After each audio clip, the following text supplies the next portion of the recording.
And the Wizards looking eager to get on the court and get to work on their home floor. This was earlier today as they came through the tunnel.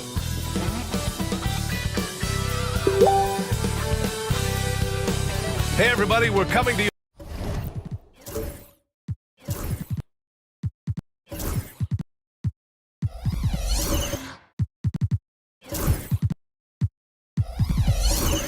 Live on 2K Sports, bringing you the year after year.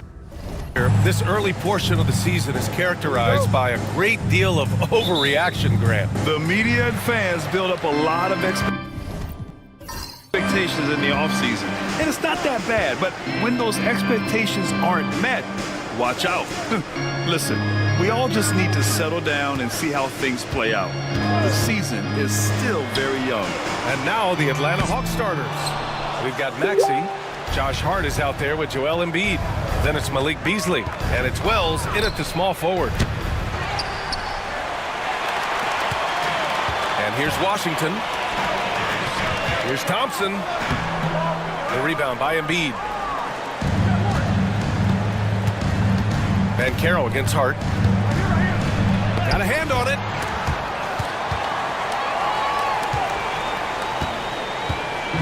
And so Banchero will bring it up for the Wizards. And here is Thompson, outside Giddey. Shoots over Beasley, cashes in the 12-footer. That elite passing ability, Giddey has the defense on its heels and gives him space to operate in the mid-range. Now here's Maxey. Last game, 26 points for him. Embiid against Turner. Shoots from 14. Oh, the Hawks again cannot hit it. Well, he's a guy that count on to produce from the mid-range. He doesn't miss too many open looks from there. Giddey passes to Banchero. Doubled by Hart. Here's Giddey. The rebound by Atlanta. They defeated Washington in their last game. They had a lot of breaks go their way in that game, and hey, they cashed in when they could. Yeah, the last game it felt like they were just feeding off of what they were doing defensively, forcing a lot of those turnovers, and that helps build your defensive confidence. It's tipped. Well, Brooks is one hard-working man. He runs into a foul and still gets a shot off. Well, Brent, since 1980, the Wizards have had home court advantage in the playoffs just one time. BA, do you want to have anything that you want to share that's positive about the Wizards? I mean, this team has not made it out of the second round in that span, so hard to envision that happening anytime soon. We got a long way to go. He's making the most of every trip to the line, providing for his team. All right, let's kick it over to Allie, who had a chance to talk with head coach Brian Keefe. I talked to him about Joel Embiid, and Coach told me Embiid does have us worried. He's just so physical out there, but we're going to be physical right back and get in his face when we can, so they'll be trying to challenge the big man all night. Thank you for that, Allie. Ooh, the range of Maxey is pretty impressive. He is consistent from beyond the arc. Giddey finds Thompson. And Embiid with the block. 1 for 5 out there, but no worries. Just keep attacking. Here's Wells. And the go-ahead bucket, no good. And Brooks has got the ball here for the Washington Wizards. Pass to Giddey. Banchero surveys. The basket drops, and he gets fouled on the shot. One free throw coming his way. Yeah, that play shows Banchero's strength and his determination. First trip to the free throw line for him tonight. Personal foul. Second team foul. At the line for Washington. Listen. Shooting one.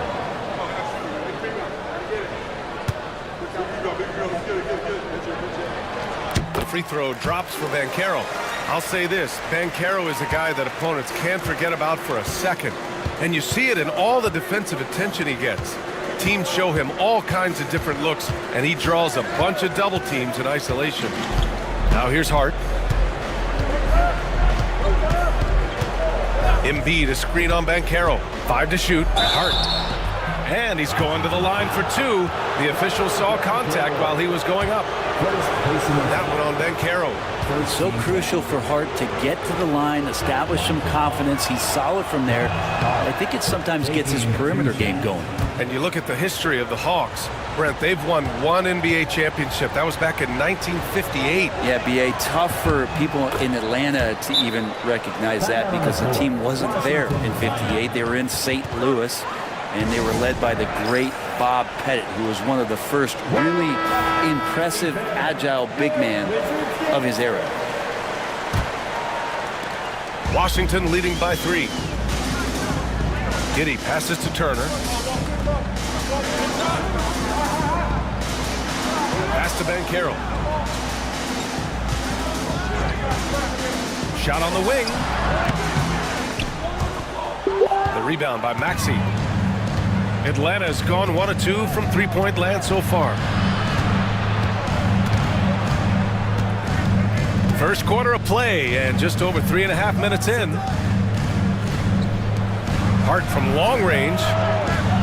Gets his second attempt to go. Now he's 1 for 2. Hart just whipping it away quickly, not giving the defender time to close out.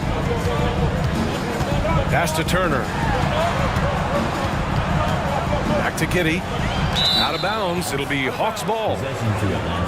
And while we have a break, here were some of the top free throw shooters in the game last season. Number 1, Klay Thompson. This guy is just lights out from the line. He demonstrated that last season and really hurt teams whenever they fouled him. Atlanta's gone 2 for 3 from outside the arc. Maxey passes to Wells. Maxey with a screen on Brooks. Pass to Beasley.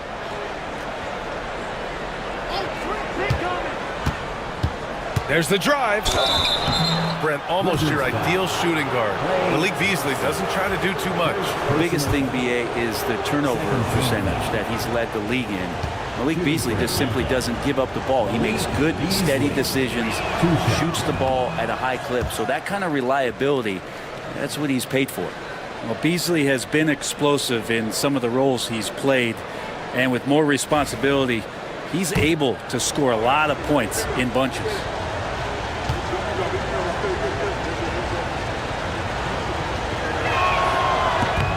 And that one drops, so now they lead by 1. Well, Brent, when it comes to the Hawks, they've struggled to find consistency on the defensive end. No, B.A., that's not true. They've been consistently bad on the defensive end. I mean, they've been bottom 10 in defense 6 of the last 7 years. The only exception was the year that they made it to the conference finals. So that's just not going to cut it. You got to play both ends. And Maxey, here we go. And he jams it home with authority. You know, you have to love how strong Maxey takes it inside. Feels like he can beat everyone to the cup. Giddey finds Banchero.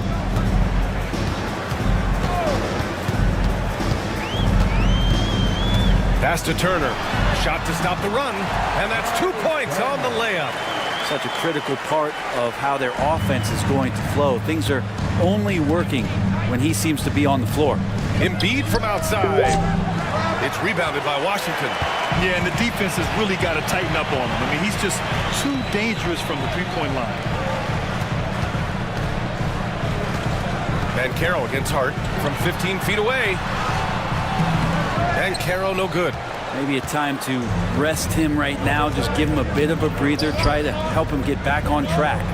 And let's check in now with Shams Charania, standing by for a special report on some action in the Western Conference. Hey, Brian. The story today from Nugget Nation as Denver is already altering their roster. They've acquired Franz Wagner, a talented forward with impressive versatility. He's a hard-working player who never gives up, and I'm told this organization is very pleased to add him to the roster. Shams, thank you. Always some intriguing news breaking in the NBA. It's a solid opening quarter right here. Very active and creating a lot of good opportunities for himself. And we've got a timeout from Brian Keith. He's going to talk it over with his guys. A new lineup here for Washington. Stewart, he's checked in for the Hawks. Malcolm Brogdon comes in for Beasley. Maxey against Anthony. Three-pointer Sharp. Sends it home from three-point land. And it's all knotted up. And you see right there the practice time Sharp's put in. Sound shooting mechanics for a guy who hasn't played a lot of games in his career. Now here's Hart, coming off a 16-point game against Washington. Foul on Josh Hart. That'll be a second foul of the game. Yeah, that's a whistle. He did not want to hear his second foul, and we're not even out of the first quarter. Reed's checked in for Hart. Number 31. Here's Anthony, coming off a 16-point game against the Hawks in Atlanta. Bamba, a screen on Maxey. Pass to Bamba. Here's Osman. Now Robinson, clock at 6. And the Wizards with another three. I guarantee you on the scouting report it said, do not give Duncan Robinson a shot. They missed that time. Maxey against Anthony. And that's good. Maxey for 3. Maxey's got 8. These teams are finding the range, showing a lot of confidence. It seems like they're going to find out who can make the deepest threes. Right now it's a shootout. Now here's Anthony. No points so far. Robinson can't hit. I love how they've attacked the boards here in the first quarter. Maxey, that's good. And the Hawks lead by 2. He's going off this quarter, a huge reason why this team is on top. Maxey against Anthony. Pass to Osman. Fires for 3. A rebound by Stewart. And Maxey's got the ball here for the Atlanta Hawks. Shoots over Robinson. And it's Maxey missing. Can't blame him. Just trying to take what the defense allows. Brogdon against Sharp. Now here's Robinson. Anthony feeling it out a bit. Screen by Bamba. Puts up a 3. Anthony misses. The Hawks have got half their attempts to go. 6 of 12. Here's Maxey. Basket is good on the assist from Brogdon. Now it's a 4-point Hawks lead. Only 1 miss in his first 6 shots. He's definitely brought his A game. Maxey against Anthony. Pass to Osman. Screen by Bamba to stop the run. Osman with the bucket. Man, they're having a hard time defending the triple. That's 3 in a row. Brogdon against Sharp. Reed with it. Outside Maxey. The layup misses. You're not going to see that very often. The defense in the vicinity, but still, he's not one to blow layups. Osman passes to Anthony. 59 seconds left to play in the first. The Wizards need to get off a shot here. Shot clock at 2. And that misses. That would have put them up. The Hawks have gone 7 of 14 and looking in control. Here's Wells. Here's Stewart. And he battles for the ball, gets a second chance bucket. And the Hawks lead by 3. And there is no quit in what Isaiah Stewart will do on the glass. Maxey against Anthony. Here's Osman. And he drops in the layup off the glass. Osman's got 5. Now, I don't know if you would consider this, but he's got such a nice touch around the rim. Maybe you foul him there? Maxey against Anthony. Now here's Maxey. He's guarded closely. Stewart, a screen on Anthony. For 3, Maxey. The shot, no good. Well, a good close contest so far as we finish the first quarter. Atlanta on top, up by 1. And we'll be back right after this.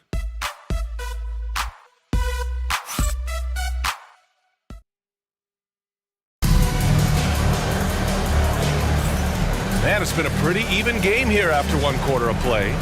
All right, guys, what do you think about the Hawks here in this one? Well, it's simple. Rebounding made all the difference in the first quarter.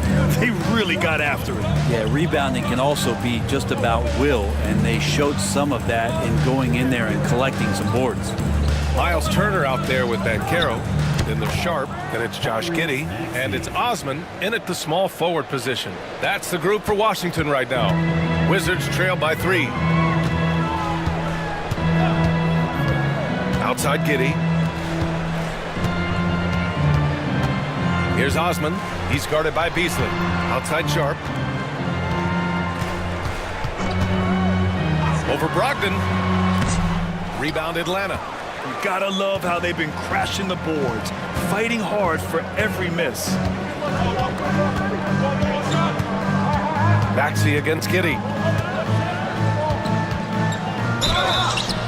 And a foul called on the way up. So he'll take 2 from the free throw line. Talking about Tyrese Maxey, Grant, here's a guy who's improved every year. Yeah, B.A. I mean, from averaging 8 as a rookie to 26 points during his breakout 4th year, Maxey has added to his game every offseason and turned himself into an elite scorer. Dylan Brooks checked in for Washington. Thompson comes in for Sharp. And the Hawks making a change here as well. Vincent's checked in for Malcolm Brogdon. Well, Brent, as you know, finding success in the NBA is largely dependent on the situation. BA, you're hitting the nail on the head. You can't get frustrated as a player, especially a young one that comes into the league and doesn't have an opportunity right away to play. You've got to work on your skills, stay confident, and at some point when you get your opportunity, whether it's the team you're with or in a trade, you're going to have a chance to show that you belong in the league. Outside Hart. And here in the second with about a minute and a half gone by. Embiid inside. He's against Turner. Embiid can't hit. Wizards trail by 5. And Carroll passes to Giddey. He takes it in. Pass to Turner. And the layup is good off the glass. Turner's gotten his second bucket on the night. Yeah, he is sneaky at the rim, lays it in against heavy pressure. Maxey passes to Embiid.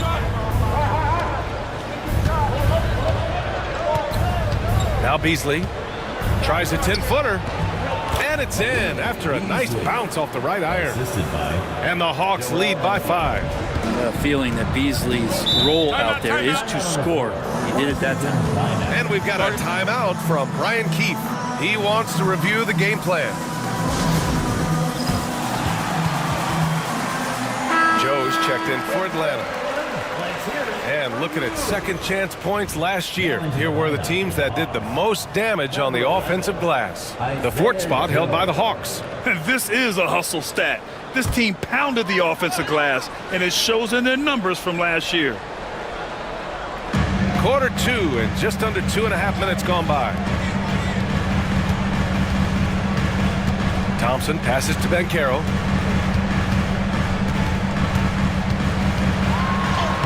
Paolo, strong. Oh, too big, too strong. It'll take more than that to stop Banchero. Now it's Hart. He's got 6. Embiid, a screen on Banchero. Pass to Embiid.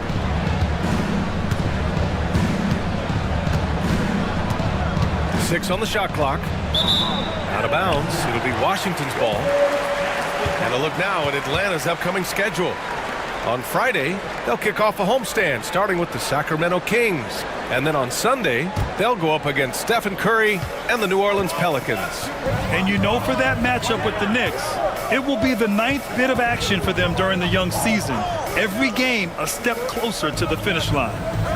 Now here's Thompson. 20 points for him last game against Atlanta. Brooks outside. From the arc. Sinks the tray. Brooks has got 5 now. And he's much more comfortable shooting off a pass. Brooks with a nice shot. Vincent with the ball. Working on Thompson. Embiid, a screen on Banchero. Here's Hart. Not enough on that one as it misses. Washington has gone 1 of 2 from deep in the second quarter. Brooks outside. To the inside. Pass to Turner. Lets the 3 fly. Benson grabs the miss. The Hawks have gone 2 of 4 here in the second quarter. With the Bradley Beal trade, Washington made it clear they were going in a new direction, Brent. Yeah, it felt like the Wizards were stuck in the Delaware just a little bit. They won 34 or 35 games for 3 straight seasons, and trading away Bradley Beal was an admittance to, hey, we've got to start over. We've got to do something to get some younger players in here on the roster and give us some flexibility. The future is now for the Washington Wizards. The Hawks have gone 3 of 5 since the beginning of the second. Pass to Embiid.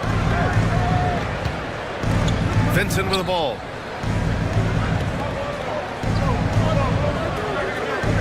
Screen by Embiid. Vincent can't hit. And Giddey's got the ball here for the Washington Wizards. Trailing by 2. They'll be hosting Miami for their next game, and that'll put them halfway through a 3-game homestand. Their defense has to do a better job of smothering those shooters. Atlanta's gotten 3 of their 7 threes to find the net in this matchup. Outside Hart. Pass to Beasley. And it's Giddey with the rebound. That's a shocker there. Did not expect him to miss from that range. He's got to be shooting close to 60% from it. He shoots it. Rebounded by the Hawks. Hart's got his 5th rebound in this one. And let's swing it over to the sideline and hear from Allie. Well, the Wizards last season, for the first time in a long time, hitting the reset button. A losing record, no surprise, but they're trying to build something from the ground up. Enough of treading water in the middle, Brian. They're 45 straight seasons without hitting 50 wins, the longest such streak in NBA history. Oof, not good there, Allie. Thank you. And so it's Washington with it, following the score by Atlanta. Pass to Banchero. Fires the 3. The rebound by Atlanta. To the middle. Here's Hart. Counted. His 3rd and 5 attempts. And they keep on figuring out ways to force the rock inside and convert. Banchero outside. Now Brooks. The 3. Washington again can't hit. The Hawks lead by 3. Left side Hart. There's the double with Thompson. Hart passes to Joe. Hits a 3-pointer. Joe's gotten himself going with a triple. His first basket of the game. Yeah, you can't let Isaiah Joe get in the rhythm from 3. He's no average one out there. Pass to Turner. And here's Banchero. The big man, Banchero, showing the range.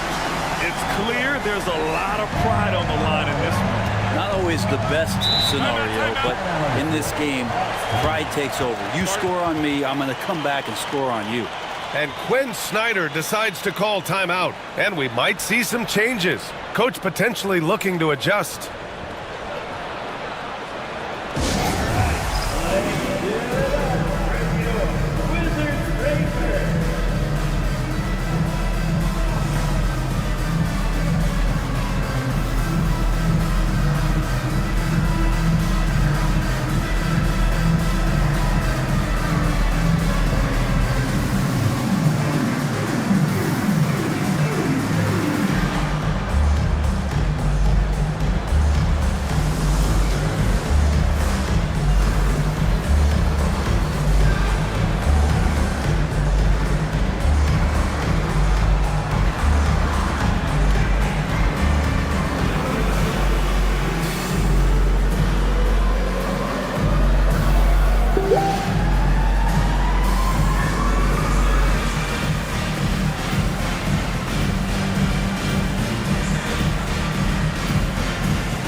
feeling it out a bit.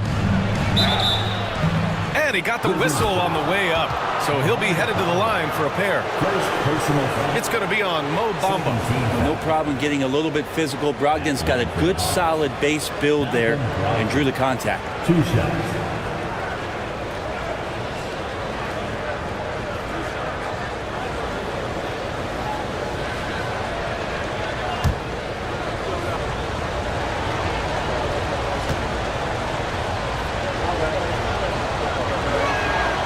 And that one falls for Brogdon.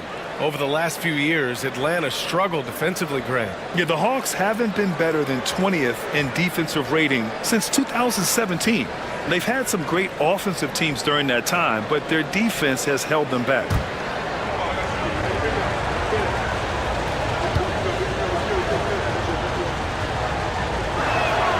And so Brogdon nails both of them. Well, it was a tough season for the Washington Wizards, Grant. A franchise low 15 wins. You know, B.A., it started with trading away their star, Bradley Beal, before the season. But I like their new direction, prioritizing the future and developing talent. Offensive rebound. Pass to Osman. Second chance shot. Out to Anthony. Just 4 to shoot. Shoots. Boy, clanks that one off the back iron and it falls. Anthony's got his first bucket in this one. The Hawks lead by 3. Outside Brogdon.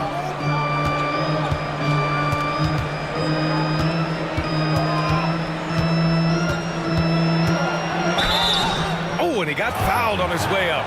He'll head to the line to shoot 2. Yeah, just knocking down every free throw. I mean, I love to see this kind of efficiency. On the night, he's 2 for 2 at the stripe. At the line for 2.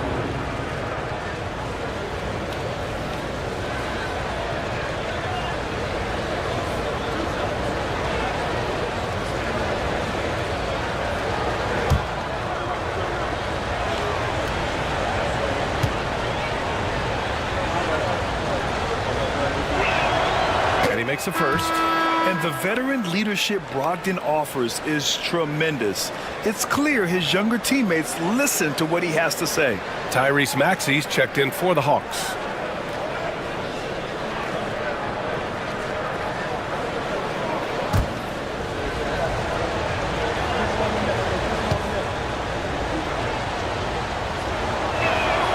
And so Brogdon nails both of them. Wizards trail by 5. Anthony outside. Pass to Osman. And so he draws the foul, headed to the line to shoot a pair. That one on Reed. He's got his first free throws of the night right here. At the line for Washington, Cedi Osman. 2 shots.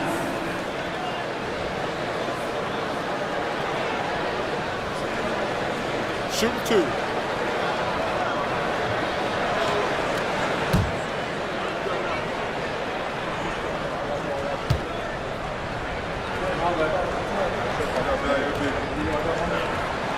And he knocks down the first one.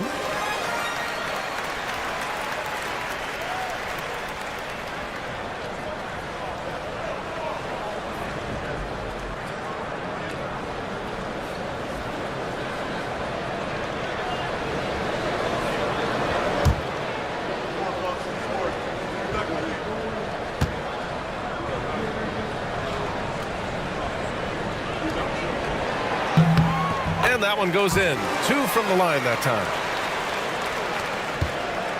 Atlanta leading by 3. Right side Maxey. And stolen by Anthony. Here's Sharp. So it'll be 2 free throws. He was fouled in the act of shooting. And you watch Shaedon Sharp, Brent. The talent is undeniable. Well, the athleticism really is something that jumps off the court for you. I mean, he's not just a scorer or a rebounder. I think if he uses that athleticism, he could become an elite defender in this league.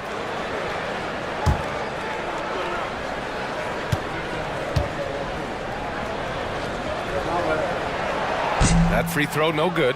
Sharp still trying to find some comfort and familiarity at the free throw line. Sometimes it takes some young guys longer.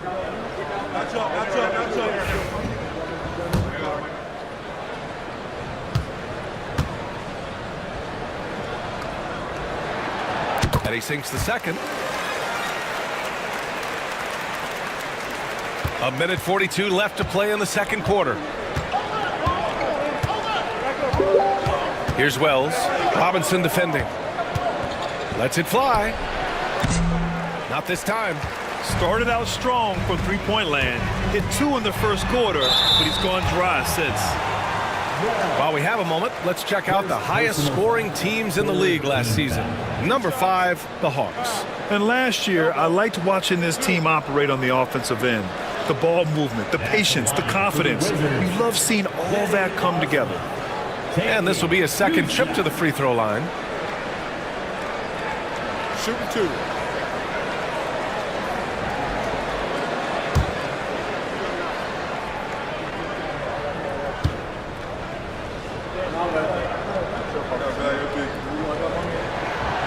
And he drops the first.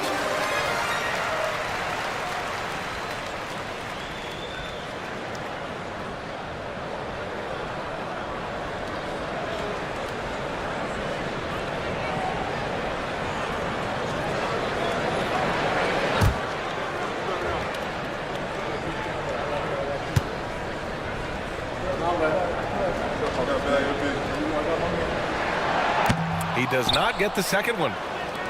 The Hawks leading.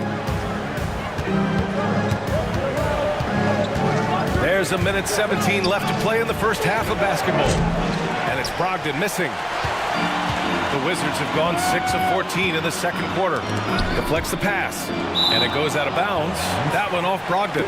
Almost had the steal. You have to love the pressure defense. Yeah, pestering right now, and that's going to pay some dividends. At some point, there's going to be a turnover. Robinson finds Anthony. Bamba, a screen on Maxey. Down low. The jump hook. And right now, the impact on the defensive end is coming from Isaiah Stewart doing whatever he can to distract the shooter. Here's Brogdon. It's wide right. Hits off the rim. And the Wizards shooting 40% in the second quarter so far. Inside. Here's Robinson. Gets it to go. That makes him 2 for 3 in this game. Well, plenty of give and take so far. There's 6 lead changes already. Both teams came to play. Brogdon, the pass to Wells. Picked by Reed. Pass to Maxey. And he'll draw the foul. He'll head to the line for 2. Really can't understate the energy Maxey brings to his game. Not just effort level, but his attitude and how that spreads to his guys out there. And this will be his 3rd and 4th free throws of the game here. And something I remember from their last outing, he was excellent at the charity stripe. Well, his body control is phenomenal, and his ability to get to the line has always been impressive. That's a huge part of his game.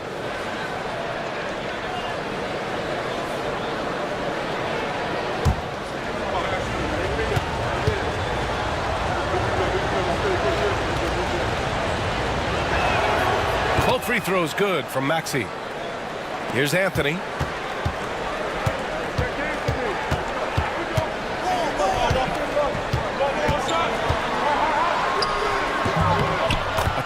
Short, but it's good off the front iron.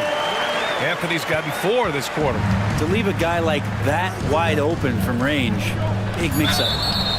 And the whistle blows as the basket counts. Chance at a 3-point opportunity here. 1 free throw coming up.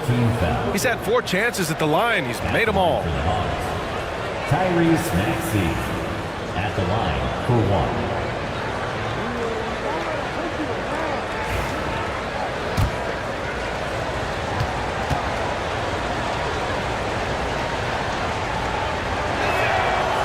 Free throw's good from Maxey. 1 second left. That one no good. What a performance for Tyrese Maxey. He has been the story for the Hawks. He's been effective on offense, racking up 21 points so far in this contest. All right, Allie, thanks very much, Allie. And folks, we'll be right back to start the second half of this game.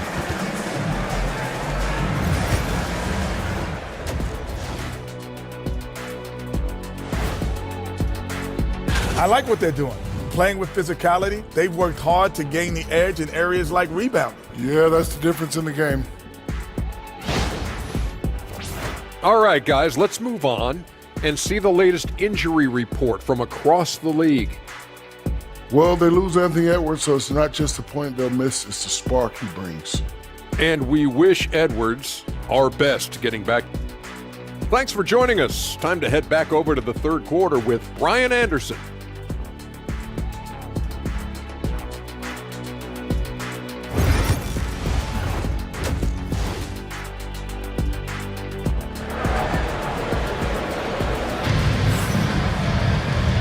If you're just joining us, we played through the first half in a game that's been fairly even so far. Without question, Tyrese Maxey displaying all his skills today. He's been excellent at cutting through the defense and giving them fits around the basket. Yeah, you want these kind of nights where you can start to see those openings before they happen.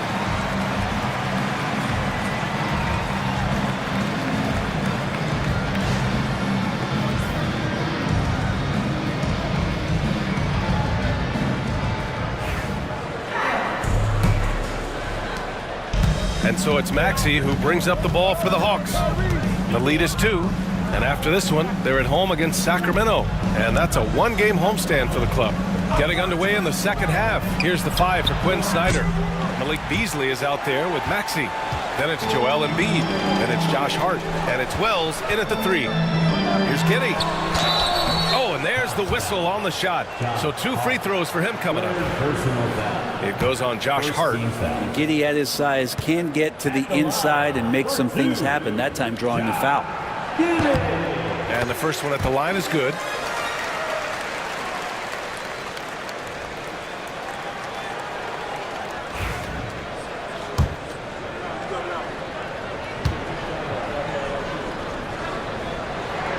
Both free throws good from Giddey. Giddey, one of those guys who, when he's on the floor, plays with that kind of joy that Steve Kerr often talks about with Steph Curry. This is a guy who wants to keep improving in any way that he can.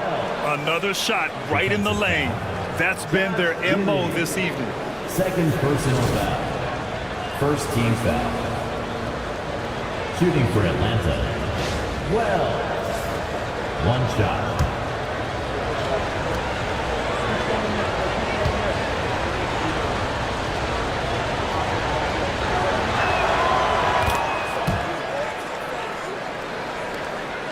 The Wizards trail by 3. Brooks outside. Here's Banchero. Banchero uses his size down there. He can play big and tough. I mean, Banchero bangs his way in. And keeping us updated from the sideline, Allie LaForce. Well, Paolo Banchero grew up in Seattle playing pros every summer, and that gave him a huge leg up in the NBA. He said, quote, they'd always tell me it's not as hard as you think. You just have to be focused and locked in. That's what led to me having that demeanor. Brian? The 2023 Rookie of the Year, Allie. He hit the ground running. Here's Wells. Takes the assist and lays it in. Nice setup. Wells has got 5 points now this quarter. Now that's the kind of passing right there that makes a difference. Not just in that possession, but maybe on your play for the entire game. Here's Thompson. Oh, Klay Thompson with the bounce. Get up, Klay. Great signs as Klay goes vertical that time. Pass to Embiid. Beasley outside. Here's Wells. Now Embiid. Turner covers. The baseline J. Embiid can't hit. Washington trailing. Outside Giddey to the paint. Embiid brings a double team. Pass to Banchero. Paolo Banchero flushing it home. And I think we're going to see a lot of nights like this from Banchero. He is built to score and never seems to take a play off. Now here's Embiid. Takes a 13-footer. Good. He hits the jumper. Embiid's got his second bucket on the night. And it's amazing. Neither team has been able to hold the lead for any length of time. Yeah, these guys are leaving it all on the floor tonight. And we've got a timeout from Brian Keefe. I think right now he must be looking at some adjustments.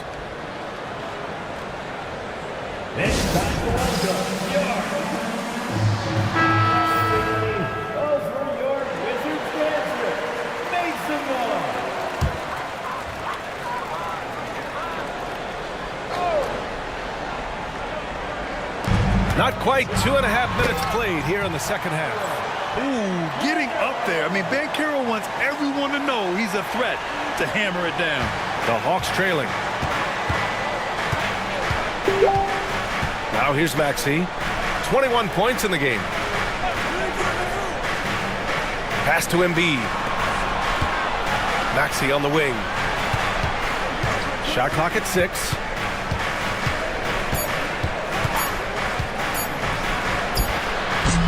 And yes, it goes. Got a little English on that one.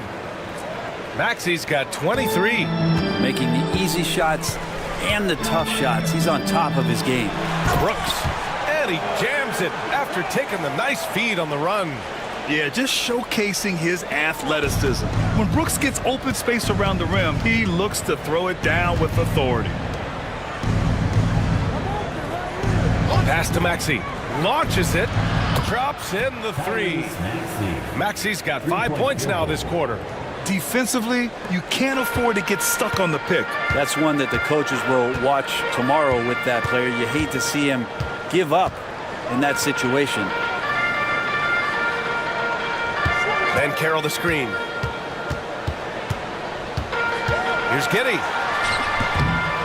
Another shot. And it's laid in by Banchero. Banchero's got 16 points. Very little resistance around the rim right now. That's the 5th straight bucket they've given up in the paint. Maxey with it, and it's Giddey picking him up. Beasley for 3. Gets the 3 ball to go. And the Hawks lead by 3. Yeah, that's one of the things Beasley is known for. He's a catch-and-shoot guy. Giddey passes to Thompson. Giddey with a screen on Beasley. Back to Giddey. The rebound by Embiid. It wouldn't surprise me to see him find his touch and still be a factor. Don't count them out yet. Just imagine if he was shooting better. The lead would be even bigger.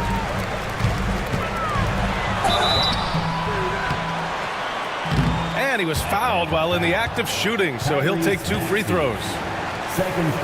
Giddey sees things before they happen, and so one of the things that he probably wrestles with is trying to do too much and overthink for his teammates, but there's no doubt his IQ is on display when he's on the floor.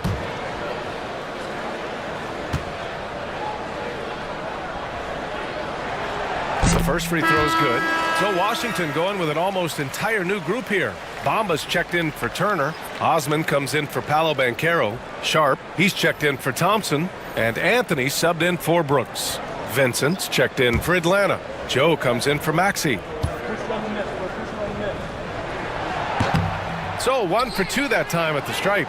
And Grant, I know you played a part in Embiid's decision to join Team USA. Yeah, B.A., I spent a lot of time talking to Joel Embiid and convincing him to play for us in the U.S. men's national team. Goes up with it. Out of bounds. It'll go to the Wizards. And always interesting to look back at last season. These were the NBA's best transition teams. Washington in second. They would just push the ball at every opportunity, even when defenders had already gotten back. Robinson, he's checked in for Washington. And the Hawks making a change here as well. Stewart, he's checked in for Joel Embiid. The Wizards have gotten 6 of 8 shots to go and looking good since the break. On the wing, Anthony, covered by Joe. Osman with the bucket. Osman's got 11 points. Here in the second half, this game's still nip and tuck. Just an insane amount of lead changes. The fans are getting their money's worth. Stewart against Bamba. And there's a whistle. He'll head to the line to shoot 2. It's going to be on Mo Bamba. All right, Brent, what do you see in Isaiah Stewart's game? Well, coming in, he's always been that junkyard dog mentality, right? Try to play physical, rebound, bump guys around. But there's a little bit more to Isaiah Stewart in the way that he can shoot the basketball, expanding his range and knocking down some three-pointers. So some flexibility and some creativity on the offensive end. That's good from Stewart. So much about Stewart comes through his toughness, and you get physical with him. He has no problem getting physical right back. Reed's checked in for Hart.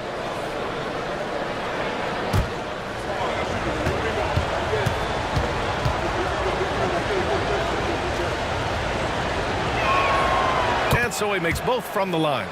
You like how open Stewart has been to evolving his skill set, doing more to space the floor, experimenting with his shot, trying to modernize his approach as a big to the game. And that's a foul called on Paul Reed. That's foul number 2 for him. And that puts them just 1 foul from the bonus. And the Hawks making a change here. Brogdon's checked in. Number 15, Malcolm Brogdon. Hawks on D. It's a 1-point game. Here's Sharp. Oh, the bucket's good, and he'll have a chance at one more. It goes on Malcolm Brogdon. And force feeding the ball inside. I mean, no reason to go away from what's working. And let's quickly check out the scoring breakdown here for the Wizards. Yeah, what stood out to me was their passing. They moved the ball effortlessly and have been able to find those holes in the defense.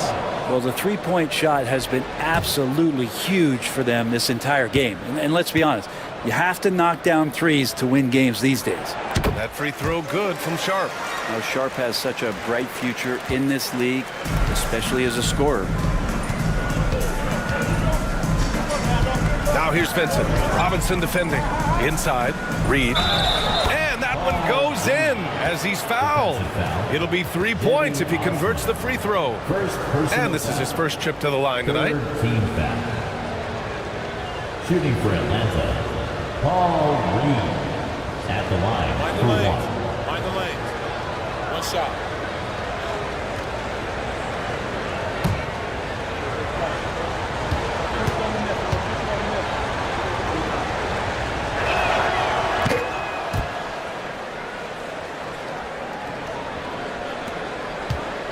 And here's Anthony. He'll bring it up for the Wizards. They trail by 1. Pass to Osman. And the foul is called. He missed it, so he's got a couple of free throws coming his way. And let's take a moment to get your take, guys, on the scoring so far for the Hawks. You got to admire how hard they've worked to get to the line. All game long, they've been going right into the defense and drawing foul after foul. Well, looking at the stat sheet, I could just see here tonight sharing the basketball. The stat that comes up most is assists. So sometimes you have to look for your teammate. That makes things happen. They've done it.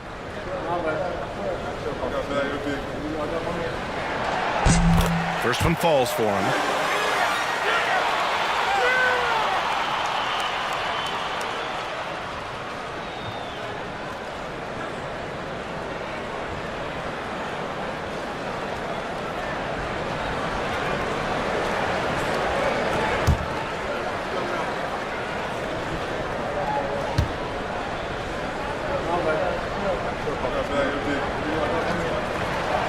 That's also good, so he hits both free throws. The Hawks have gotten 7 of 12 shots to drop in the third. Brogdon against Sharp. Brogdon, the pass to Joe. Stewart with it, puts it up. Again, Atlanta. This game has been like a seesaw. Both teams going back and forth at one another. Yeah, everybody trying to get away from one another, and the threads are keeping them close. This has been highly competitive. Goes up at the elbow. Anthony misses. I admire the play call. They just couldn't capitalize. Yeah, an efficient offensive possession. They found the look that they wanted, just didn't go in. Brogdon with a strong finish. How about Brogdon just adjusting there and then finishing with contact? Pass to Bamba.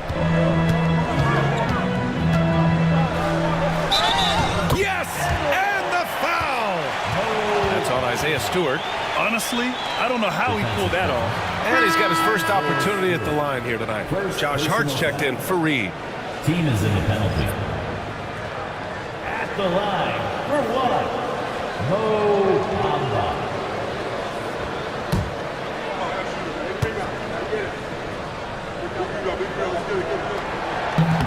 The free throw off the mark from Bamba. Atlanta's gone 6 for 12 from deep so far in this game. Brogdon finds Hart. Stewart outside. 6 to shoot. Down low. Outside Hart. Lets it go from deep. And the ball goes out of bounds.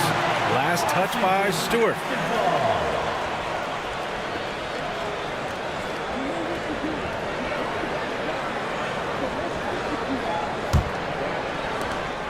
Washington trailing. Anthony outside. Pass to Bamba. Back to Anthony. Here's Osman. He's covered by Hart. Basket counts. Osman's got 7 points for the quarter. And it's amazing. Neither team has been able to hold the lead for any length of time. Yeah, these guys are leaving it all on the floor tonight. Vincent passes to Joe. Now it's Hart. Stewart, screen on Robinson. Stewart outside. Down to 5 on the shot clock. Here's Vincent. Oh, and makes it with the kiss. Vincent's gotten his second bucket. The defense couldn't collapse quickly enough. Brogdon against Sharp. Anthony, the pass to Osman. He's off on that one. Hart with the defensive effort. Robinson can't hit. Given his range, you'd expect him to capitalize on that opening. Here's Brogdon. Joe, the pass to Stewart. Brogdon with the ball. Tries again. Oh, Brogdon getting inside. They just look so overwhelmed inside. That's why they continue to get attacked. And 1:01 left in the third. Pass to Osman. Bamba, the screen on Hart.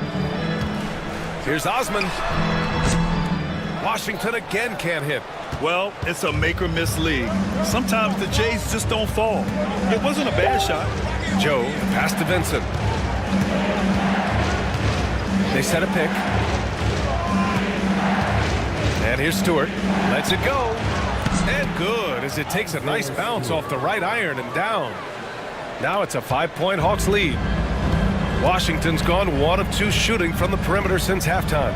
6 seconds separating the shot and game clocks. Chalk up 2 there. That kind of looks like a predictable shot, one that they want. The defense has to prevent the ball from getting into that sweet spot. Brogdon against Sharp.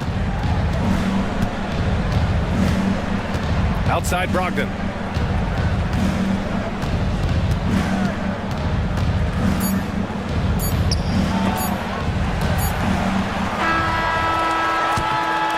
The end of the third quarter, and we've still got a close one. The Hawks on top. They lead by 3.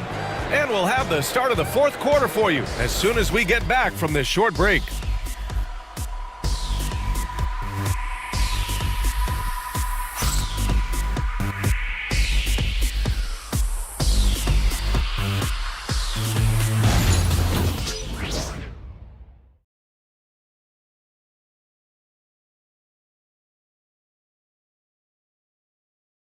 And it's time now to bring you our State Farm assist to the game.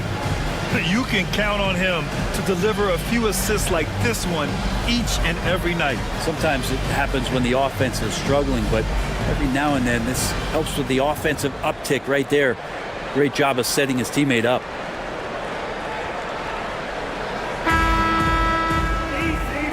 We've reached the fourth quarter in what has been a very competitive game. Should be an exciting finish. They've got Dylan Brooks, Miles Turner out there with Paolo Banchero. Then it's Klay Thompson, and it's Anthony in at the point. That's the group for Washington right now. And you got to at least honor Brooks' three-point shot if you're the defense. I mean, he is more than capable of connecting. Anthony against Maxey. Pass to Wells. Now Beasley. Outside Maxey. It's rebounded by Washington. Turner's got 5 rebounds in the game. Now here's Brooks. Anthony outside. Here's Banchero. And no good. Had a chance to take the lead. Atlanta's gotten 6 of 13 shots to go from outside the arc. Here's Wells. Oh, and there's the whistle on the shot. So 2 free throws for him coming up. Klay Thompson picks one up. The defense there doing whatever they can to protect the rim. Well, 2 shots.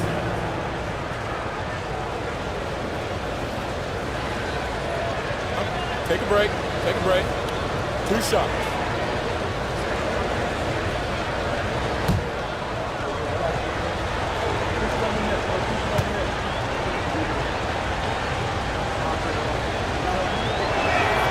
First free throw is good.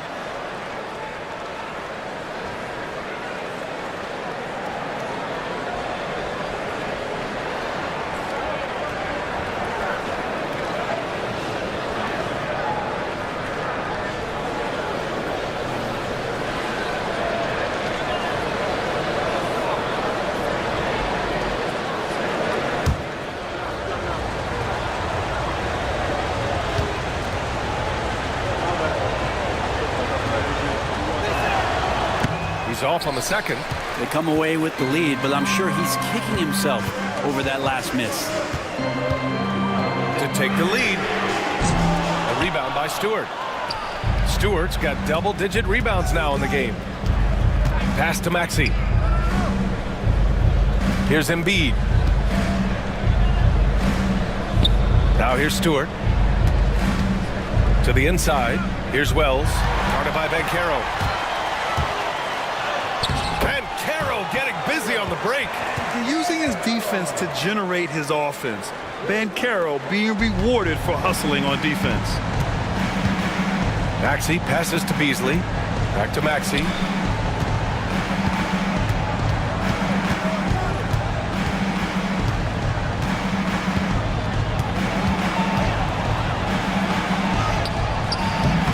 And he can't get that one. Ooh, solid defense from Anthony. To the middle. And out of bounds. Atlanta will have it. Now, I'm all for the crowd interacting with the players, but not so much the players interacting with the crowd. That one, errant pass. Josh Hart's checked in for the Hawks. And so it's Maxey with it. He brings it up for the Hawks. Beasley outside. Pass to Embiid. Beyond the arc. Rebound Washington. Banchero's got 6 rebounds here tonight. Anthony left side. And it's going to be out of bounds. The Wizards will retain possession. The Wizards making a switch here. Giddey's checked in. Number 3, Josh Giddey.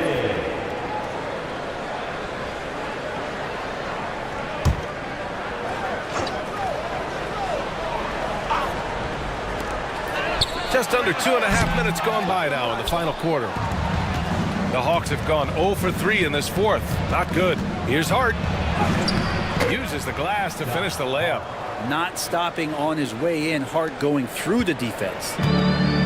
For Washington, they've gotten only 2 of 6 attempts to drop in the fourth. Pass to Banchero. Shoots over Hart. And Banchero with the bucket. And the assist by Thompson. Banchero's got 12 points here in the second half. The Hawks have gone 1 of 4 since the fourth quarter began. Maxey against Giddey. Maxey surveys. Oh, and he got fouled on his way up. He'll head to the line to shoot 2. And just a very well-built guard. You know, Maxey is so hard to slow down around the rim. Tyrese Maxey. 2 shots.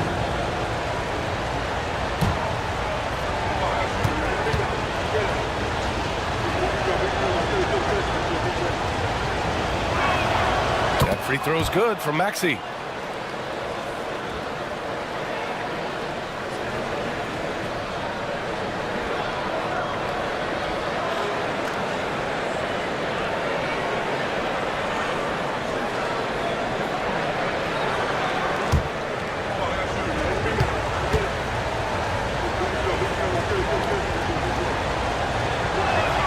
Both free throws good from Maxey.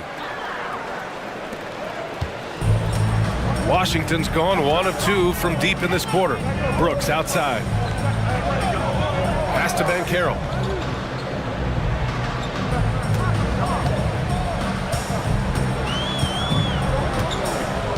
Clock at 6. Doubled by Hart. Thompson passes to Banchero, and they turn it over. Shot clock violation as the buzzer sounds.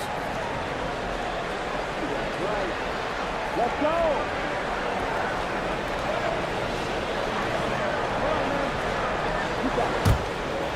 Over 3.5 minutes through the final quarter now. Beasley outside. Here's Wells. Brooks defending. Here's Maxey. And he's going to the line for 2. The official saw contact while he was going up. That one on Giddey. Third team foul. At the line for the Hawks, Tyrese Maxey. 2 shots.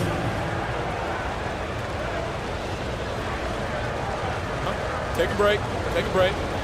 2 shots.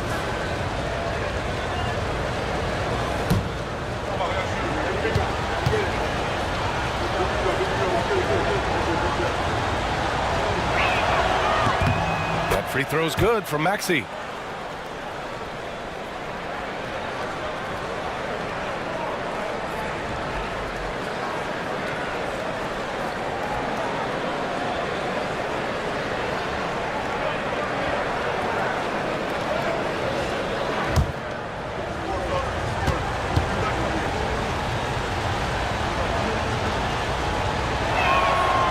Free throws good from Maxey.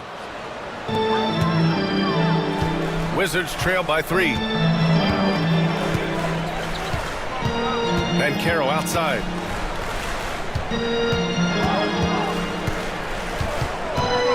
Turner, a screen on Hart. Here's Banchero, and it's blocked by Embiid. You have to be aware of Embiid at all times. He's an outstanding shot blocker. Here's Wells. Brooks defending. Oh, stolen by Turner. And we've got a timeout from Brian Keefe. He was quite emphatic, demanding the timeout, clearly wanting to address strategy with his team.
Checked in for Paolo Banchero.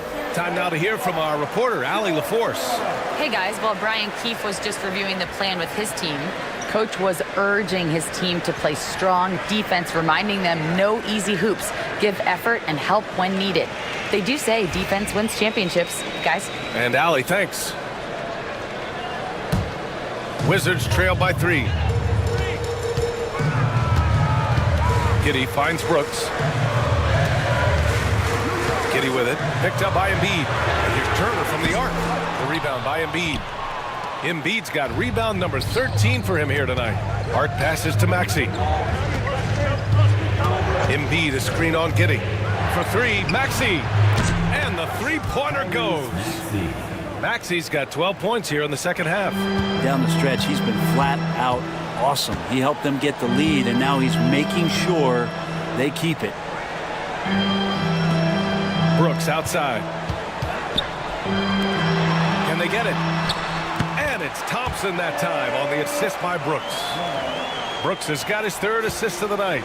Cutting into this lead. They're well within striking distance. They're just much sharper out there. You can see guys getting in tune. It's not about playing harder. Sometimes it's just about playing smarter. It's an even 3-on-3 break. Here's Embiid. It's not going to go for him. Some solid defense from Bamba. I've been in this position. Your team is up. You want to drive in the dagger. He may be a little overeager. Blocked. That's tipped. And he's able to get it back. Here's Maxey. And that one is stuffed right through. You know, Maxey's willing to play a secondary role, but he can also take charge when needed. Maxey against Giddey. Pass to Brooks.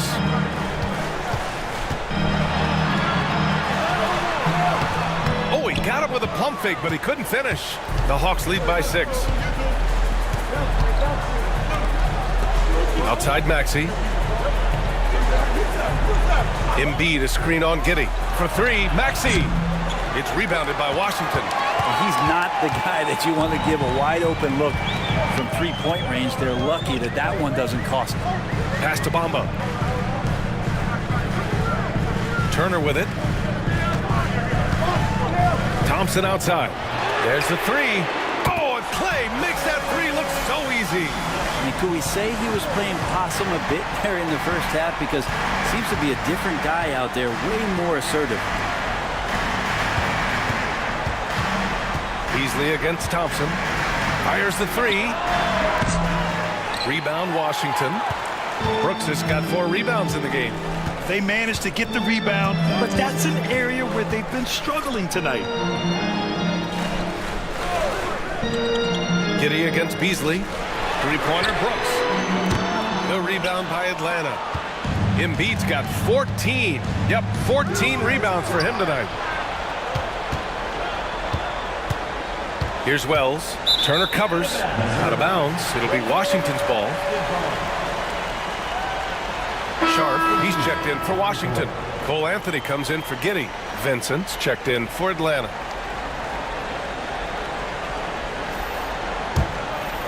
Here's Turner. And timeout is called by Brian Keefe. No doubt he's going to utilize the opportunity to make sure they're all on the same page here.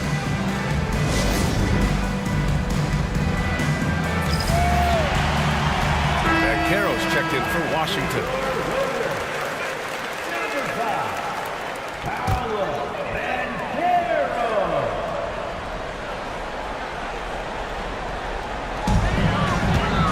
Out to Anthony. Back to Banchero. Pass to Brooks. There's a screen by Turner. And it's Brooks missing. And Maxey's got the ball here for the Atlanta Hawks.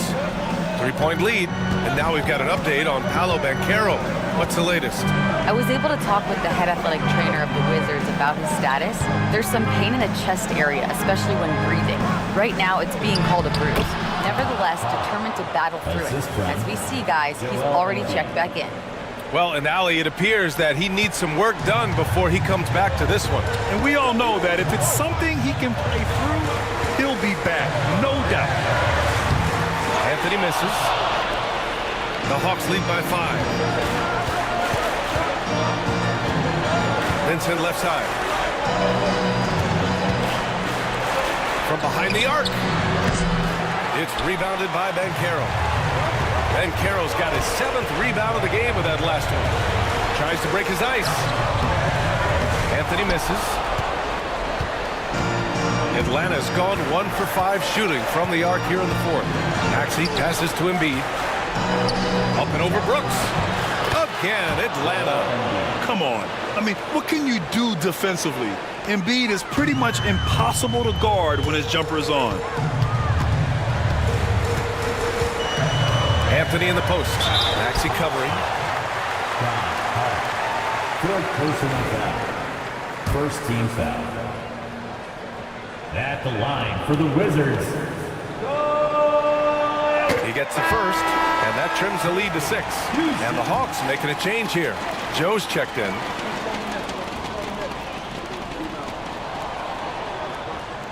That one falls, so he hits both of them. He showed a lot of composure that trip to the line. Now it's almost a one-possession game.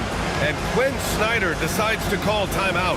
The pressure is on, and he's got a plan to share with his guys.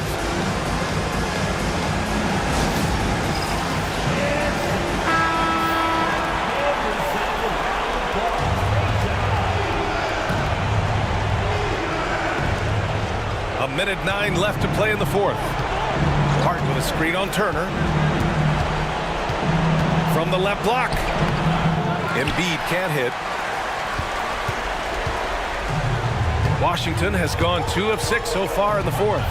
Brooks the pass to Turner. Embiid with a steal. Here's Wells. Brooks defending. Good work defensively by Brooks. Maxey against Anthony. Hart pulls it in. Coach loves the execution, just not the result. That's okay. That's part of the process. And Washington making a change here. Sharp's checked in.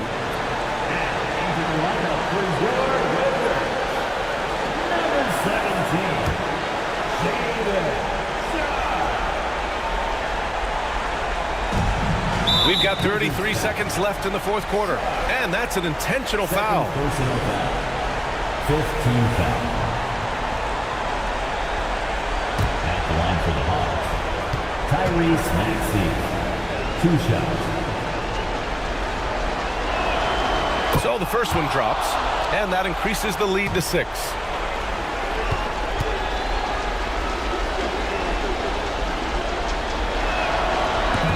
And a tough break as his second attempt is no good at the line. And not a moment to lose on this possession. Time is not on their side right now. They're aware. Sharp passes to Thompson. Cleared away by Wells. And they go to the intentional foul. Thompson. Fourth personal foul. Team is in the penalty. At the line for the Hawks. Wells. Taking 2 shots.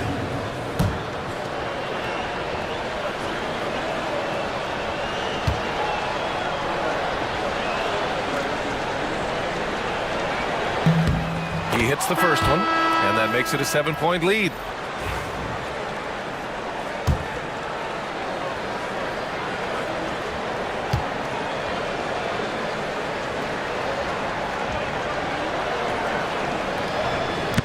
So he gets them both, and it's an 8-point ball game. Timeout called. The Wizards. 19 seconds left in the fourth quarter. Guys, what do you think? Too little, too late. Making a change won't save them now. Well, I'm going to use the cliche here. You can't take your timeouts with you, so they're going to use it. 19 seconds left in the fourth. Yes! Oh, and that cuts the lead to just 5. Stolen by Sharp to the inside. Oh, stolen by Embiid. And now we've got an intentional foul. Yeah, no choice but to foul in that situation. Although, that's not the guy you want to send to the free throw line. At the line for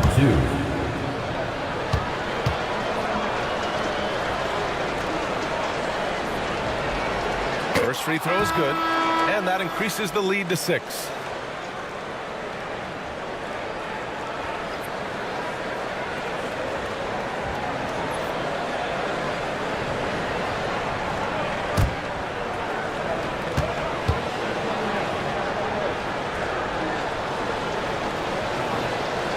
And so both free throws good, and it's a 7-point game.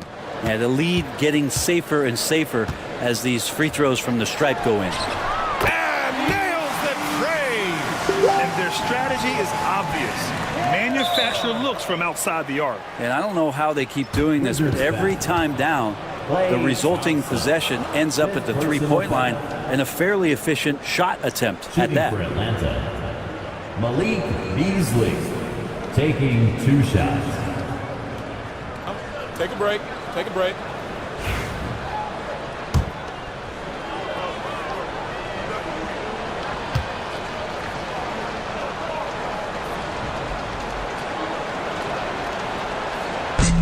He drops the first one, and that puts him up 5.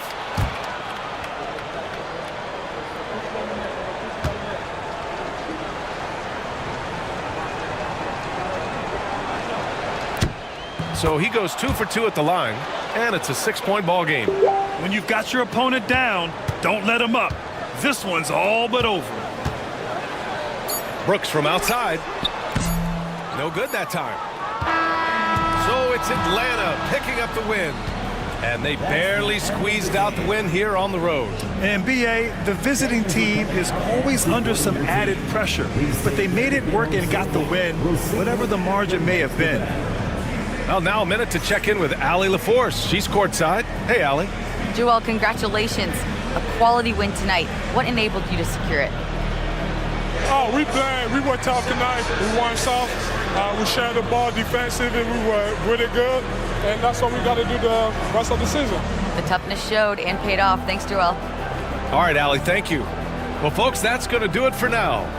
For Brent Barry, Grant Hill, and Allie LaForce, this is Brian Anderson. Thank you for watching this 2K Sports presentation of the NBA. And as we leave you, here's a look at our player of the game, Tyrese Maxey.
And a look behind the curtain here. Final preparations for the challenge ahead. Hoping to come out of the gates strong.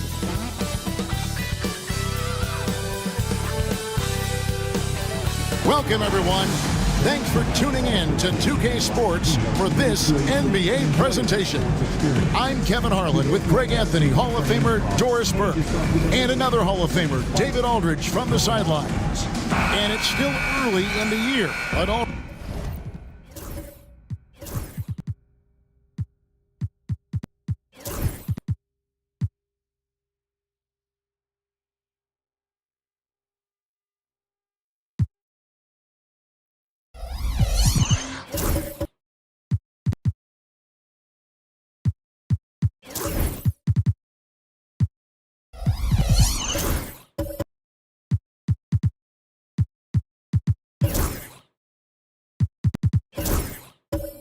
already some trends developing as we check out the new power rankings. They've achieved some upward momentum, climbing to the 5th spot on the board. And you know for the Heat, they're moving in the wrong direction. The good news, though, it's still early in the season. A lot of games left to be played, plenty of time to turn things around. And now the New York Knicks starters. We've got Markelle Fultz. Barrett is out there with Keldon Johnson. Then it's De'Aaron Fox. And it's Richards at the center locking down the middle. And talking about the Knicks, GA, do you feel they took a step forward last season? I do. I mean, losing in 7 in the conference semis with all the injuries they had, that really kind of set them back. They ended that game 7 with the Pacers missing 4 of their starting 5. So, no doubt, expectations will be high. Well, here we are, Greg, at the very start of the season, and many teams are still figuring things out. And, Kevin, you can't take any of these lineups as final just yet. Coaches might keep trying some new things, tinkering a little bit, and these teams are very much works in progress.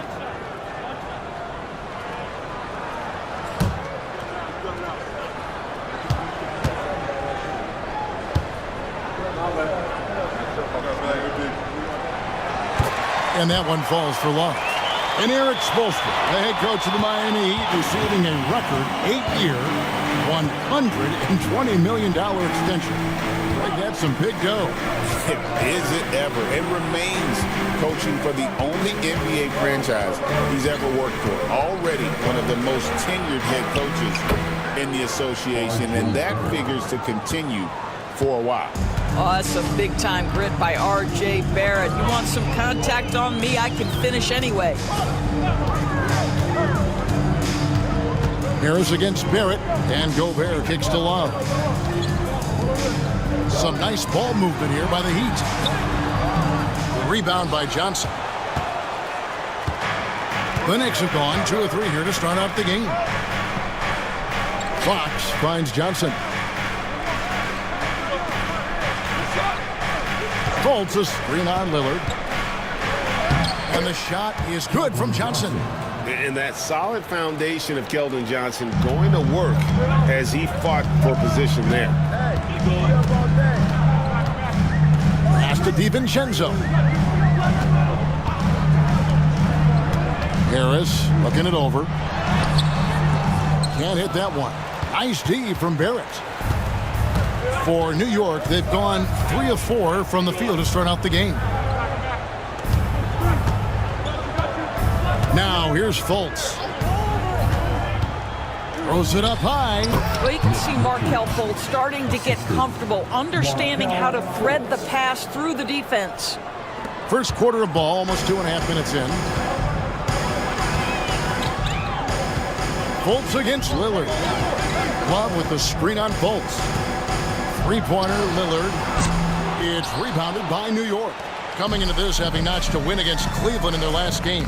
Yeah, and in that game, you see how they've built out this roster, acquiring role players who can step up when needed. And that's exactly what happened. Guys came off the bench ready to play. The offense didn't miss a beat. And the story here, Kevin, early on is how well they've shot the basketball. Lillard, the pass to Gobert. By Lillard to set it up. Well, there's height and reach to the advantage of Rudy Gobert. Just gets up and over the top of guys. Outside, Barrett. Back to Fox. Pass to Richards. Another shot, and it's good on the way in. And this has been a great job of just getting into the middle of that defense and really scoring effectively from the paint. Now here's Lillard. He's coming off a 31-point game against Detroit. Love with the screen for DiVincenzo.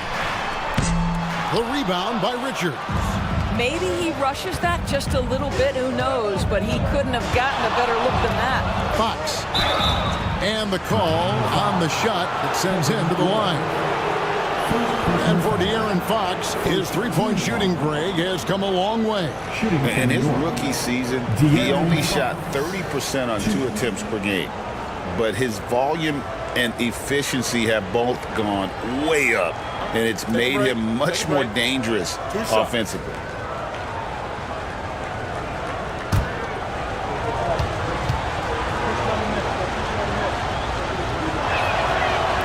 throw good, Fox. And a fun run by the Knicks in the playoffs. But Doris, horrible injury luck ended their season. Kevin, borderline absurd bad luck for injuries. You think about it, Julius Randle goes down in the regular season. And then in the playoffs alone, Mitchell Robinson, OG Anunoby, and Bojan Bogdanovic all miss significant time. And who can forget Jalen Brunson getting hurt in that Game 7? Almost unreal bad luck. Now, here's Lillard. Nothing on the board. Hey, GA, how about Damian Lillard's time in Portland? 11 magnificent years. I mean, Kevin, arguably the best trailblazer of all time. Rookie of the year, then 7 All-Star appearances. Dame will always be a legend in the Rose City. And the first one at the line is good. And Dwayne Wade is the first Heat player to be honored with a statue. And, Greg, that's pretty significant for a very successful franchise. And, Kevin, well-deserved, right? D-Wade, the best player in franchise history. He helped bring 3 championships to the city. Plus, he's already got a street named after him. And what an advantage. You really feel like you can always trust him when he's at the line. And down it goes. Dunked through off a wonderful assist. And you just have to have an appreciation how under control Fox plays. I like watching him work the ball through the D in that pick and roll. And we'll have a timeout called by Eric Spoelstra. He wants to check in with his team and regroup.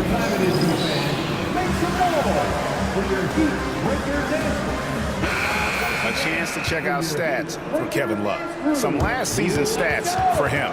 Put up about 9 points per, 6 rebounds, and 2 assists. And it's nice to be able to bring someone with his defensive skill set off the bench. I think, in fact, to win a championship, you usually need a guy like this on your roster.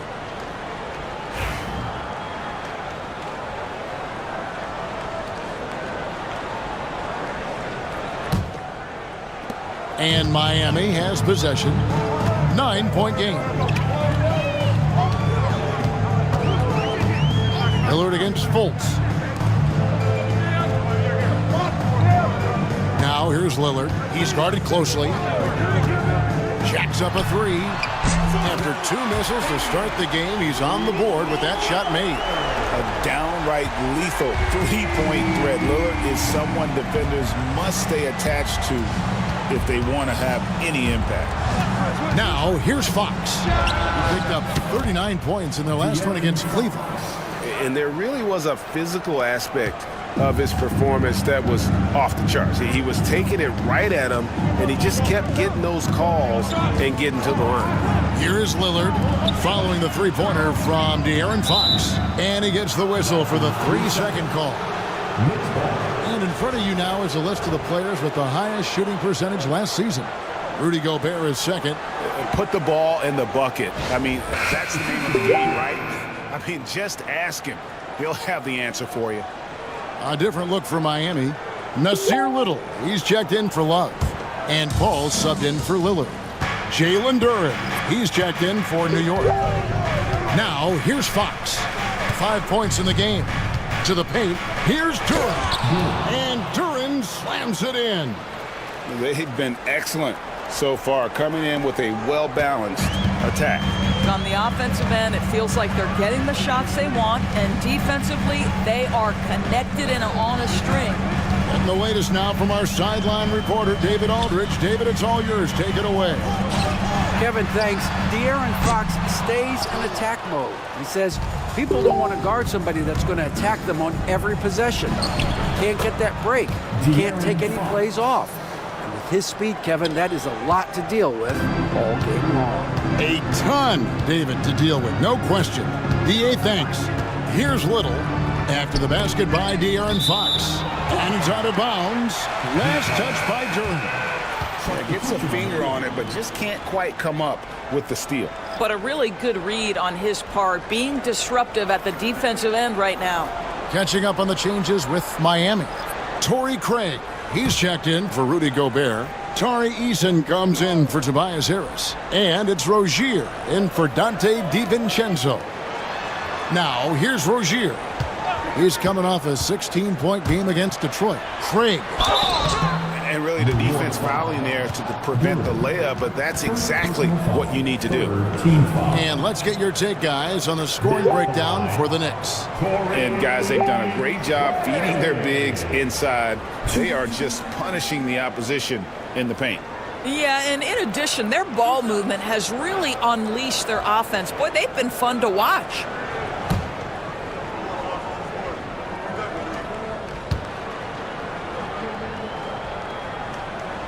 And he knocks down the first one.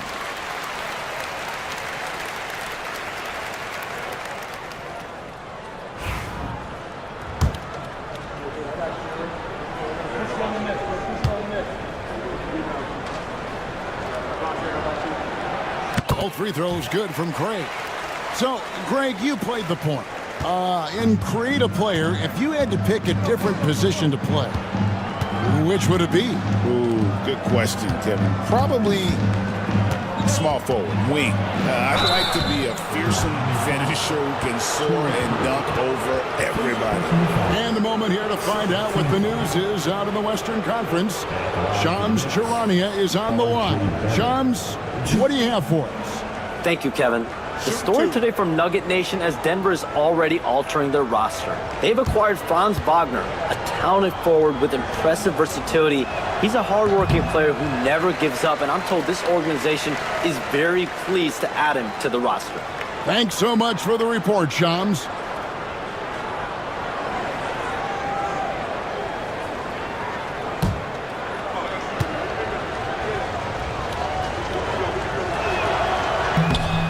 He's good on the second. Doris, something R.J. Barrett can do well is put stress on that defense with his three-point shooting. Well, he's a little bit of a streaky shooter, Kevin, but it never affects his confidence. This guy just keeps coming at you and keeps believing in himself. Historically, his shooting gets better over the course of a season. Now Curry. Following Chris Paul's three-point attempt, Curry passes to Barrett. Cranes it from beyond the arc. Barrett's got 8 points. Building up a big early lead, they have taken charge of this game. And they've been doing it largely at the offensive end. If the defense does not adjust, this could be a blowout. And an eye for an eye. Both teams working to stretch the floor. Well, that three-point shot just gives you so much room to operate on the offensive end. Now here's Curry. Hasn't made one yet. Just 5 to shoot. New York needs to get off a shot. Dillingham, no good. The Heat trail by 12. Left side, Rozier. And he's fouled pretty hard on that shot, but he's got the chance to pick up the points at the line. That's on Jalen Duren. Now, how about that pump fake from Terry Rozier? Excellent job drawing that defender into the mistake. That's good from Rozier. Nick Richards, he's checked in for the Knicks.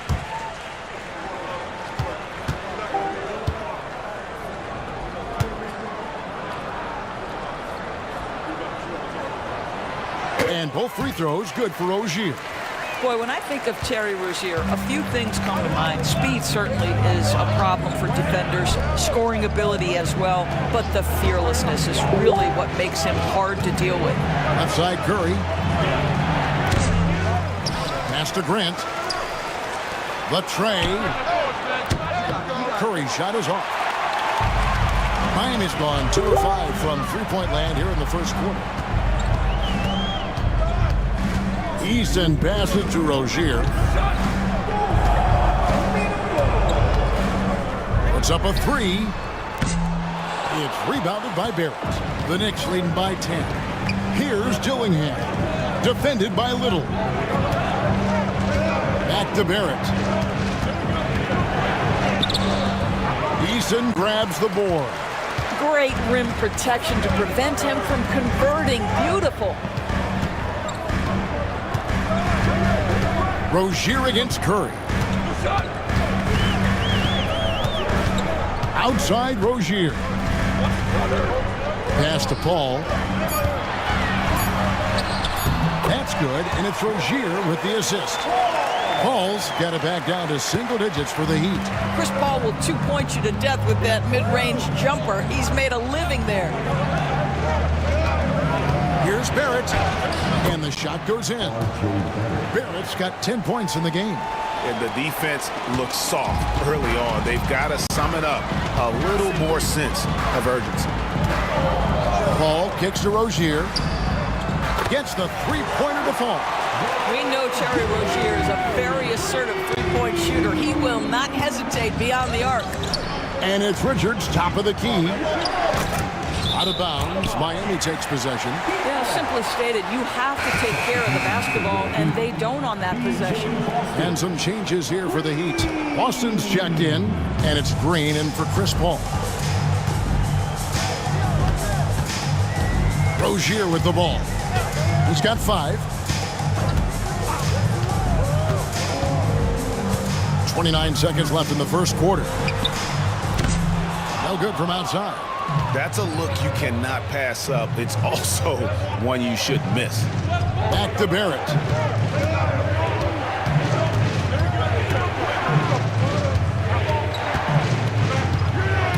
And he drives in. Can't drop it in from the right block. Here's Boston. Shoots over. Oh, he nailed it. And give him credit. Good awareness of the time remaining.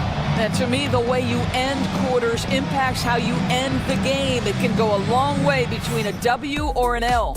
What a performance from R.J. Barrett.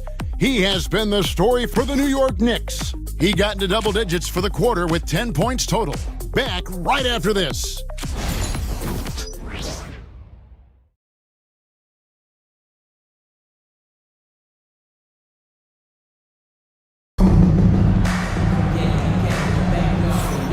And for those of you just tuning in, the second quarter of action is where we're at right now.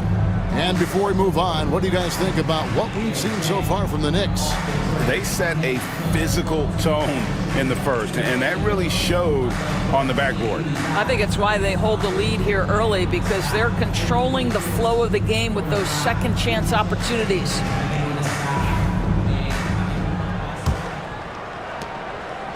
And here's Fox. He'll bring it up for New York. The biggest lead of the game, 15 points. At the conclusion of this game, they're off to Detroit, where they'll face the Pistons. That'll be game 2 of 4 straight on the road.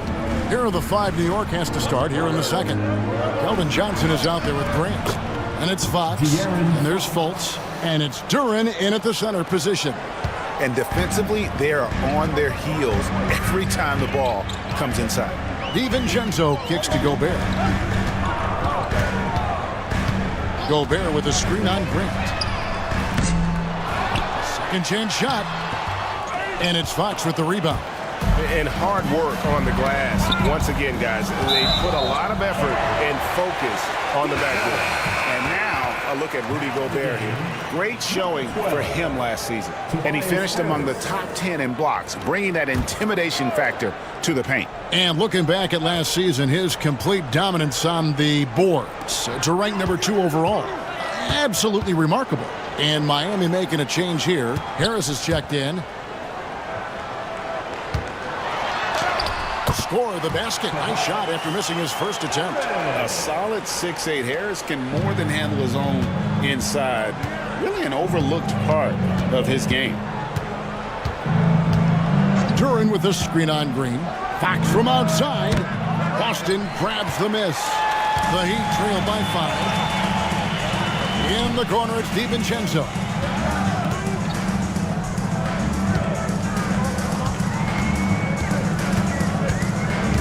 Pass to Harris.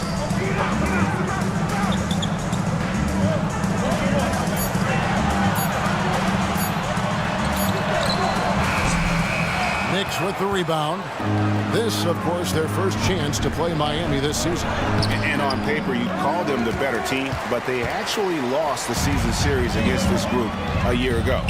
And so here is Miami, following the missed shot by De'Aaron Fox. And Gobert kicks to DiVincenzo.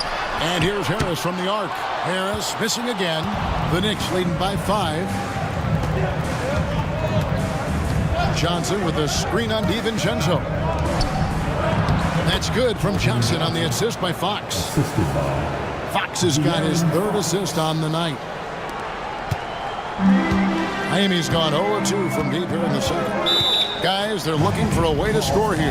Yeah, they've had a tough time taking the lid off. And timeout is called by Eric Spoelstra. He wants a minute here to get things straightened out with his team.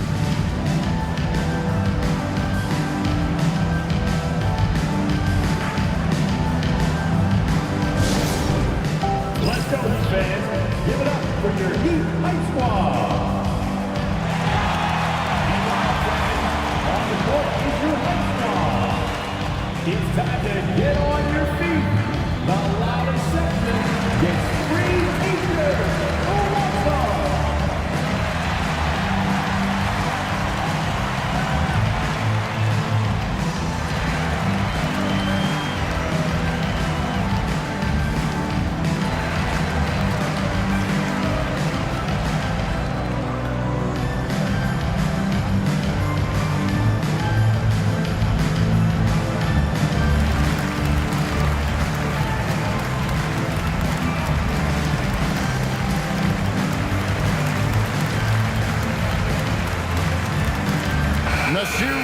He's checked in for the Heat. Paul comes in for Green. While there's a break in the action, let's take a look at the players who had the most steals in the league last season. You take a look at Fox, always dangerous on the court. He leads the league. And, of course, Matisse Thybulle, he's in that same group. This is another guy who can defend so very well. Such quick reflexes. And with all the steals these two came away with, they probably put a thought in the back of every opponent's head, and it wasn't a very good thought. Now here's Paul. Harris a screen on Fultz. Takes the three. That one's in there. The New York lead is cut down now to just 4 in the basket from Chris Paul. Well, Chris Paul by nature wants to pass the ball, but if you leave him open, he understands he's got to make those shots. Johnson, good. And guys getting into a nice groove here, starting to feel it. And this is partly what the game has become, right? A matter of dueling three-point opportunities. Fultz against Paul. Left side, Harris. Over Johnson. Hits the outside fadeaway. Harris has got 4 points in the quarter. And really, over the years, Harris has worked so hard on that jumper, now reaping the rewards of all his labor. From deep, Johnson. Gobert pulls it in. And so it's Harris who will bring it up for Miami, trailing by 5. You know, when Rudy Gobert is down low, it strikes fear into the opponent. This is a guy who has led the league in blocks and rebounds at different times. Inside the paint, he is just a nightmare to battle with. This guy is cooking right now. He is leading them on the offensive end as they remain in front here. Right now, let's send it over to the sidelines and get a report from David Aldridge. Hey, Kevin, as always with Tom Thibodeau teams, they are level-headed. He said of his Knicks, we want guys to sacrifice and put the team first, but there has to be that belief. When your best players have it, your entire team ends up having it. We know if we stay disciplined, we'll have a chance to win. Kevin? A very good chance, D.A. Thank you. Grant, that's good. Well, Grant is going to have to expand his range. And how about the confidence on that jumper? Paul dishes to Gobert.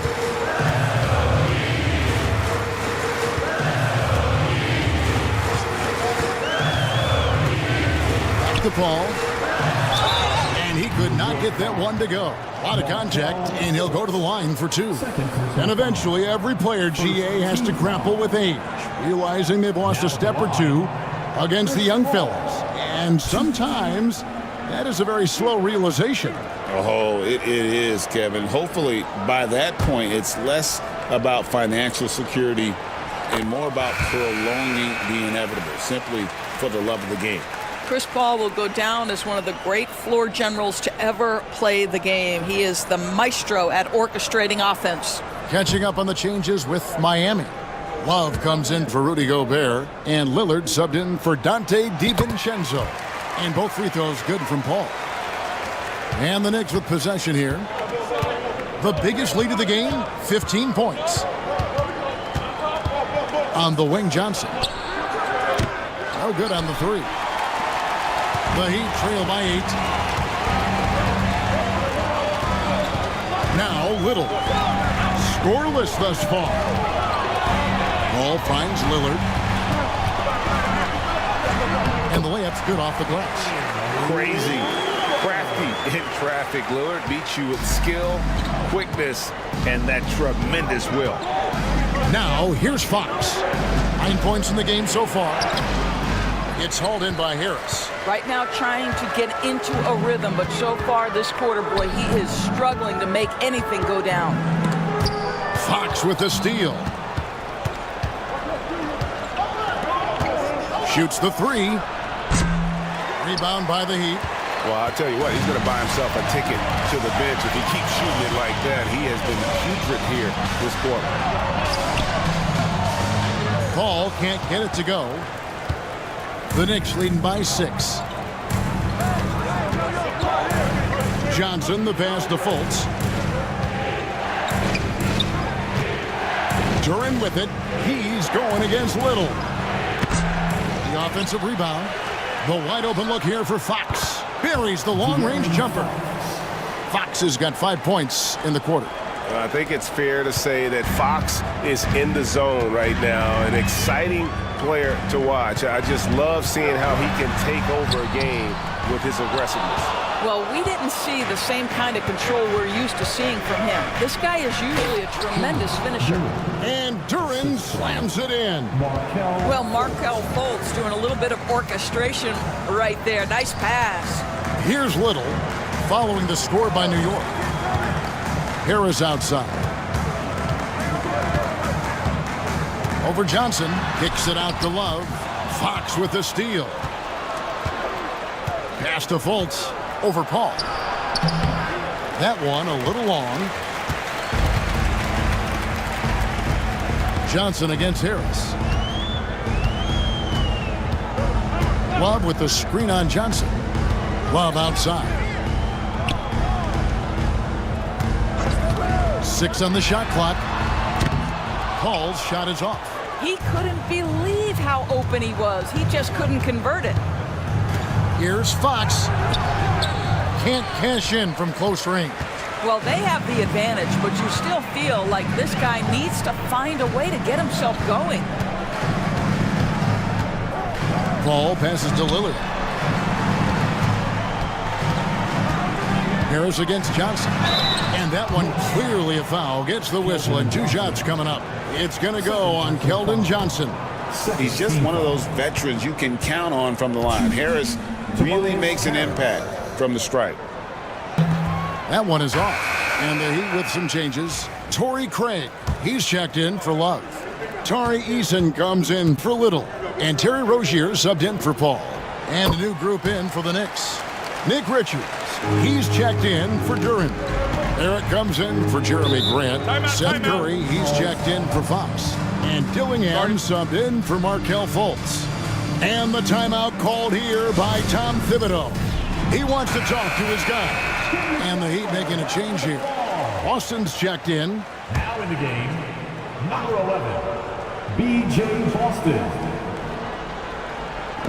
Heat on D. It's a 10-point game. Johnson in the corner. Onside, Barrett. And he finishes nicely on the layup. Barrett's got 12 in the game. There's a confidence and a comfortability to what R.J. Barrett is doing nightly. Boy, is he cooking right now. Pass to Boston.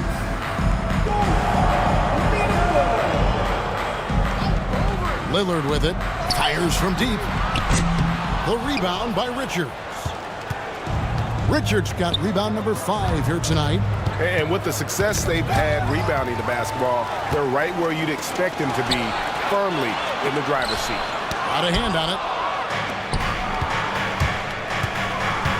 Dillingham with it. Lillard picks him up. And foul on the shot. He'll shoot 2 at the free throw line. And Greg, talk about a guy who can create for himself. Dillingham can already score on elite defenders. Yeah, and Kevin, a lot of that is his footwork. You can see the hours he's put into it. and then add in the body control and quickness. Good luck slowing this young man down.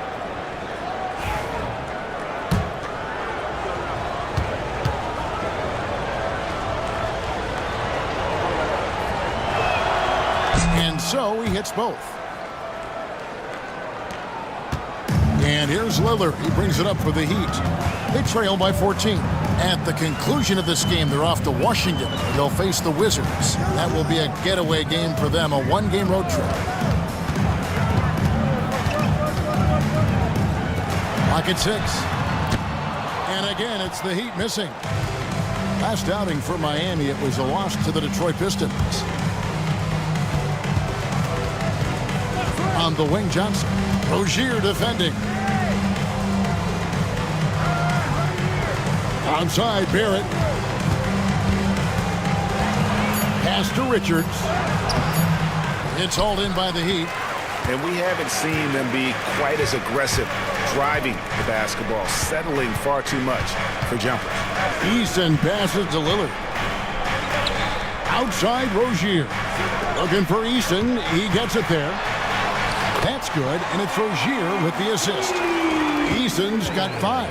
And Kevin, they started the game shooting it so well. I'm surprised they haven't continued. They've got to get back to their strength. Now, here's Barrett. He's got 12. Here's Curry. Some solid defense from Rozier. Lillard left side. Over in the corner, Rozier. Good on the shot, and that shaves the lead to single digits. He's got 8.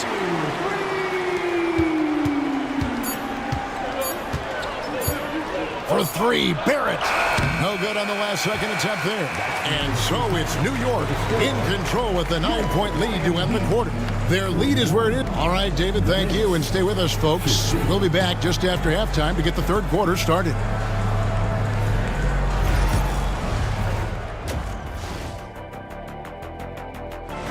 He came in on a mission. He's destroying people. All right, fellas. Let's now take a look at what's to come on the upcoming schedule. Well, right now for the Heat, this is when it starts to get real. You pass the opening. And that concludes half.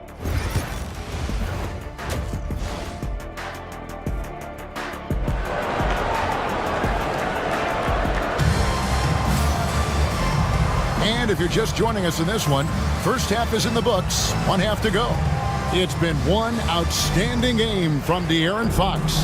There's something that isn't his strength, but he's done a great job of finding the open man. Well, what he did was sustain it throughout the first half. He ran the offense to absolute perfection. Tobias Harris is out there with Kevin Love. And it's Rudy Gobert. Then there's Dante DiVincenzo. And it's Lillard in at the point. That's the group on the floor for Miami. When Johnson's feeling it from range, he can be lethal. The Heat trail by 12. Pass to DiVincenzo.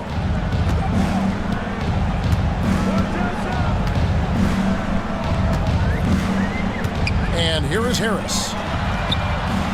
And the Heat, another 3. The real come at us, and we're coming right back at you. And you would expect nothing less from these two, taking pride and making plays. Johnson surveying the floor. Inside. And that one's good. Richards got 8 points. Terrific play call to give him a clean look at the rim. That's how you want to start the second half. Well, there is nothing better than catching a rhythm as early as possible. And boy, that's a terrific start right there. And with how well Lillard shoots it from deep, that mid-range, Jay, is normally going to be open. Fultz the pass to Fox. Fultz a screen on DiVincenzo.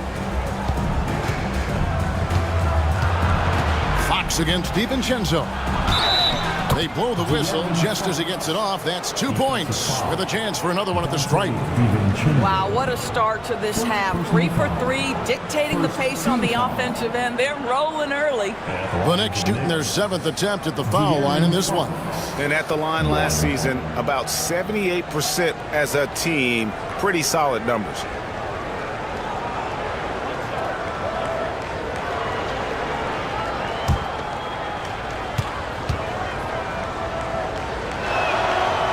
Free throw good, Fox. And I really love Fox's game. He's got a ton of room to grow, but boy, does he play with intensity.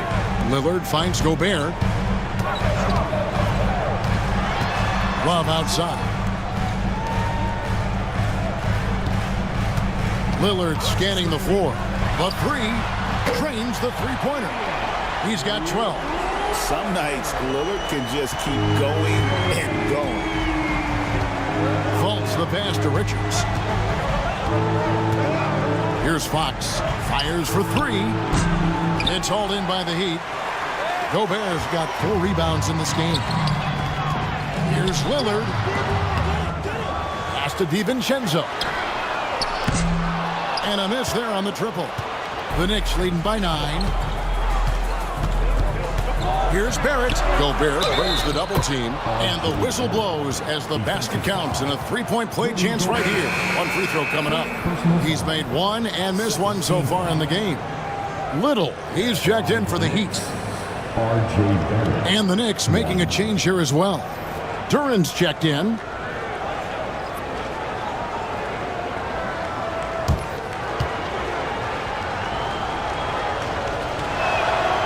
You know, certainly we've seen R.J. Barrett productive as a scorer. I think the key for him moving forward is just be as efficient as possible. DiVincenzo against Fox. DiVincenzo with the screen on Barrett. Here's Harris. And a lot of contact on that one, so he'll shoot 2 here. Now here the 2K leaderboard with last season's top rebounding teams. Number 5, the Knicks. Boy, their rebounding last year was phenomenal. Great fundamentals, aggressive to the ball. That helped them pull down a lot of second chances. Shooting 2.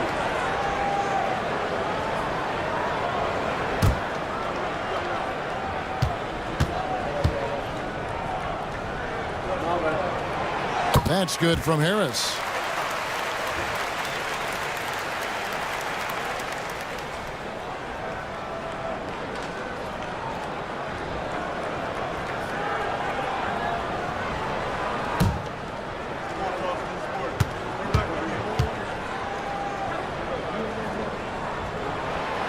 That one misses. The Knicks leading by 11. The kick out to Fox. New York missing again. And so it's Harris who will bring it up for Miami. Third quarter here, and 3 minutes have come off the clock. Drives to the hoop. And oh boy, a lot of contact there, but he gets the call and will shoot 2. That's on Jalen Duran. And oftentimes it's Harris spotting up. That drive may have caught the defense napping, and I really like the aggression. This is his 3rd trip to the free throw line. Take a break. Take a break. 2 shots.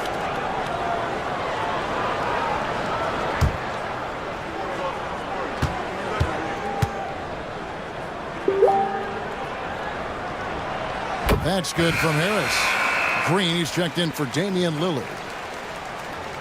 And the Knicks making a change here as well. Grant, he's checked in for Nick Richards.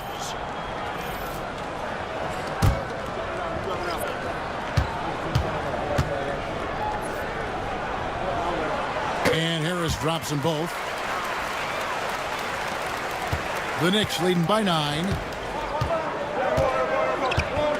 Pass to Fultz. Fox with the screen for Fultz. Now Barrett, 3-pointer. The basket good off the assist from Fultz. 3 points. Fultz has got 4 assists in the game. R.J. Barrett trusting the jumper in the catch and shoot. Boy, if he's consistent with that, turn the lights out. And timeout is called by Eric Spoelstra. He's ready to talk things through with the team.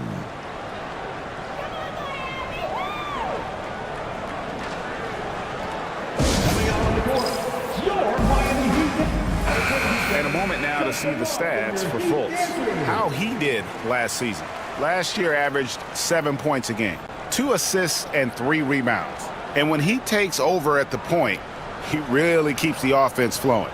Well, this is a guy who brings a solid skill set. Excellent ball handler, high level of playmaking, the perfect backup point.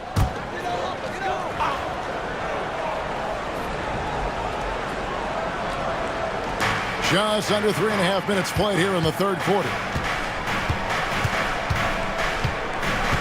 Gobert against Duren.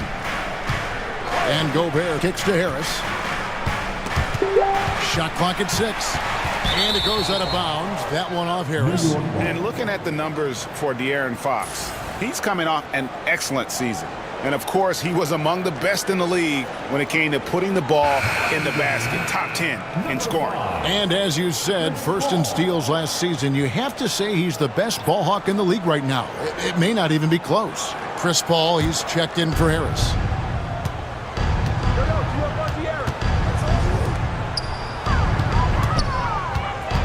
Nice move. Little with the rebound. The Heat trail by 12. Here's Green. That's tipped.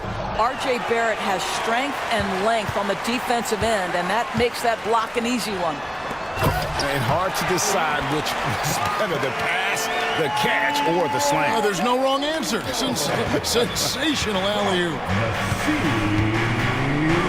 Fox passes to Duren.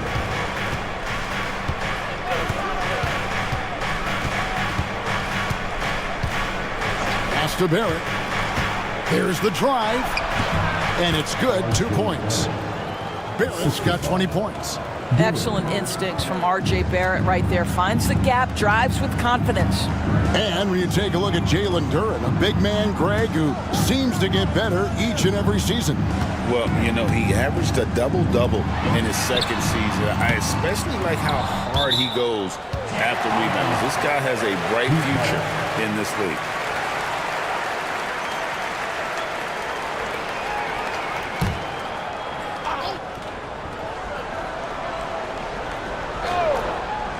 And here's Green outside. Knocks down the 3-ball. Green's got it back down to a single-digit deficit for the Heat. Wow, something's brewing, guys. The three-pointers just continue to flow. To the middle. Here's Duren. And Duren slams it in. And Fox can just explode out of the pick and roll to get to his spot. For Miami, they've gone 5 of 9 on field goal attempts since halftime. Paul outside. Outside, Green. That doesn't go either for Green. And you could tell he thought that triple was going to fall. Fultz. And it's Miami with the rebound. Gobert's got his 6th rebound on the night. DiVincenzo passes to Paul. Duren pulls it in. Duren's got his 5th rebound in this one. Barrett dishes to Fox. Green against Barrett. Shoots. Field goal number 9. He's 9 of 12 with that basket. Unwilling to let up even for a moment. That's his killer instinct, just fanning the flames. One thing I enjoy is watching players who don't pay attention to the score. You lock in on the moment and play the right way. And we'll have a timeout called by Eric Spoelstra. He's going to have a discussion here on the sideline. Come on, fans. Let's give a huge Miami welcome to the Heat Breaker Dance Crew. A different look for New York. Seth Curry comes in for Fox. And Dillingham subbed in for Fultz.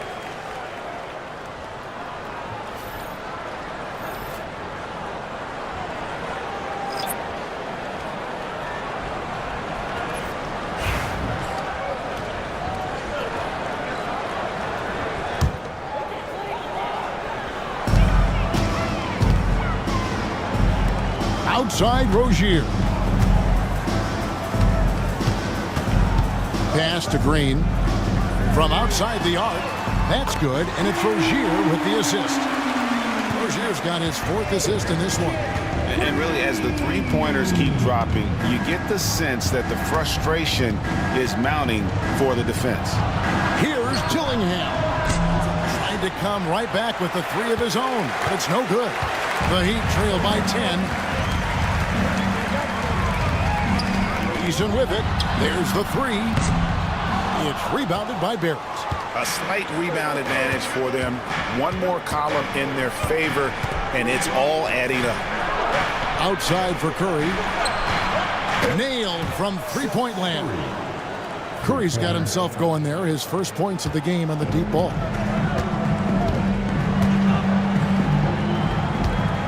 And here is Rozier.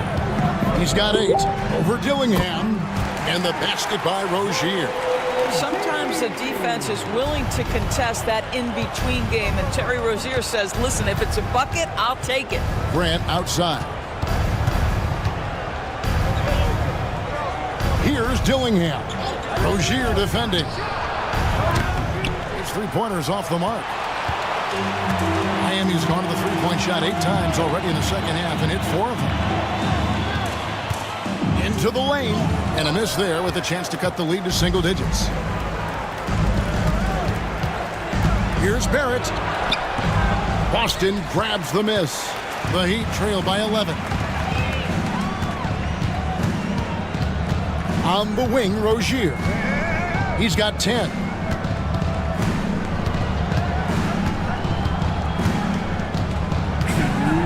Six to shoot. And a wide open shot from Green. Hits it from three-point range. Green's got 9. Man, he's having quite the quarter, converting at a really high percentage. Pass to Grant. Outside, Barrett.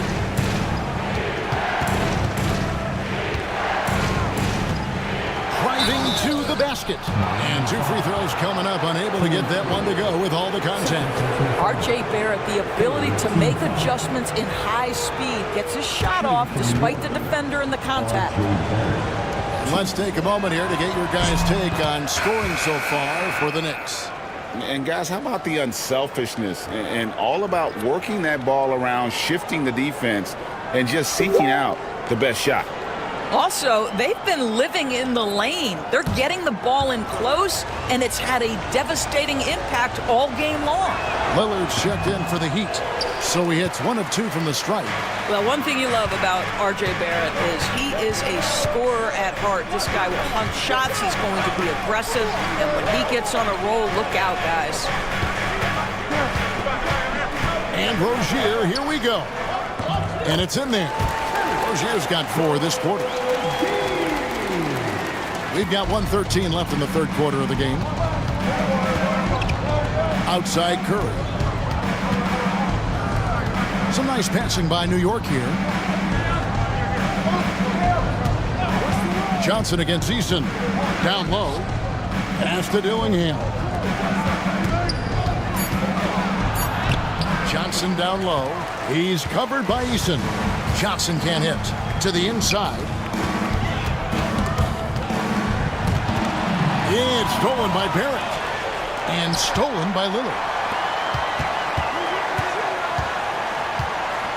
34 seconds left in the third quarter. Well, he's a quality mid-range shooter, but he can't get that one to go. Pass to Richards. Now here's Curry. Johnson outside. A 3. And Seth Curry gets the 3. Curry's got 6 points. Look at how composed Seth Curry is beyond the arc. Takes a shot like that and knows it's going in. Lillard from outside. A shot that time, not on target. What a performance from R.J. Barrett. He has been the story for New York. They've leaned on him for offense, and he hasn't let them down. He's now up to 23 points today. We'll return shortly.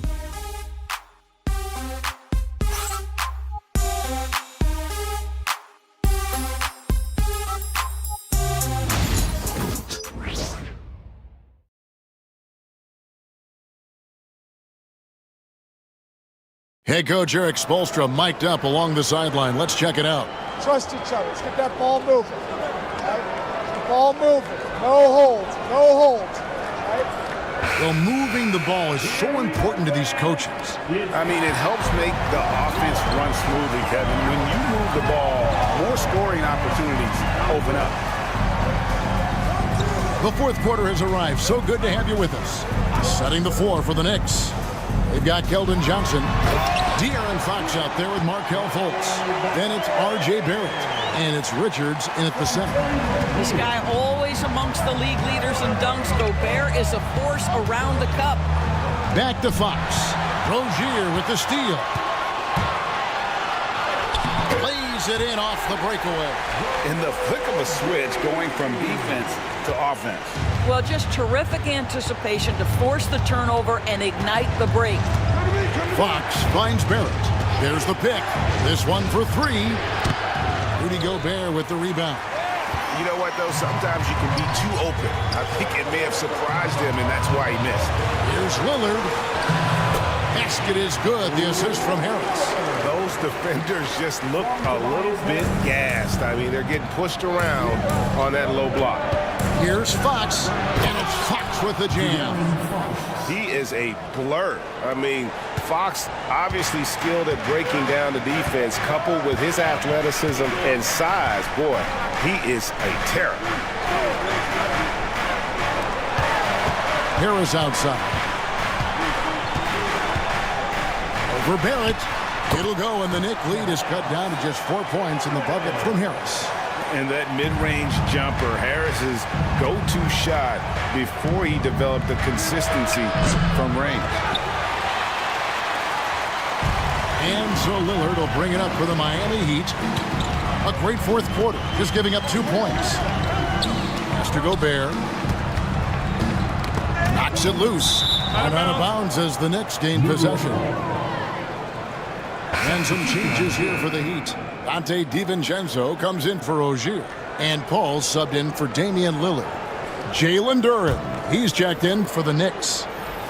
And we're about 2 minutes into the fourth quarter now. Fultz looking around. Driving the lane. 2 free throws coming up, and they call the shooting foul. It's going to be on Rudy Gobert.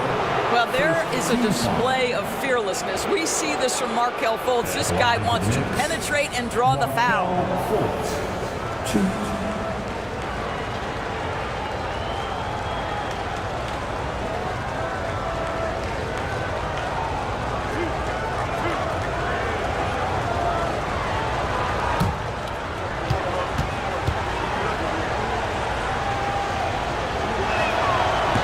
First free throw is good. Well, guys, certainly Markelle Fultz had a rocky start with his first organization, but the change of scenery has helped him immensely, and I think he's proven, while still finding his footing, that there is a place for him at this level.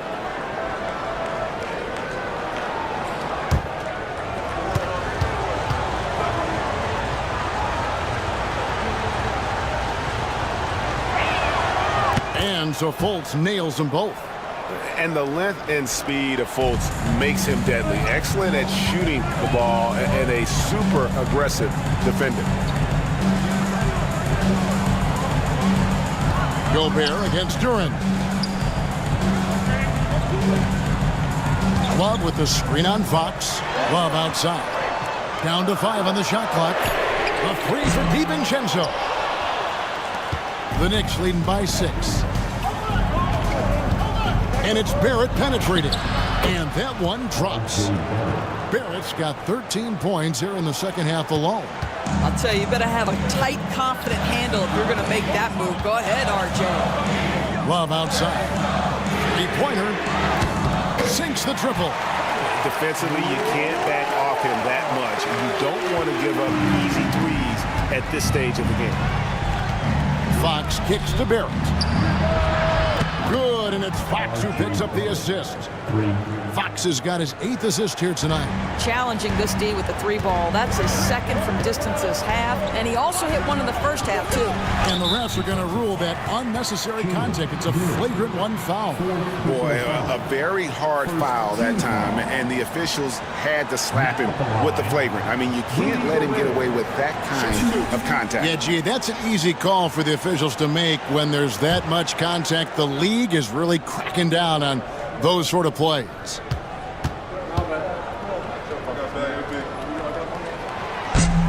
A free throw drops for Gobert.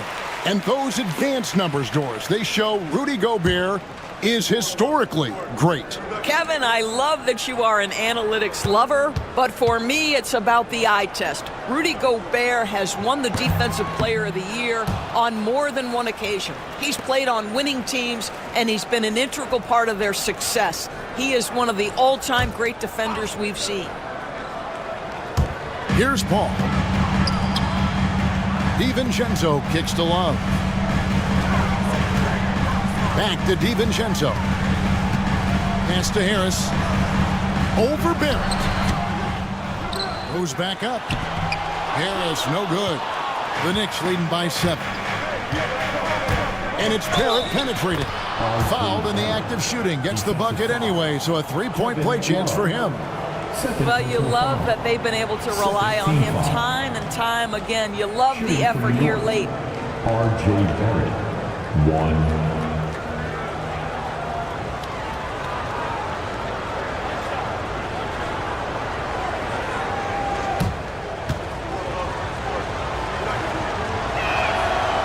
That one misses for Barrett. The Heat have gone 5 of 8 shooting as we've come down the home stretch in this final quarter. Pass to Harris.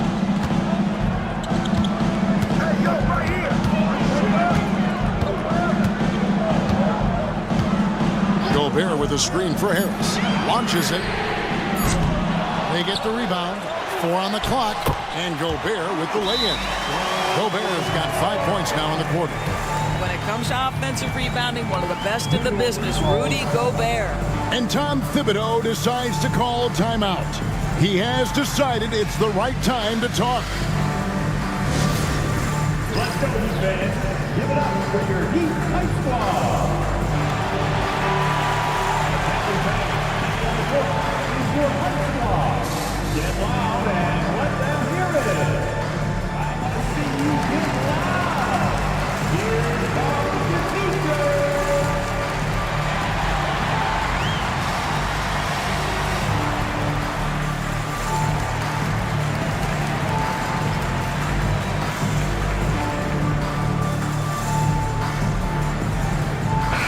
Let's check in with our reporter, David Aldridge.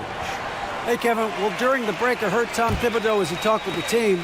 Now, he heaped praise on the defense. He said, the pressure's great. I love it. Keep making them make mistakes, guys. It's working. He thinks they're on the right track here. Guys, back to you. Thank you, David. Well, 2 long-range bombs in the first, but that's stalled out right now. Harris missing again.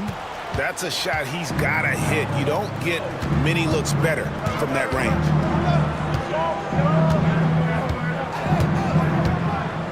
DiVincenzo against Barrett. Duran with the screen on Harris.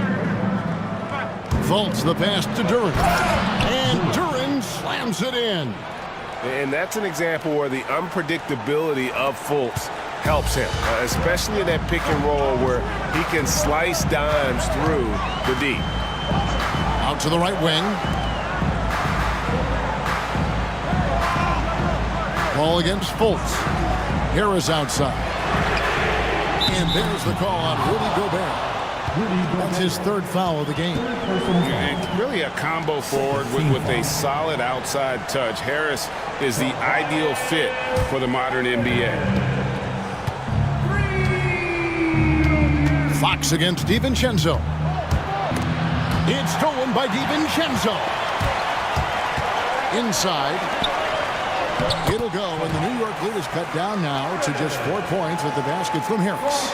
You can see it. He's taking better shots, and the results are coming because of it.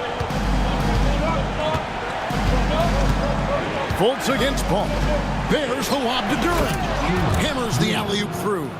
Oh, and the lead gets bigger on a ridiculous offensive sequence. That dunk alone would have been spectacular. Never mind it coming at the end of an alley-oop. Harris outside. Love against Johnson. Love kicks to Paul. Love with the screen for Paul. Shot clock at 6. From the arc. Love, no good. And so it's Fultz who brings up the ball for the Knicks. The biggest lead of the game, 15 points. Good on the three-point shot. Down in the corner, Johnson knows he just has to focus on his mechanics to get it done. Pass to Harris. To the middle. It's stolen by Duren. Goes up.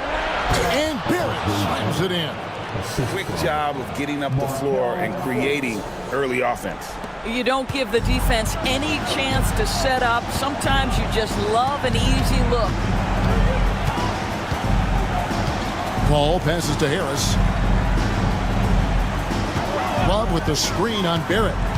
Here's Harris. Pass to DiVincenzo. Connects from three-point range. They cashed in on a lot of second chance opportunities here in the second half. That extra effort will help them cut into this deficit. Johnson outside. Fox with the screen for Johnson. Trying to answer back, but that three is off the mark. The Heat trail by 8. DiVincenzo kicks to Paul. Pass to Harris. Over Barrett. That's good from Harris on the assist by Paul. Paul's got his 5th assist in this one. And so far, Harris is having his way on offense. The defense just has not found an answer for his energy on that end. And the timeout called here by Tom Thibodeau. He's very aware of the timing here and the significance of getting things squared away with his team. It's T-shirt time. Here they come.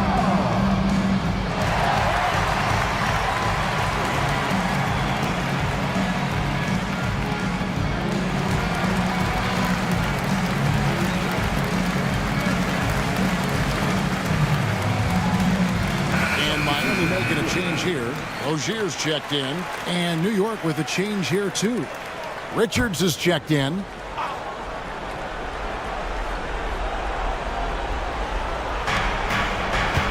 Fox passes to Fultz. Now Richards. New York moving the ball around. Rozier against Fox. Gobert pulls it in. Gobert's got rebound number 12 now. Tenacity on the glass. Rozier kicks to Love. Off target from outside. The Knicks leading by 6. Barrett dishes to Fultz. A pass to Fox. And out of bounds as the Heat gain possession. And we'll have a timeout called by Eric Spoelstra. And that timeout by Coach was carefully measured, wanting to make sure that everybody is on the same page here.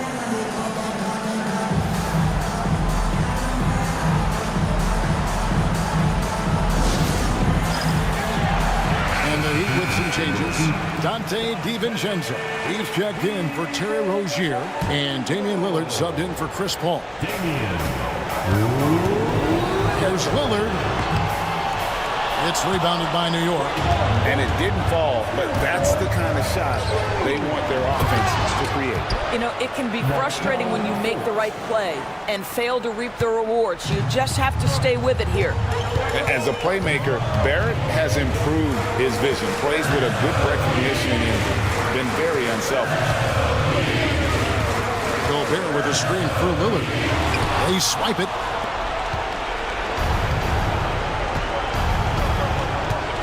.125 left in the fourth quarter. Johnson kicks to Fox. Harris against Barrett. Driving in. Good, and it's Fox who picks up the assist. Fox has got his 9th assist in the game now. The Heat trail by 10. Lillard outside. Over Fultz. Knocks down the step-back J. Lillard's got 9 points here in the second half. Diversified scoring in this one for him. I love when everyone can get involved, a full team effort. Back to Barrett. Pass to Johnson. Releases. And the Knicks good for 2. Making every effort to put this game on ice. Well, just terrific teamwork. Each guy doing his part. You love what you're seeing from them tonight. Here's Lillard. And it's Fox with the rebound. And here's Fox. He'll bring it up for New York. The biggest lead of the game, 15 points. Plenty of daylight on that shot. And the Knicks lead by 13. Well, they knew it would be a hostile environment, and they rose to the challenge. And sometimes when everyone's rooting against you, it seems to bring the unit closer together. It certainly did tonight. You know, Dame loves to test the defense like that, runs up against it, and then outworks them. Second team foul. Damian Lillard. And he makes the first.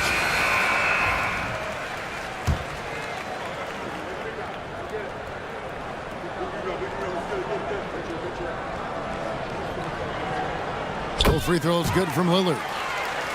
Hey, Lillard has all the talent in the world, but, man, this guy is a great leader. Lots of charisma, and he holds his teammates accountable. 1 second separating the shot clock and game clock. Chalk up 2 there. Barrett's got 36. Big miscommunication on defense. He recognizes it and quickly takes advantage.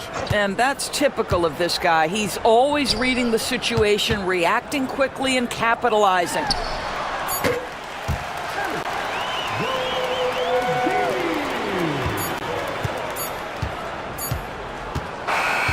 So no problem for New York as they get the win. This was a very strong showing for him, Greg. Not necessarily a runaway win, but one they'll feel very good about. And let's face it, anytime you can go on the road and win in the fashion they did, you have to feel good about it. Really an outstanding effort all the way around. And that'll do it, folks. For Greg Anthony, Doris Burke, and David Aldridge, and the rest of our terrific crew, this is Kevin Harlan saying thanks for watching. And now, our player of the game, R.J. Barrett.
Oh, say does that star-spangled banner yet wave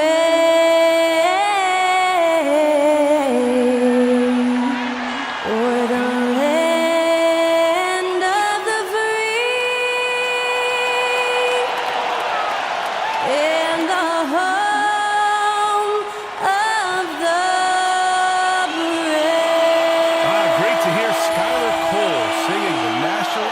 before today's contest.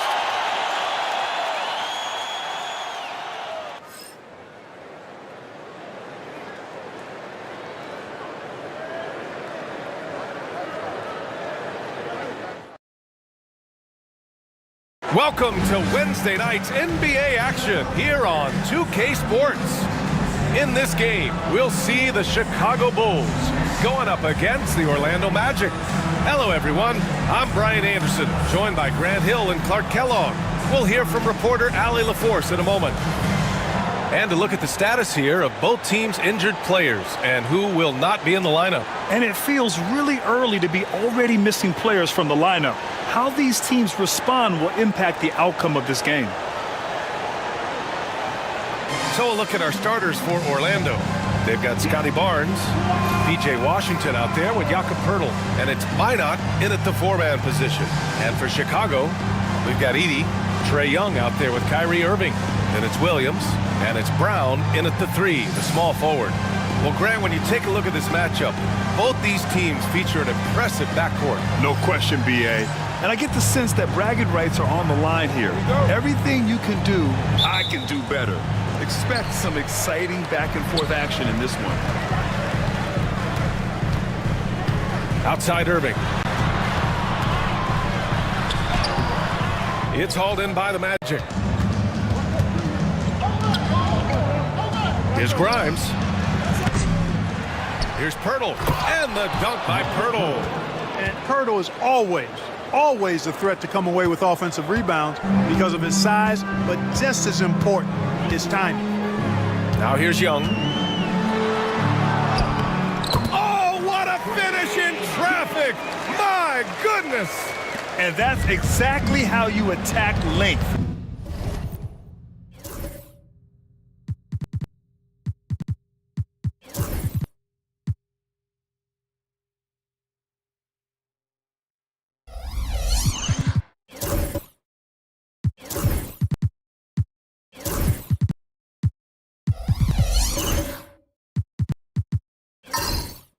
I love how he doesn't lack assertiveness. That's well done there. I mean, don't even give him a chance to get to the block.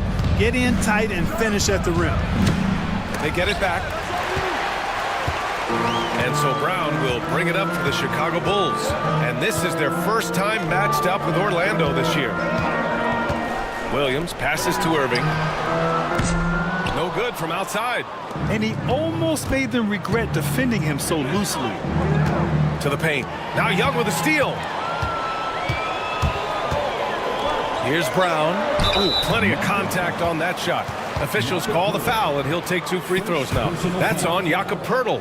Getting the shot up and drawing the foul. Bruce Brown with a heady play. He's getting his first free throw attempts of the night now. Well, the last time the Bulls won a playoff series was back in 2015, Grant. That was back when Butler and Rose were their leading scorers. And it just shows you just how long it's been. But they've been stuck in mediocrity ever since. And right now, they are desperate for a breakthrough season. Now here's Barnes. 23 points his last outing. Over Irving. That one rolls around and rims out. And maybe they're a little too excited today. They need to settle down. They've opened up 1 for 4. And Young gets it to go. Yeah, Trae Young can change the course of a game with his outside shooting. For Orlando, they've gone 1 of 4 to begin this one. Here's Grimes, guarded by Young. Inside. Here's Barnes. Parries the 7-footer. And this is how you finish inside. Barnes, I mean, he doesn't fear anyone close to the rim. Irving against Barnes. 3-pointer. Pirtle grabs a miss. The Magic have gone 2 for 5 here in the first. Barnes, no good. He's been off this whole period, unable to sustain any kind of consistency. And it's Irving missing. It's been an ugly quarter for him. Trying to shoot his way out of it. Might be time to work on the playmaking skills. Barnes, it's good. Phenomenal work from the mid-range. Barnes continuing to hone this part of his game. Let's check in with our reporter, Allie LaForce. Just a bit ago, Billy Donovan and I were able to chat, and he had nothing but praise for Scotty Barnes on the other side. He said Barnes poses so many problems because of his versatility.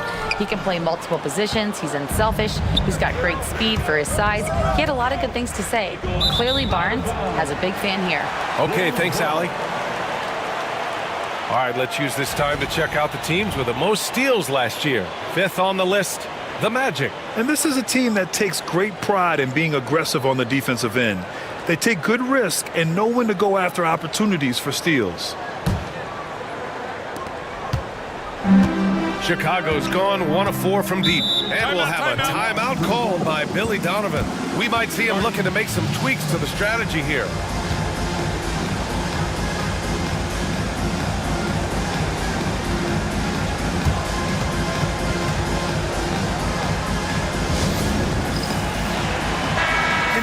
To admire how pesky they were on the defensive end, jumping in passing lanes and being overall extremely aggressive going after steals, finishing in the top 5 in the league in that department.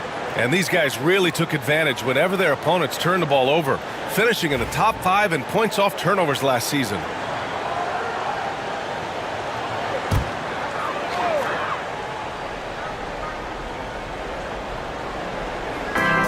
Pass to Williams. Here's Edey. Back to Irving. Williams on the wing. Hasn't gotten one to fall yet. Clock at 4. Here's Edey. The Bulls with another miss. Orlando trailing here. Washington outside. Back to Barnes. Pass to Minot. Here's the 3. Pure from three-point range. Hey, good to get him going right away. I mean, those are the shots that really boost confidence. Perhaps he's set for a big night. I mean, he can be a difference maker for him when he's on his game. Now here's Young. He's got 5. And he's going for the lob. You want to take away the shooting of Young, but in the pick and roll, Trey can dish it effectively. And Barnes has got the ball here for the Orlando Magic. Well, Grant, aside from making the East Finals in 2021, how would you assess Trey Young's teams? Well, they're always solid offensive teams, but Trey is the type of player that you need to surround with defensive-minded guys, and he hasn't really had that. And here are the Magic now, after the basket by Chicago. The season is still young, but it's been interesting to watch some of the rookies find their footing here in the NBA Clark. That's always one of the more interesting things for me. Everybody's journey of development is their own, and it's different. It has a unique pace. Some guys come in ready to contribute right away. They're in a good situation. Others, it takes a minute for them to find their stride. So watching it all unfold is really pretty cool. But Pirtle is a massive guy, somebody that uses his height exceptionally well to get high-quality looks.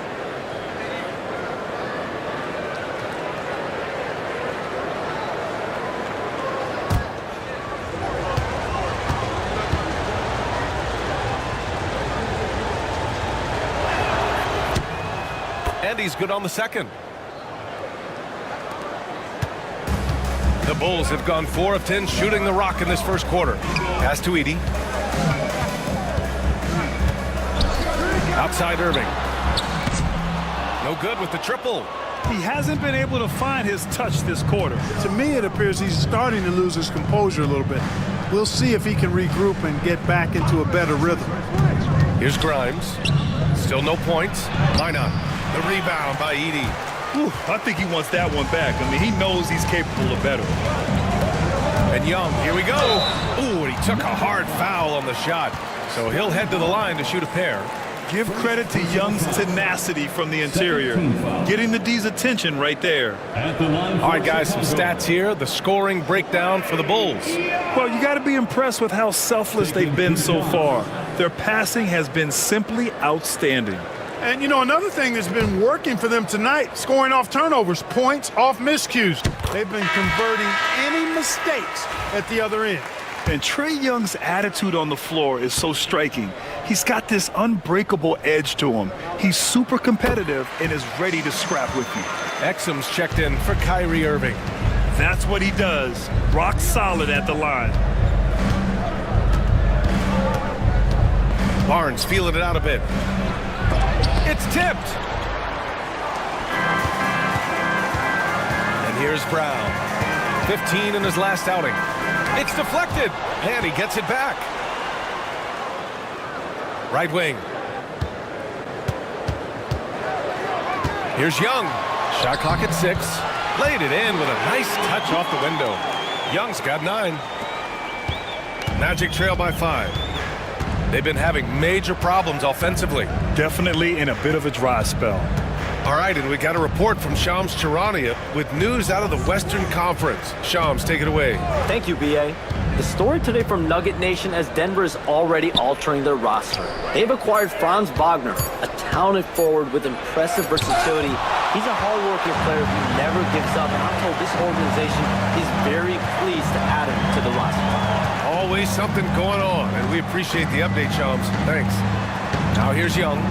He's got 9. Good efficiency. He's drained 4 out of 5. Courageous play by Young. I mean, he goes inside and gets past the contact to his shot. Barnes goes in. Basket's good.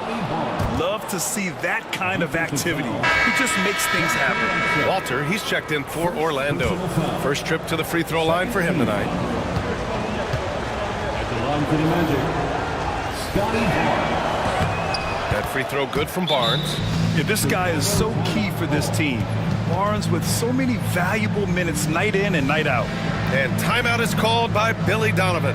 He's going to gather the troops and talk it over. Now, coming to the floor, you're incredible.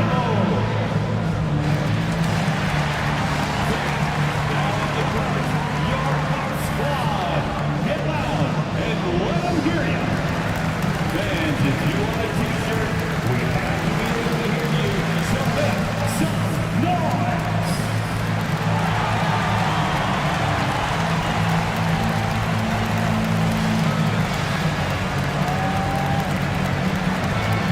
Diabate's checked in for Scotty Barnes.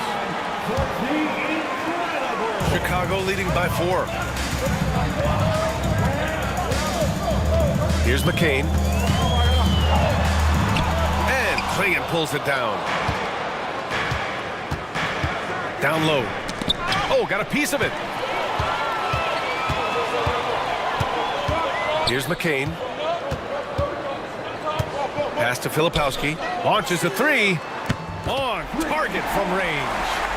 And the Bulls lead by 7. I just love the ball movement. Here's Walter. Jacks up a 3. It's hauled in by the Bulls. Last game matched up with the Grizzlies. A tough loss there. Just a tough road loss. You're going against players who are comfortable shooting in their own building. You have to find a way to disrupt their focus. Yeah, and it's not easy to do. Much easier said than done, but they're capable of making it happen. It just comes down, I think, to will and desire. Here's Shed. He had a 12-point outing in their last game against Indiana. That one falls. He's now 1 for 3. Pounding it inside early and often, setting a physical tone. Bulls leading by 5. Gives us a chance to catch up with Allie LaForce. Well, this young Magic roster has chemistry. Coach Jamal Mosley said they're so tight together. It's just organic. They're happy in creating these relationships over time, and it's because they're all just good kids that like being around each other. Guys, that's what you want. Yeah, no question. Something to build on, Allie. Thank you. Chicago shooting their 5th free throw of the game here. You know, success at the line just became contagious for them. A few guys got on a roll, and it carried over to the rest of the team.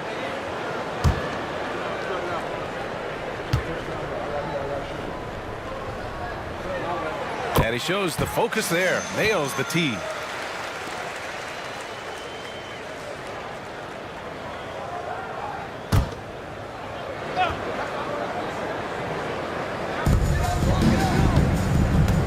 Here's the pick. Exum passes to Bochan. Drains the triple. And that's what they want to do. Get him open looks early. Here's Shed.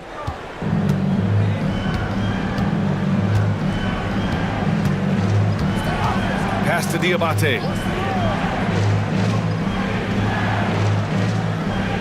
Here's Hauser. Pulls it.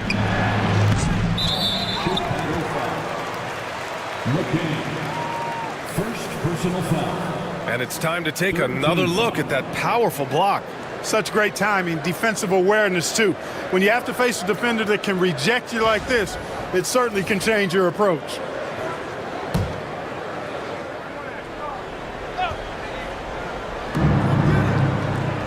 To the right side.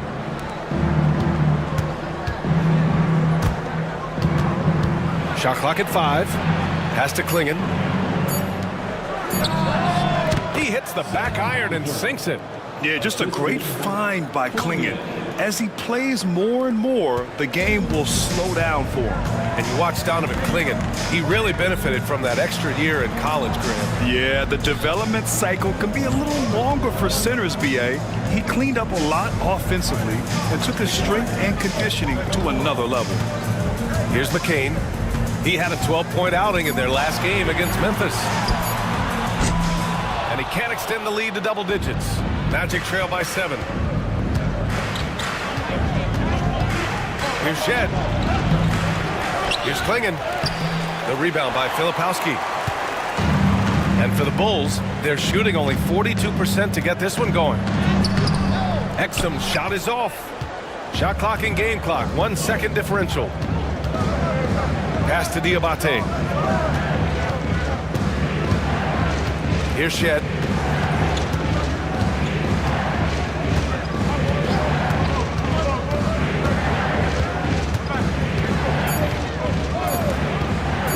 This one for three. The shot off that time. A big-time effort for Trae Young, providing a lot of energy for the Chicago Bulls. 11 points in the quarter. He's on fire. Back after this.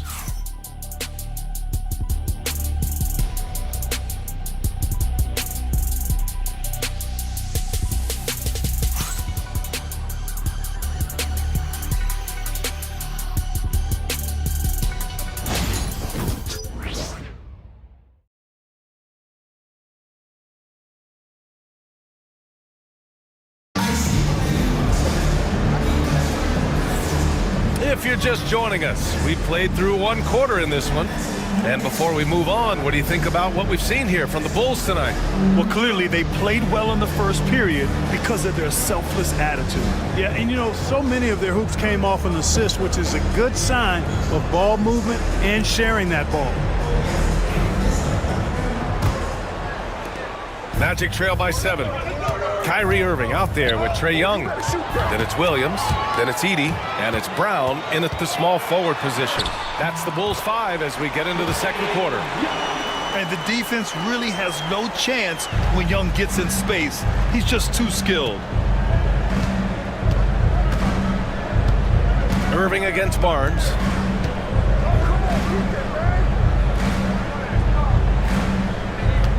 Pirtle with a screen on Irving. Barnes passes to Pirtle, and the dunk by Pirtle. I like Pirtle's ability to quickly move to the hoop after the screen. That, again, speaks to his mobility. Pass to Edey, and that's a foul called on Jakob Pirtle. That's foul number 2 for him. And that's 2 fouls for him so far. But I still think he needs to stay aggressive.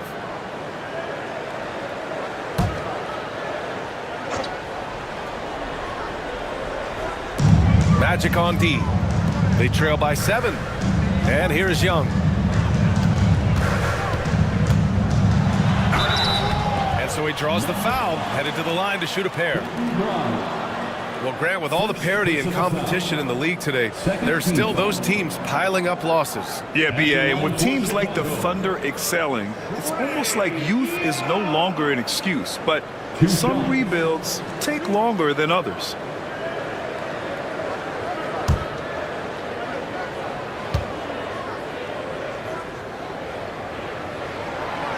No good on that one.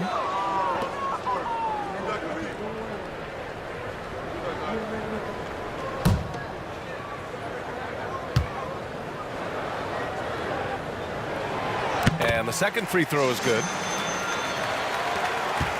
Magic trail by 8.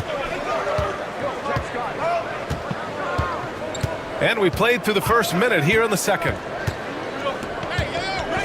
Tries it from the block.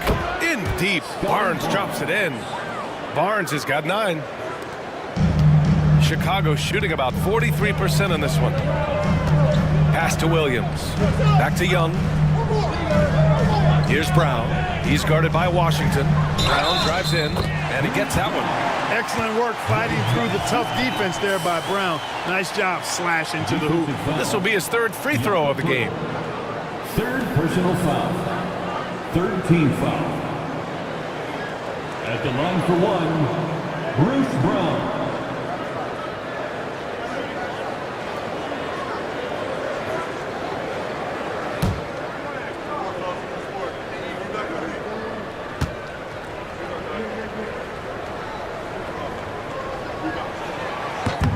Free throw good. Brown. Bruce Brown is just one of those guys that can fill just about any role they need him to. Tremendous versatility. Pass to Minot. Now Pirtle. Here's Grimes from deep. Nails it from beyond the arc. And their shots are dropping with more consistency now. Well, it was a slow start, but they've gone from simmer to medium heat, and they're bordering on hot to close this gap. And now a chance to see what's coming up for Chicago. On Friday, they'll be matching up against Steven Adams and the Brooklyn Nets. Then on Monday, they'll head home to take on the Utah Jazz. And looking at the Mavericks matchup, it's the 8th time they'll take the court in this fledgling season. They'll be prepared for a tough one there.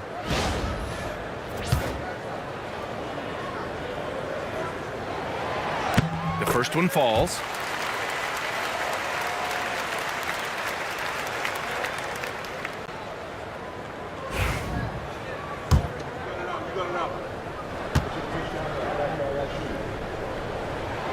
Both good from the line that time. Magic trail by 8.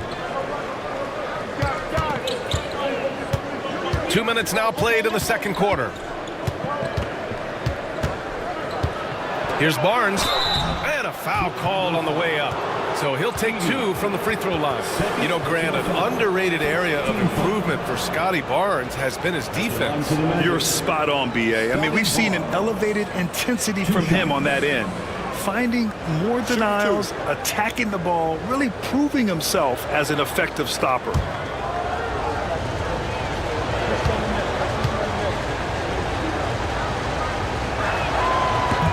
That free throw misses.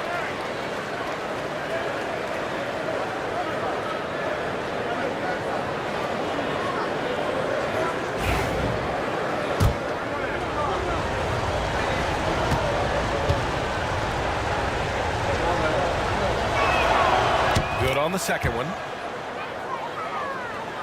Here's Young. He's coming off a 13-point game against Memphis.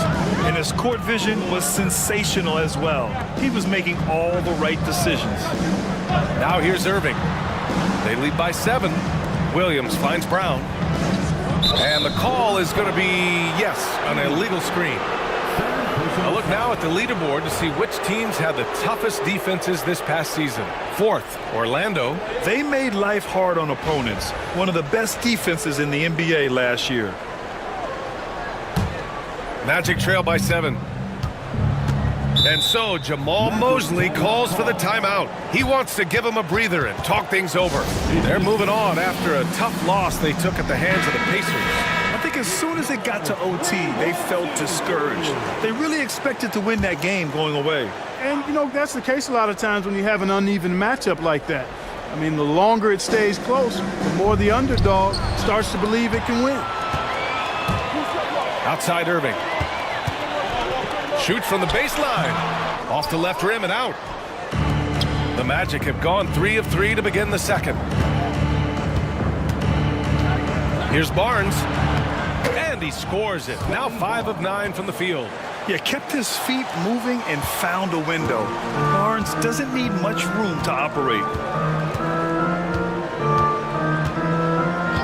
And now about 3 minutes gone in the second quarter here. And play stops. A whistle there on what looks like an illegal screen.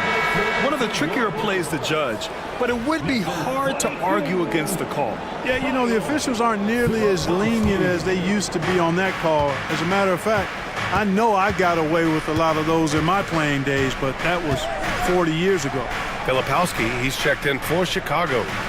Now here's Barnes. 12 points for him. To the inside, Hurdle. So it'll be 2 free throws. He was fouled in the act of shooting. And they caused a lot of headaches with their on-ball defense. They cracked the top 10 in team steals. More than a few games changed because of their aggressive D. They took care of the ball, stayed in control. It was very hard to turn them over. Shooting 2.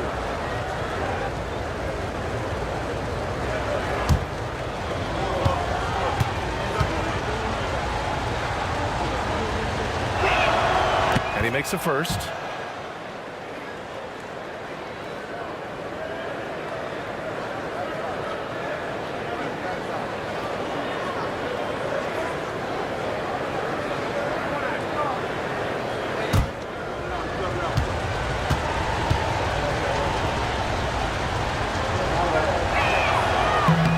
And so Pirtle nails both of them.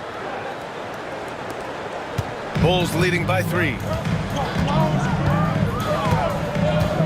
Irving looking around. Outside, Williams. Basket is good. Nice setup from Irving. Williams has gotten himself on the board with a 3 there. Talk about confidence and quick release. Love that Williams wasted no time letting that one go. Barnes with it. Guarded now by Williams. Minot can't get it to go. And so it's Brown with it. He brings it up for Chicago. At the conclusion of this one, they're off to Brooklyn where they'll face the Nets. And that'll be their only game on the road before heading back home. Irving against Barnes. Just 5 on the clock. Irving, no good. He hasn't hit a single shot yet, but somehow as a team, they're getting it done. Washington against Brown. Washington passes to Pirtle. Here's Grimes. And another miss by Orlando. Boy, he's got to be disappointed in the result there. I mean, the defender really didn't make any impact at all. And the basket by Brown. Brown is a physical player, so he's not going to be bothered by contact or having to play through contact. Barnes passes to Pirtle. Here's Grimes. Washington, a screen on Young. Here's Grimes. Off target from outside. Chicago leading by 8. Takes a 3. That shot off. The Magic have gone 4 for 7 in the second quarter.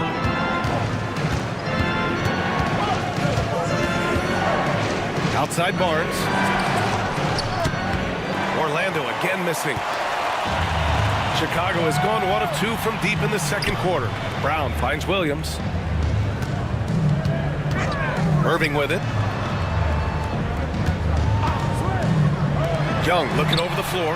And good. Coming on the assist by Irving. And now an 11-point Chicago lead. Yeah, he can light up the stat sheet. Young really putting on a clinic. And we've got a timeout from Jamal Mosley. He wants a few moments to regroup with his players.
Teams making some changes here.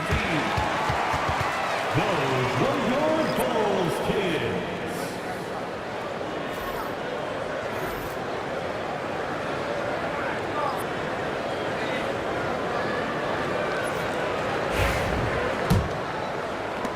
And so here is Orlando. 11-point game. Here's Shed.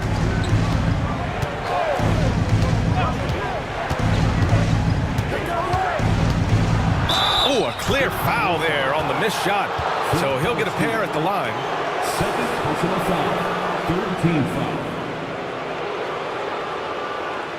First trip to the free throw line for him in this one. Shed at the line for 2.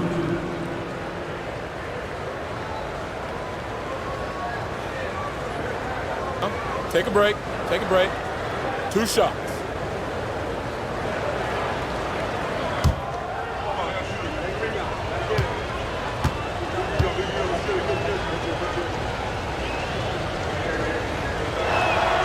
The first free throw is good. Chicago making a switch here. Champagne's checked in.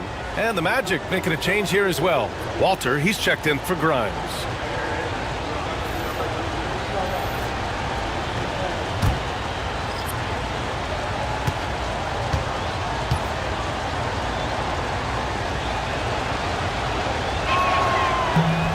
And he can't hit the second.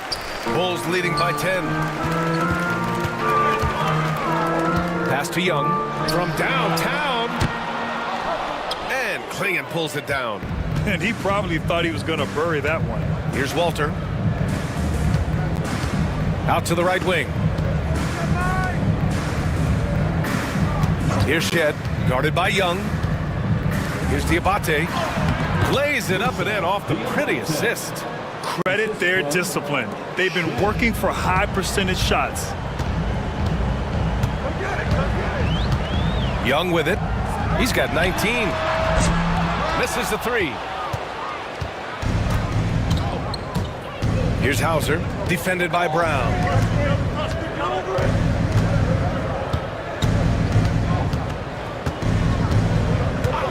Here's Shed. Pass to Hauser.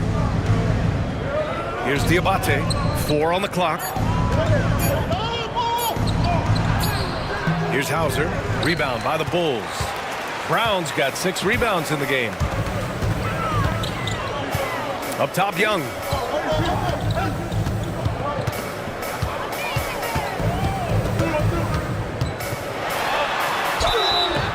And he got the whistle on the way up. So he'll be headed to the line for a pair. First personal foul. Most people think of Young as a perimeter player, but he has the courage and toughness to work inside. I like how he's upped his aggressiveness here, finding ways to get to the line in this second quarter. Exum's checked in for Chicago. And both free throws good for Young. And you see player training methods, Grant, a lot more than just running and getting shots up. And you know, B.A., what interests me, players not just training their bodies better than ever, but also their minds. They're working on hand-eye coordination drills and just all kinds of stuff to enhance their reflexes. A chance here to catch up with Allie from the sideline. With the game on the line, Ice Spray is dangerous, man. Young said, I've been owning the moment my whole life. That's what I do. I've worked too hard to be afraid of the moment. Brian? Well, Allie, it definitely shows in his play. It's great stuff there. Thank you. On the AT&T 5G Slam Cam, good looks by our terrific camera crew.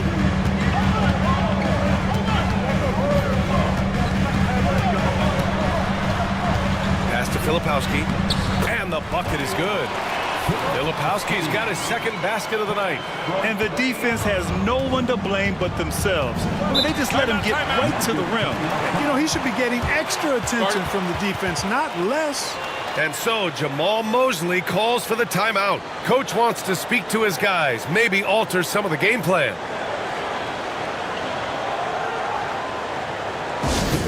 Fans, turn your attention to the clock for your Chicago.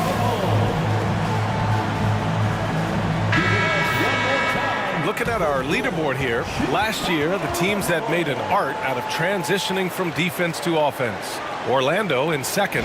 And whenever you turn the ball over against them, they pushed it right back at you. Last year, they were just merciless at exploiting teams whenever they made mistakes against them.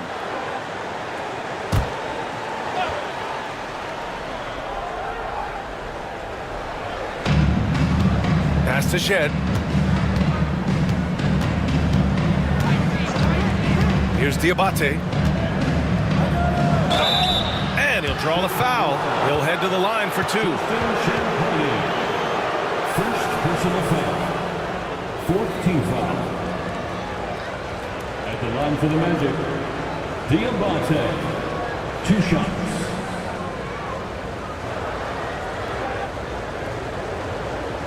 Shooting 2.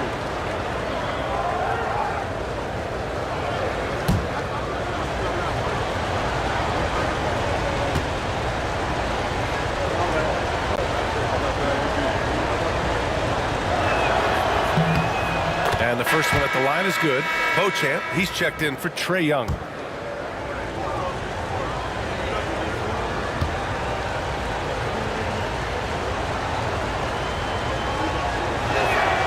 Both shots good from the stripe. Bulls leading by 8. Exum passes to Champagny. Here's McCain. Pass to Beauchamp.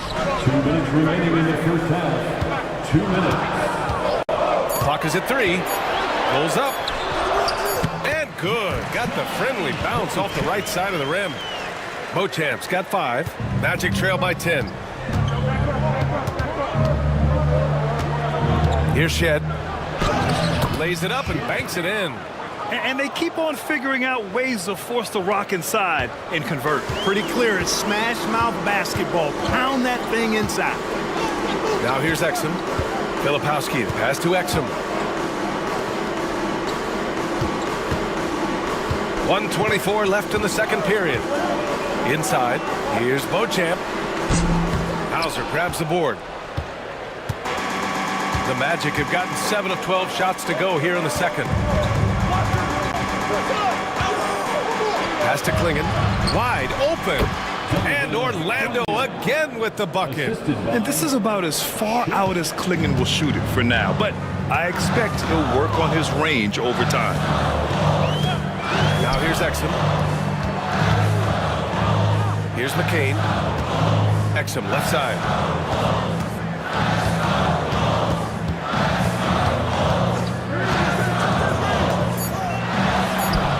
And he makes it. Exum's got his first points of the night. Great timing and coordination. Lays it in coming off that pick. Here's Shed. 5 points in the game. And so he draws the foul, headed to the line to shoot a pair. And he'll take his 3rd and 4th free throws of the night. Shooting for Orlando. Shed. 2 shots. Shooting 2.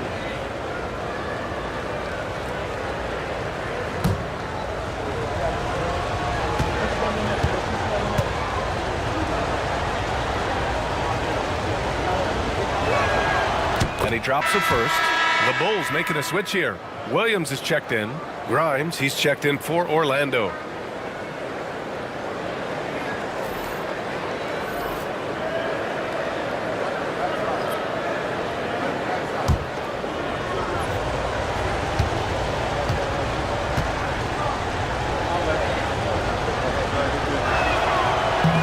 No good on the second, so he hits 1 of 2. Bulls leading by 7. Shot clock and game clock separated by less than 6 seconds. Beauchamp gets the bucket. The Magic have gotten 8 of 13 shots to fall in the second quarter. Here's Grimes. He's guarded by Exum.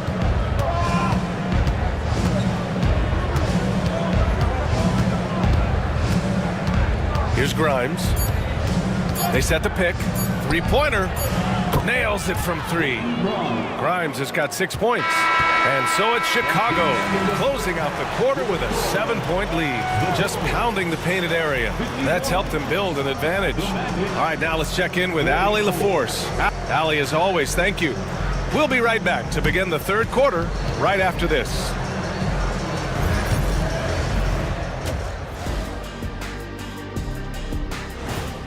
The Magic facing some injury. And now, guys, it's time to talk about that champ.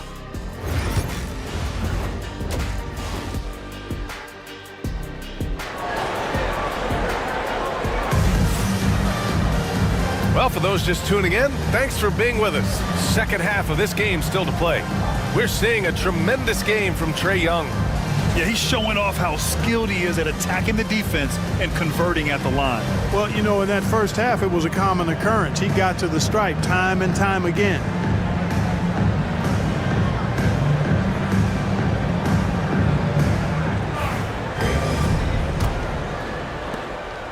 And so it's Barnes with it. He brings it up for the Orlando Magic. They trail by 7. And after this game wraps up, they're off to Cleveland where they'll face the Cavaliers. That'll be just the second road game of 5 in a row. On the court for Orlando, we've got Washington. Barnes is out there with Jakob Poeltl. And it's Minot in at the power forward position. Barnes against Irving.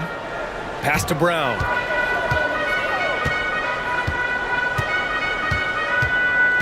There's a screen to the paint. Here's Edey. Boom! He jams it straight down. Outstanding distribution there. I mean, what impressive passing ability.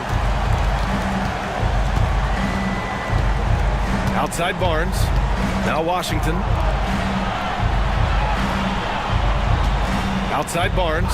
Hurdle with a screen on Irving. The three from Barnes. Chicago with a rebound. Grant Williams, a bit of a jack of all trades, Clark. He always provides a spark. Yeah, he's an ideal guy to have in your rotation, whether he's starting or coming off the bench, because he gives you a lot of positive production at both ends, and he can get under the skin of the opponent too, which isn't always a bad thing. Gives you everything he has and fits in nicely with whatever role you give him. For three. Out to the right wing. The three is up. And Kyrie Irving clears the rebound.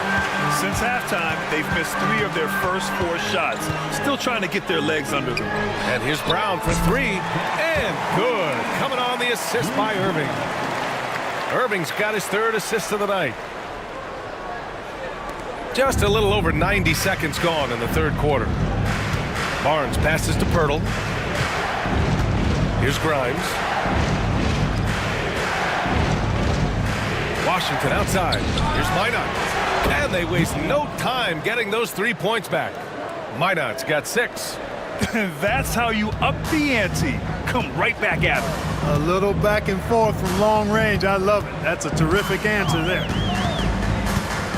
Here's Young. Pass to Edey. Outside Irving. 6 on the shot clock. Oh, and there's the whistle on the shot. So 2 free throws for him coming up. That one on Barnes. You know, I like how Irving also keeps the defense guessing, keeps them off balance, and he's so crafty and creative around the basket. That free throw good from Irving. Grant, we all know how good Kyrie Irving is, but he's especially lethal in the 4th quarter. And his clutch moments go far beyond his series winner in the 2016 finals. He thrives in high-pressure moments and has done so his whole career. It's so amazing to see how much raw talent Kyrie Irving has. Just seems like that ball is part of it. And so Jamal Mosley calls for the timeout. He'll take the opportunity to regroup. And with this break, a chance to see the best passers in the league from last season. Second, Trae Young. Not a lot of guys had better vision on the floor than him. He was able to see passing lanes and ready shooters no one else could.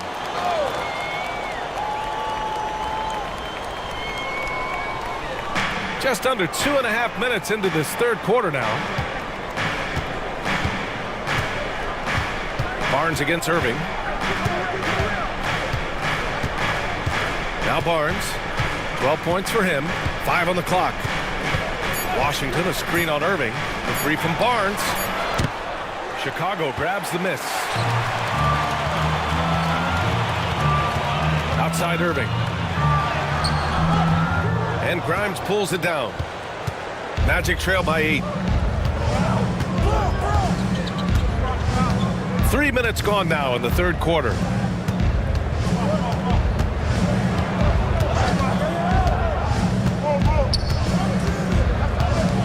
Drives to the hoop. And there's a whistle. He'll head to the line to shoot 2. That's on Grant Williams.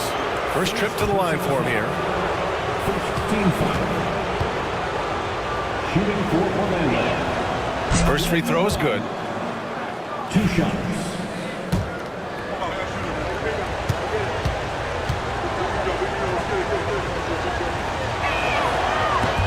So he gets them both. Now here's Irving.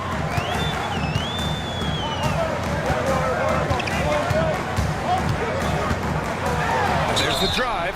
You know, Clark, watching Kyrie Irving, he still does things you just can't believe. His ball handling ability is just remarkable, and his finishing ability surpasses his rush hour handles. And that's saying a ton. He can beat anybody off the dribble. He can make tough shots.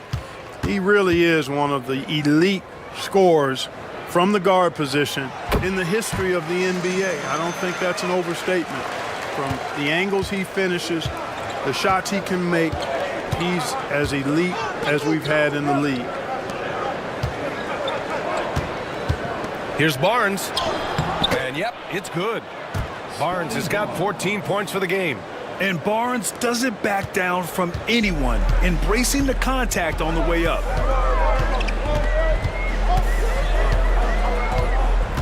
We've gone about 3.5 minutes here into the third. Fearless Trae Young. A nice start to the third. 3 out of 4 and looking good doing it. And Barnes has got the ball here for the Magic. 8-point game.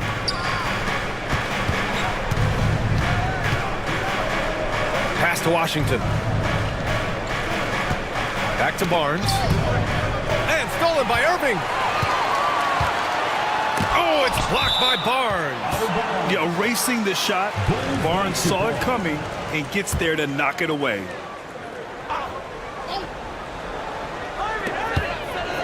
Left side Young. Back to Irving.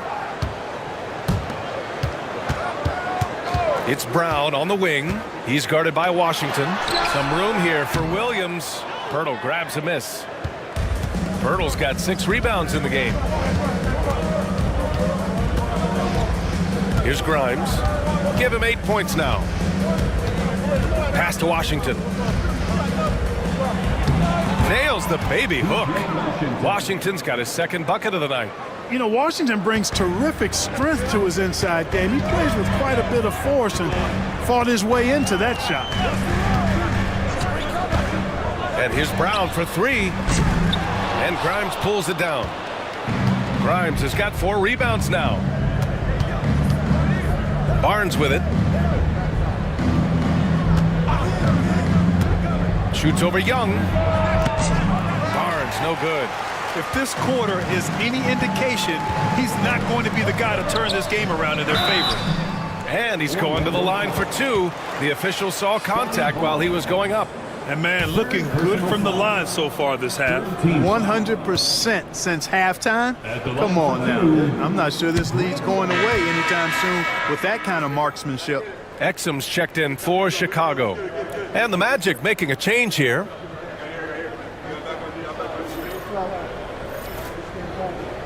We got this. We got this.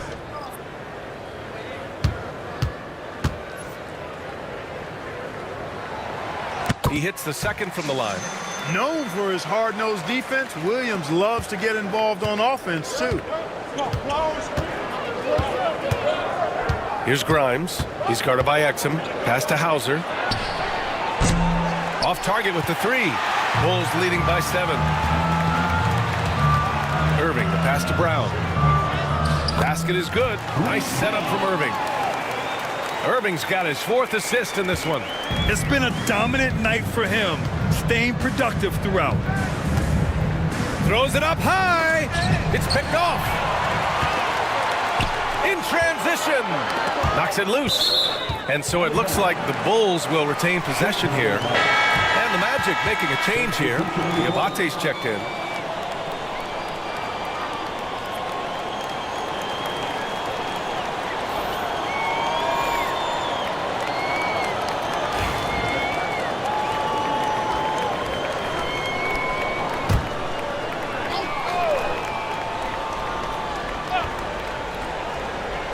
On defense, the Magic. They trail by 9. Here's McCain. Pass to Beauchamp. Here's McCain. Just 5 to shoot. Here's Exum. No good on the 3.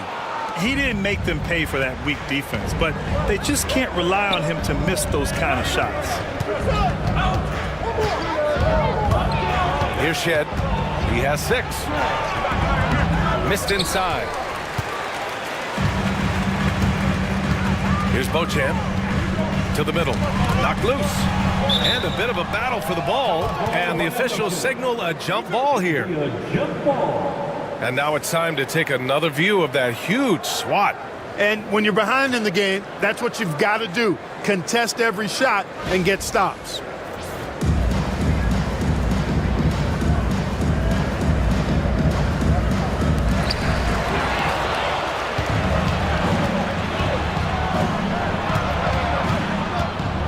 Grimes. Give him 8. It's hauled in by Exum. And he lobs it up to the rim. Hammers the lob through. Woo! I just love that alley-oop slam, PA. Defense disorganized. Defense pays. Boy, I tell you what, guys, this is really getting close to being real ugly. Here's Grimes to the paint. Oh, deflected. Here's McCain. Hits the trifecta. And the Bulls lead by 14. All right, a look at how the hustle game has been going for Chicago. I like the fact that they've been very aggressive at the defensive end, tenacious. They're jumping passing lanes and coming away with a lot of steals. And we also got to talk about the number of points they've scored in transition, just jumping all over the opposition in this regard. 6 to shoot. Here's Grimes. And he was fouled while in the act of shooting, so he'll take 2 free throws. Second personal foul. On the night, he's 2 for 2 at the stripe.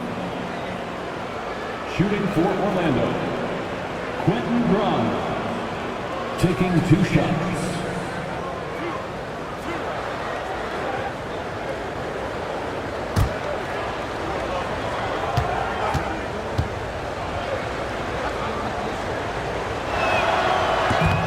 And he knocks down the first one.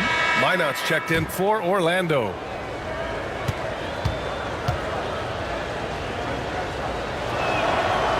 Second free throw, no good. Chicago leading by 13. Here's Beauchamp. And it's good as he snugs it right through the net. Beauchamp's got 10. They've been very well-rounded and extremely focused. Almost no holes in their performance tonight. They've been tremendous. Pass to Klingon. Here's Hauser. Out to the wing. Here's Grimes. 9 points in the game. And that one drops for him. Grimes has got 5 points in the quarter. Want to score in the NBA? Picks can really force the D to make tough choices.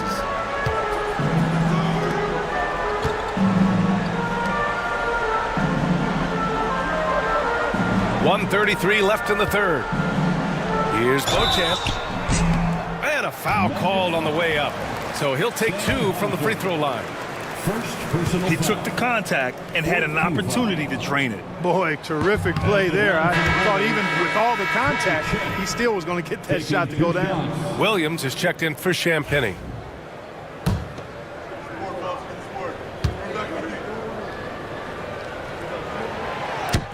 So he can't get either to fall. Magic trail by 13. Pass to Hauser. The 3 is up. The rebound by Edey. Tell you what, the defense was lucky there. I mean, leave him that open from range, he'll typically knock it down. And there's the lob. Ball stolen. They push it up 4 on 3. Here's Minot. Battles through traffic and lays it in. Give him 8. That is a pretty finish. The defense did all they could there, but he just outwilled them. Exum outside. Williams with the screen. Here's McCain. From outside, off the mark. Magic trail by 11. Here's Grimes. He's got 11.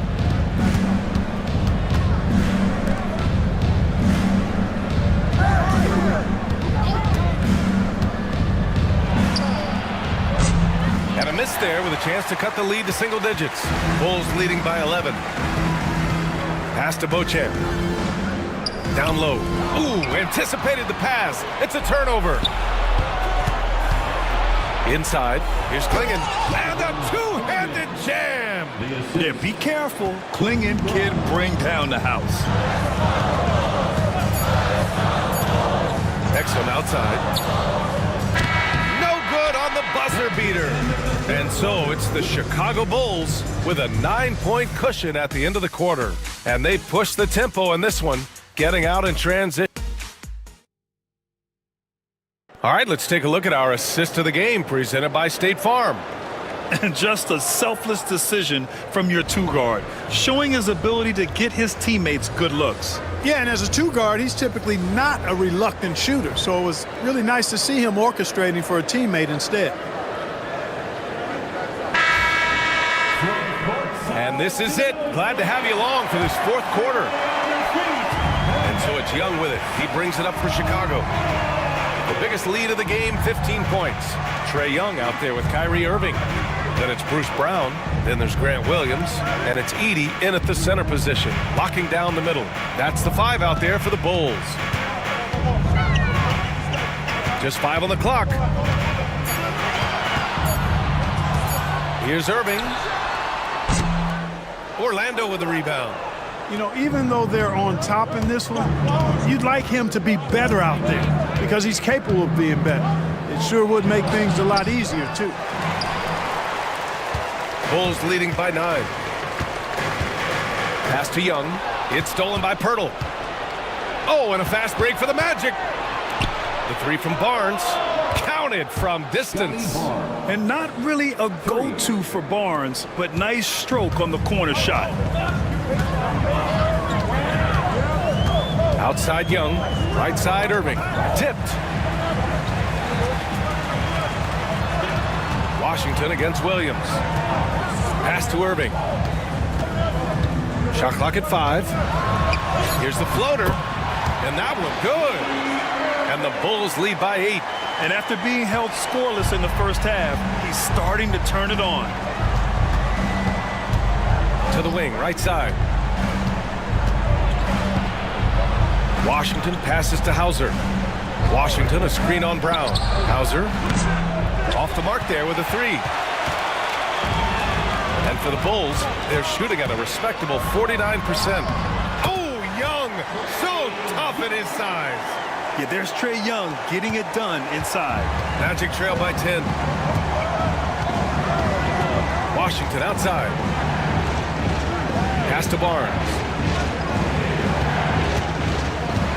Pirtle with a screen on Irving. The 3 from Barnes. Buries it from 3. Barnes has got 20. And this is why Barnes was the number 4 overall pick in the 2021 draft.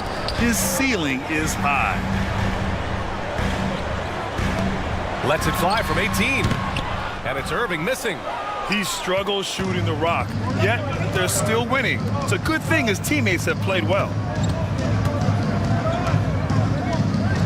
Barnes against Irving. Pass to Washington. There's the triple. And again, it's the Magic from deep. That's 3 in a row from out there now, so they've got to do a better job contesting. Outside Irving. Back to Young. Fearless from Young inside. Absolutely ruthless. He's not about to start showing mercy now. Guys, when you're this hot, it's elementary. Let it fly. Keep staying at it. Pass to Shed. To the inside. Here's Hauser, and it's going to be a 3-second call. The Magic making a switch here. Grimes is checked in. Magic substitution, number 11, Quentin Grimes.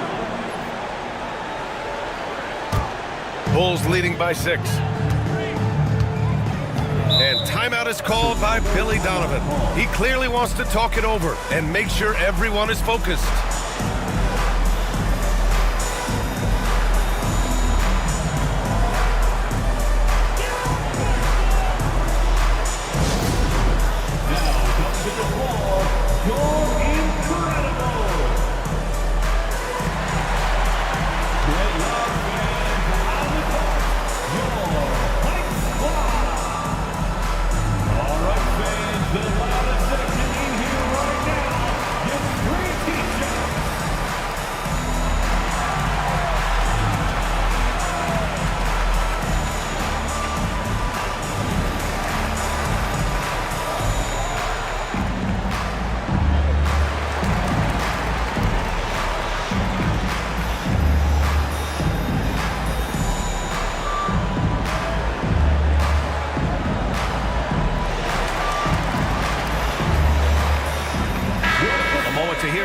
Allie LaForce.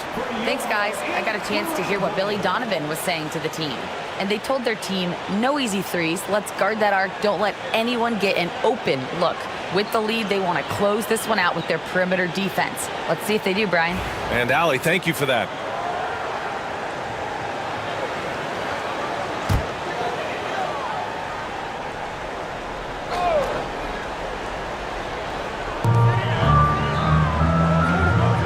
Now here's Brown. He's covered closely. Outside Young. Takes the three. Orlando with the rebound. Pirtle's got his 8th rebound here tonight. Going into halftime, he had 2 threes in his pocket, but hasn't added to that total since. Washington finds Barnes. Washington a screen on Irving. Here's Barnes, and he lays it up and in. Barnes has got 10 points in just the second half. In a tight one like this, you have to trust in his ability. Yeah, I agree with you, Greg. I mean, he plays with no fear, and he certainly knows how to put the ball in the basket. Out of bounds, Bulls ball as Chicago keeps possession. Great read to get a hand in there and disrupt the play. And, you know, even though they didn't come up with the steal, that's still a nice defensive play. Here's Edey. Williams passes to Irving. Goes up at the stripe. Surprisingly, it's really fallen apart for him here in the second half. And once again, off the mark by Chicago. Pass to Barnes. Barnes with a screen on Williams. Back to Barnes. Oh, and a vicious dunk by Barnes. They're making smart adjustments, setting guys up for success. It's certainly been an impressive run. They finally found the right formula to break down the defense. Back to Young. It's hauled in by the Magic. Pirtle's got double-digit rebounds now in the game. They've been taking care of business. Especially at the offensive end, where they've been totally in sync. Hauser passes to Barnes. Here's Grimes. He's guarded by Irving. Just 3 to shoot to tie it up. Second chance effort. Kept alive. Pirtle with the bucket. It's a tie ball game. Major muscle from Pirtle. Just bully balling the defense with his interior game. Irving, the pass to Brown. Got it. With a tough road ahead, they worked hard to get a good shot. Here's Orlando. They're on a 12-4 run. Over to the wing. Back to Barnes. Inside, Pirtle. Oh, and he got fouled on his way up. He'll head to the line to shoot 2. Boy, I like the way Pirtle uses his 7-foot frame. So skilled in how he earns calls, draws fouls on his way up with the shot. Taking 2 shots.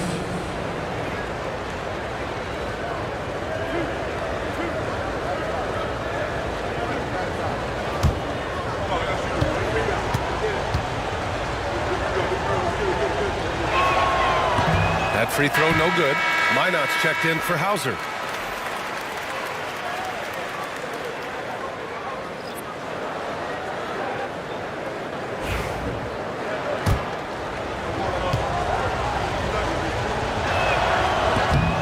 He's good on the second. The Bulls have gotten 4 of 9 shots to go in during this fourth quarter. Outside, Williams puts it up from the high post, and it's good off the back of the rim and in. Irving's got 4 points now in the quarter. Yeah, this part of the game is coming back for Kyrie. It's always been there, but he's showing more of it now. And there's the call on Scotty Barnes. That'll get him his 4th foul of the game. They've gotten pretty sloppy with the ball here in the second half. Chicago leading by 3. And here's Brown with the drive. And no good. Ooh, Washington with the defensive effort. Yeah, still close, but with their tough play on the boards, we're certainly seeing the effort. Minot can't get it to go. And so it's Irving with it. He brings it up for the Bulls. Their biggest lead of the game, 15 points.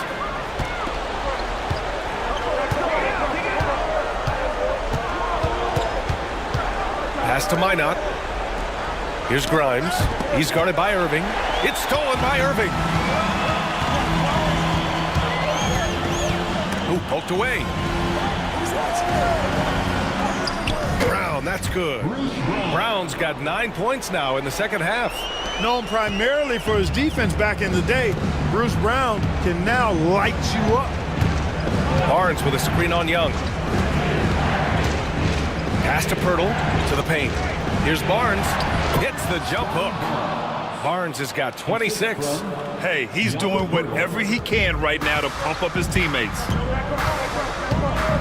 Outside, Williams. From the baseline. Here's Edey. Kick out to Brown. Second shot opportunity. Orlando with the rebound. Total breakdown from the defense there. I mean, he'll usually take advantage when that's the case.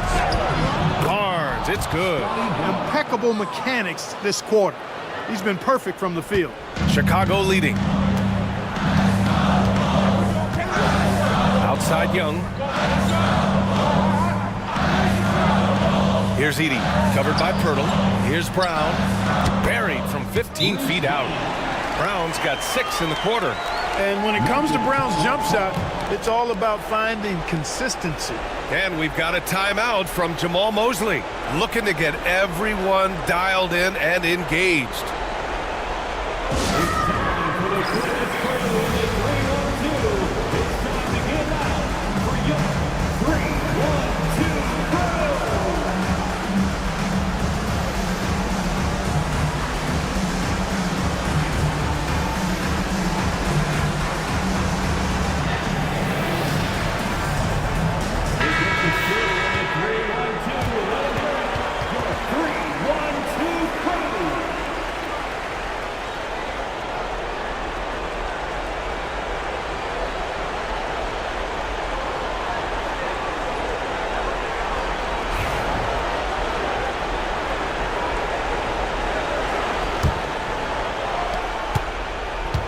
Magic trail by 3. Outside Barnes. Kyrie Irving clears the rebound. Irving's got his 4th rebound in this one. Outside Young. Outside Irving. 1:49 left in the 4th quarter here. Ooh, and he took a hard foul on the shot. So he'll head to the line to shoot a pair. Well, you've got to be careful and skillful in how you guard Irving. I mean, he's really adept at drawing fouls. Kyrie Irving taking 2 shots. Good on the first, and that gives him a 4-point cushion.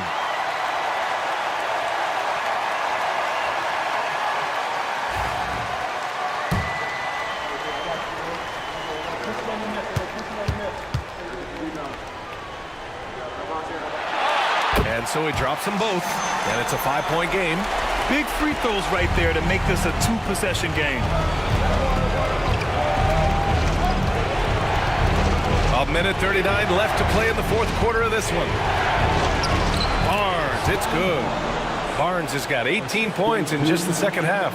Oh my, just what they needed. Barnes with a crucial burst of offensive energy.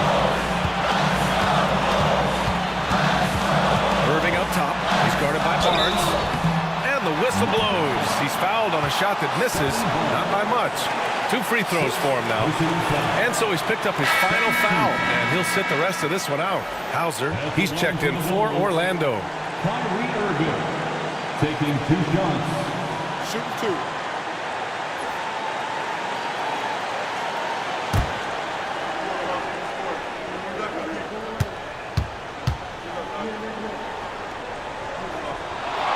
He gets the first, and that gives him a 4-point cushion.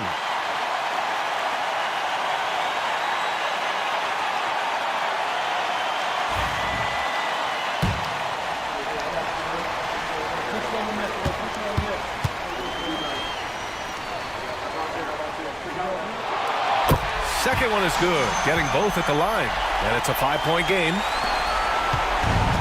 Orlando has gotten 3 threes to fall out of 4 attempts here in the 4th. Pass to Washington.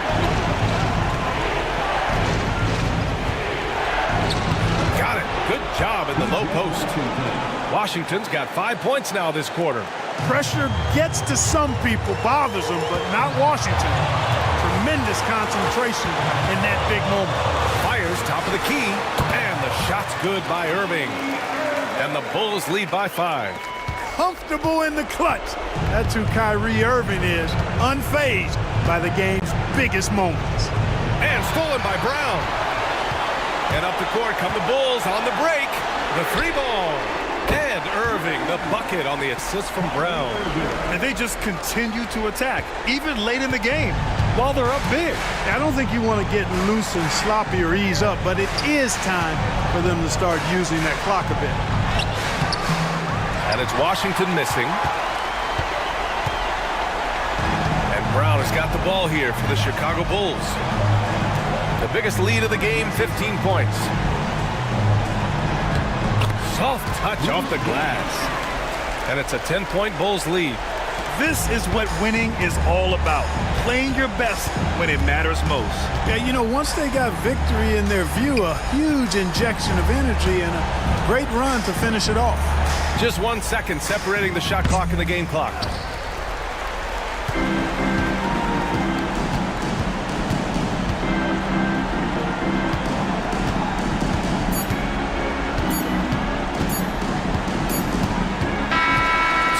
Problem for Chicago as they get the win. A clean win, and one where they clearly showed better energy. Yes, so true. They put on a show here at home, and I really think they had that extra swagger and confidence too. And now we have Allie LaForce standing with the player of the game. Allie, take it away. Trey, you guys had a look in your eyes tonight. How satisfying was it to get this win? I mean, it feels great. It feels great getting a win. But at the end of the day, I mean, I'm just here to help my team win, whoever we're playing against, and that's all I care about. Thanks, Trey. Guys. All right, Allie, good stuff there. Thanks for that. And that's going to do it tonight, folks, for our broadcast. For Allie LaForce, Clark Kellogg, and Grant Hill, this is Brian Anderson thanking you for watching the NBA presented by 2K Sports. And now, time for our player of the game, Trae Young.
Welcome aboard, everybody. This is Wednesday Night Basketball of the NBA on 2K Sports. I'm Kevin Harlan. With me tonight, former NBA players Richard Jefferson and Greg Anthony, with David Aldridge joining us courtside. And a whole season still ahead of us, but it's well worth seeing how the updated power rankings shake out. They're obviously disappointed with how things are going. Momentum working right now against them. And you know, right now, the Grizzlies, they're just right now outperforming those preseason predictions. And that's because they're getting help from some unlikely sources. Here are the starters for Brooklyn. They've got Steven Adams. Thomas is out there with Tyrese Halliburton. Then there's Benedict Mathurin. And it's Siakam in at the power forward. And for Memphis, Cade Cunningham out there with Anthony Simons. Then it's Jaden McDaniels. Then it's Okongwu.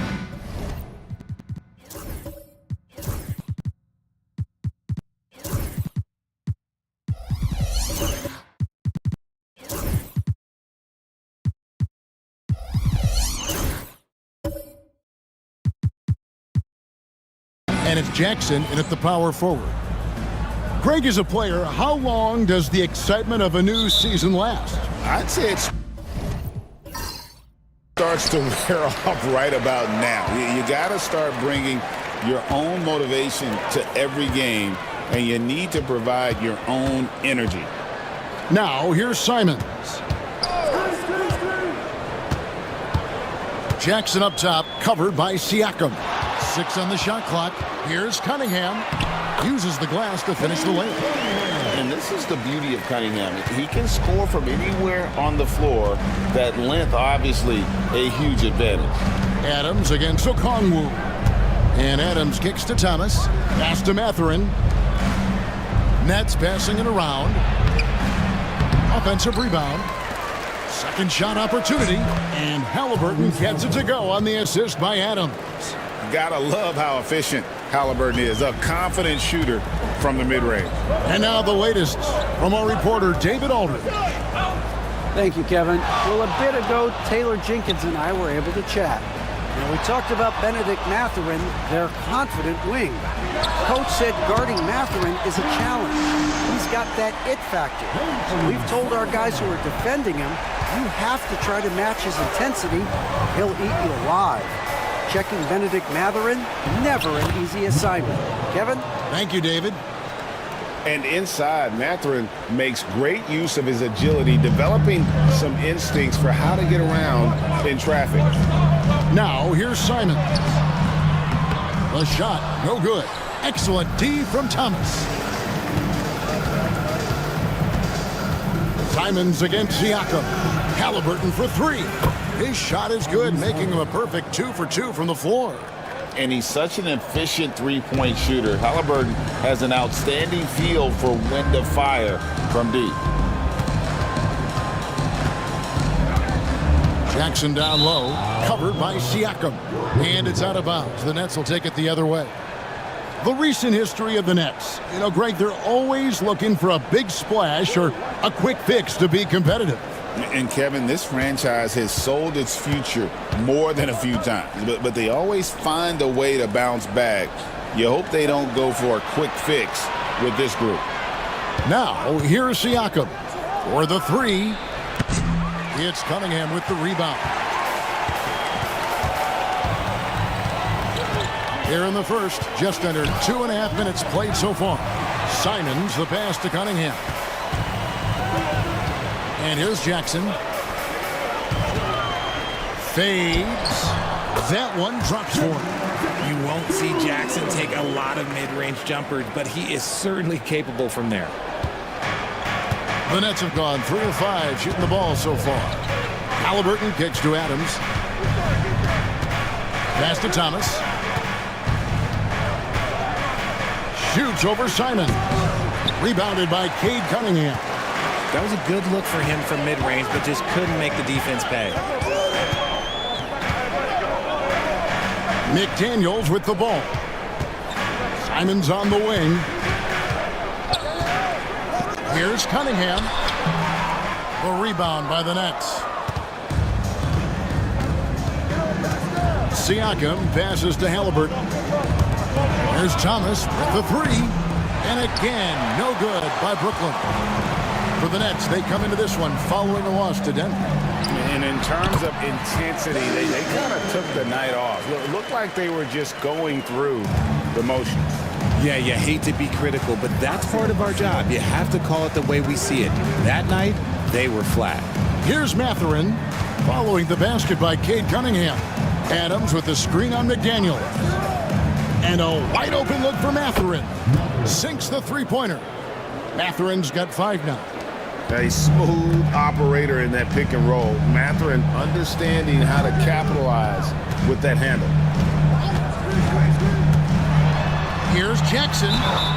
Whistle blows. Bucket is good. And he'll have a chance at the line to make it a three-point play. Yeah, not a perfectly set screen there, but got him just enough room to get that shot off. And, Richard, when it comes to Jaren Jackson, there's a lot to appreciate. My goodness. Oh, I love that he can guard 1 through 5. Really a modern defensive NBA big man. He can go back to the basket or he can face up. He doesn't need the ball to make a huge impact.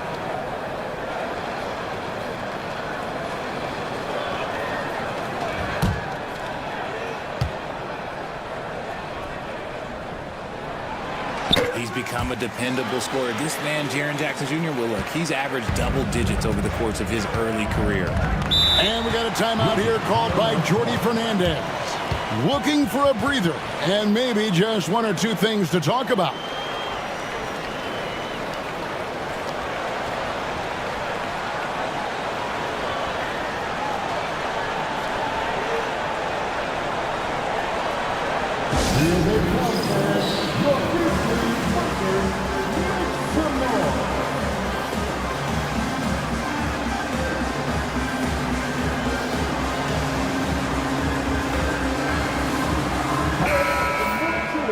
With this chance, let's show you the league's most intimidating shot blocking defenses from last season. The Grizzlies 4th. That tells you the kind of strong defense they played last season. It wasn't easy to bring the ball inside against them at all.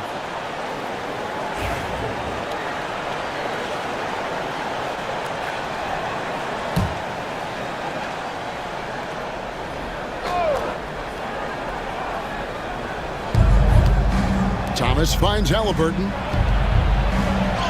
Bucket number 3. He's a perfect 3 for 3 to start. Not to be denied. Halliburton plays the game with fire.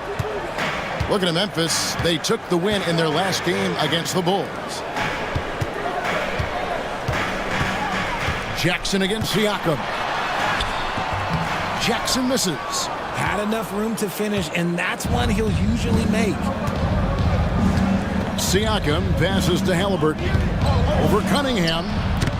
And it's Halliburton missing. The Grizzlies have gone 5 of 8 from the field, shooting over 62%. Shot by McDaniels, no good. Brooklyn's gone 2 of 4 from beyond the arc to start the game. Thomas's shot is off. And the great shooters know when they've got enough opening to go for the 3. I didn't think it was a bad choice on that possession. Now, here's Cunningham.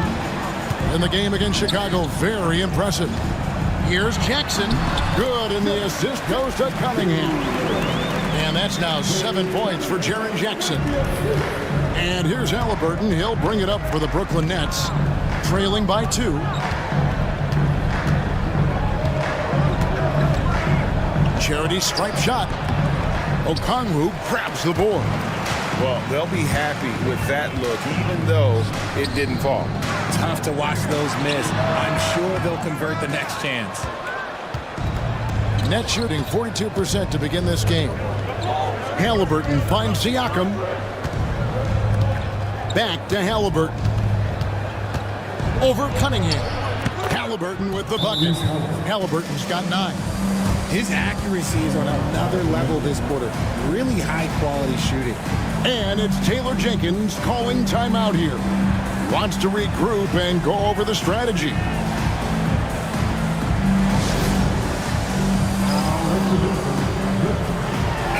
So Memphis ends up going with the new group. And a new group in for the Nets.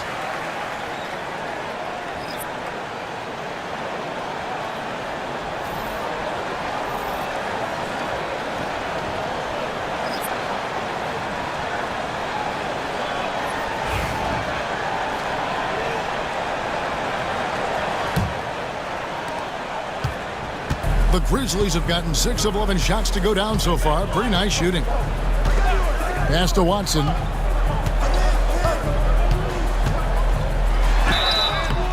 And he gets the whistle. 2 free throws coming up. After earning the number 2 seed in the 2023 playoffs, Richard, last season was a lost year because of all those injuries and other things in Memphis. Ja Morant only played 9 games last year. Desmond Bane missed half the year. Marcus Smart out. The Grizzlies still have a lot of young talent and a very bright future.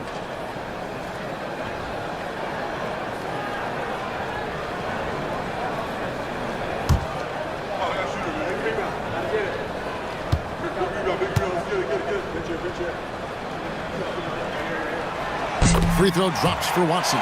Greg, no one questions the Grizzlies' talent. The challenge has always been availability. Yeah, whether it's been injuries or suspensions, it's hard to get into a rhythm when you're missing key players. But when they're all on the floor, Kevin, they can beat anyone. And good on the second, so he makes them both. You know, the hopes of a super team in Brooklyn did not come to fruition at all, Richard, and you saw it firsthand. Thank you for reminding me of that, Kevin. Yes, I had a front row view to it. And look, from a fan's perspective, it's a tough take. The team brings in some of the biggest stars this league has ever seen. You are thinking championship, and you never got close. Really crisp, intelligent passing to make that basket possible. It's time now to hear from our Hall of Fame reporter, David Aldridge. What's the latest, David? Kevin, the Grizzlies retired Marc Gasol's number 33 last season. You may recall he moved to Memphis in his teens, watching his older brother, Powell, play for the Grizz. Mark said, I had a very unique perspective, that of a fan. When I came back as a Grizzlies player, I carried that with me. And Kevin, that pride certainly showed. Pride's a great word to use. No question, D.A. Thank you. Memphis leading. And there's the drive. And Watson slams it in. Yeah, just a simple one-hand flush. I think he got a few more inches on his vertical by going with the spike. Schroeder passes to Mathurin. Schroeder setting the pick for Mathurin. The Grizzlies pull it in. To the paint. Here's Williams. Misses from short range. Nets trailed by 4. Here's Marshall. Whistle blows. Basket is good. So a chance here for a three-point play. And they've scored several times already here in the first quarter on the inside. And let's quickly check out the scoring breakdown here for the Grizzlies. Well, they're off to a good start getting it inside and scoring at close range. Solid fundamentals so far in this one. And another thing Coach will be thrilled with, the assist numbers, spreading the wealth and creating some offensive opportunities. The free throw off from Marshall. And you look at the Grizzlies' defense the last few years, RJ extremely disruptive. Yeah, they've been top of the league in steals and blocks. That's just a part of the DNA in Memphis. It can be exhausting playing against guys like this. The Grizzlies had gone 3 for 3 at the line tonight. 2 shots.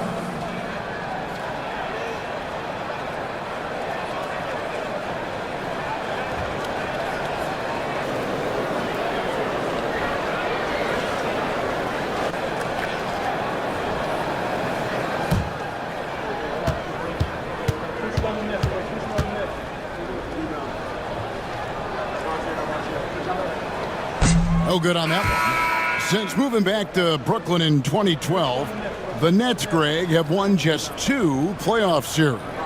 Just think about the all-stars they've had. KG, Pierce, Durant, Kyrie, Harden. I could name more. The Nets just haven't been able to put it together. Rashawn Holmes, he's checked in for Brooklyn. Good on the second free throw. It's an odd stat, but what I'm going to throw out there anyway, the Memphis Grizzlies set an NBA record last season for players used in a season.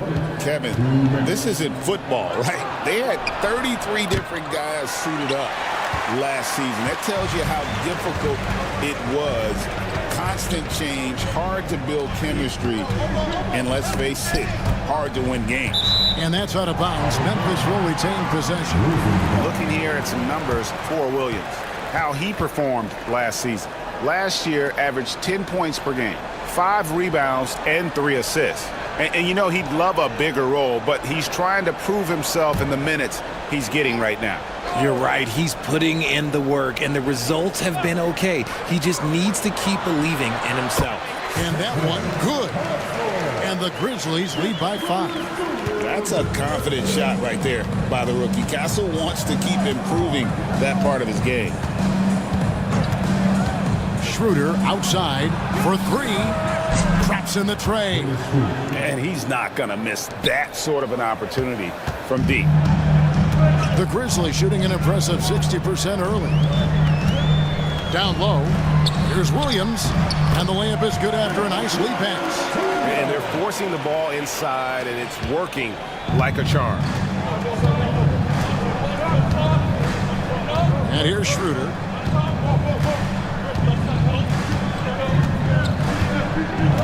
Pass to Holmes. 3. Marshall drills the three-pointer. Marshall's got 5. I know what they say, defense wins championships, but you need some bucket getters too now. Wesley the pass to Smith. Now here's Watson. And it's Mamukelashvili with the rebound. And already they've staked out a noticeable advantage in terms of aggression and controlling the backboard. We've seen the lead change hands quite a bit in this one. And guys, I think each team knows they can win this game, just a matter who can catch that momentum. 6-second difference between the shot and game clock. Watson finds Smith, and he hammers that one down right in the face of Rashawn Holmes. That is not possible. What we just, is that possible? I think it is, Greg. Not probable, but like possible, like you said. Here's Schroeder. Pass to Mathurin. That 3 off the mark. Both teams have it going here early and still close through the first quarter. Grizzlies lead by 1. And don't go away. We'll be back momentarily.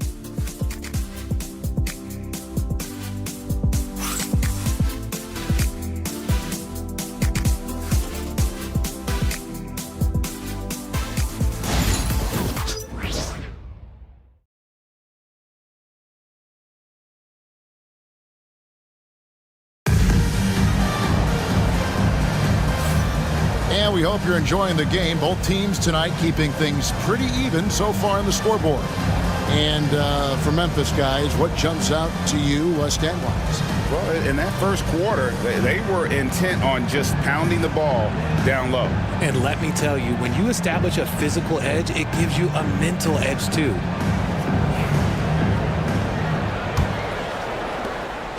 And it's Schroeder with the ball. He brings it up for the Brooklyn Nets. They trail by 1.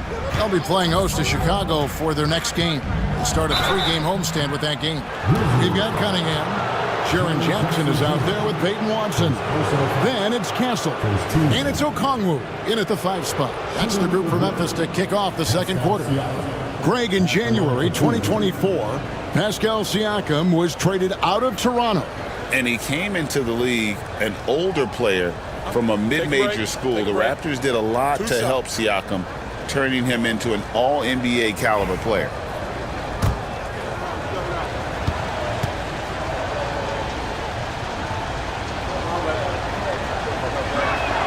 And the first one drops. Greg, you look at the great coaches. What are 1 or 2 of the most important qualities for success that you see?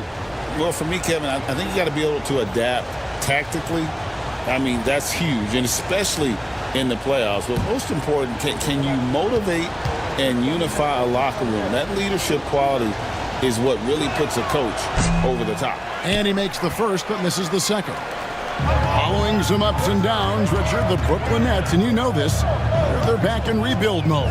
Yes, unfortunately they are, but fans shouldn't let the word rebuild discourage them. The Nets still have a ton of solid pieces, and it's just a question of making smart moves from here on out.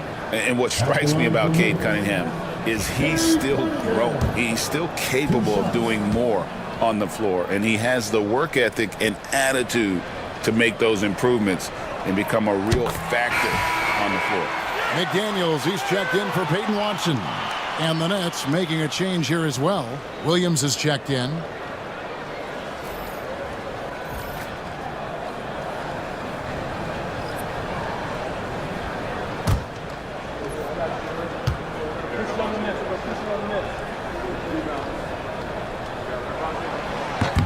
And so Cunningham nails both of them. And it's easy to see why so many are so high on Cunningham, a talented guard who can do a little bit of everything. Now, here is Halliburton. Pass to Williams. Jackson against Siakam. The shot, no good. Some solid defense there from Jackson. And they haven't been able to turn it into a big lead, but their rebounding advantage is starting to add up. Beyond the arc. Rebound, Brooklyn. Not quite enough defense that time around. Just lucky he was off. Halliburton passes to Williams, and it's Williams with the jam. A bona fide playmaker. Halliburton makes his teammates better. Some big news coming in from around the NBA. We welcome in our 2K insider, Shams Charania, who's on the phone with the latest story. Shams? Thank you, Kevin. The story today from Nugget Nation as Denver is already altering their roster. They've acquired Franz Wagner, a talented forward with impressive versatility. He's a hard-working player who never gives up, and I'm told this organization is very pleased to add him to the roster. Thanks again, Shams, as always. Now, McDaniels, following the three-point attempt by Pascal Siakam. Here's Castle, and he's good on the three ball. Castle's got 5 now. Something Castle continues to work on. It's crucial that he becomes more consistent from deep. Out to the right wing. It's Thomas on the wing.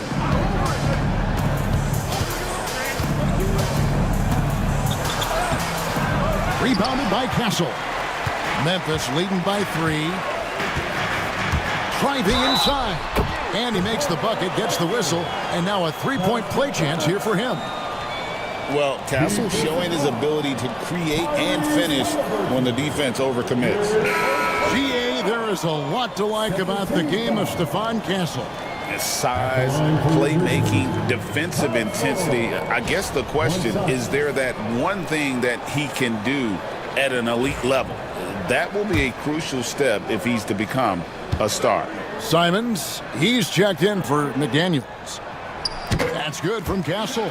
And they have yet to miss a shot from the line here this quarter. And we got a timeout here called by Jordi Fernandez. He wants to make some adjustments to the game plan, clearly.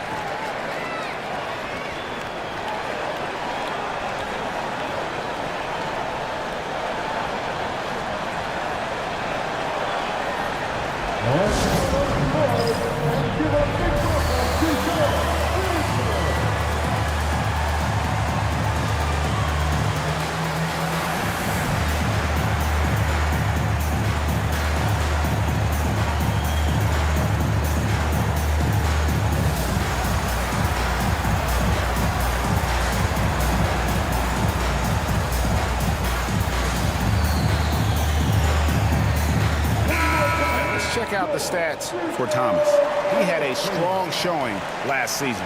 He put up about 22 points a game, 3 assists and 3 rebounds.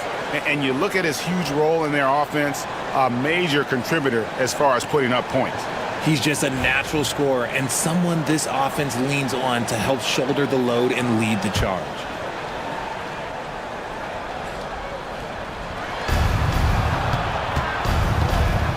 And here in the second quarter of action with a hair under 2.5 minutes played so far. And a wide open look for Halliburton. On the 3 off target.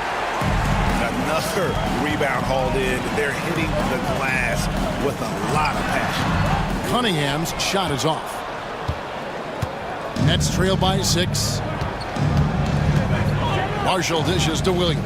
Thomas, it's a wide open look. The three-pointer no good. And the well is running dry for him right now. Nothing falling. Yeah, and The risk now is that he gets inside his own head. Time to take deep breaths in through the nose, out through the mouth, and let the game come to you. Here's Halliburton, following the basket by Cade Cunningham. Off the run, and it's sent back by Okongwu. Halliburton, that's good. And when you have Halliburton's size as a guard, you should be comfortable working inside. And the Grizzlies leading by 6. Pass to Castle. Rebound, Brooklyn. You know what? Those are shots you just hate to miss when you get those kinds of bunnies on a possession. Halliburton. That doesn't go either for Halliburton. Not his best efficiency this quarter. Look, sometimes that's how it goes. Cunningham kicks to Simons. Lets it go from deep. The rebound by Steven Adams. And here's Halliburton. He'll bring it up for Brooklyn. 6-point game.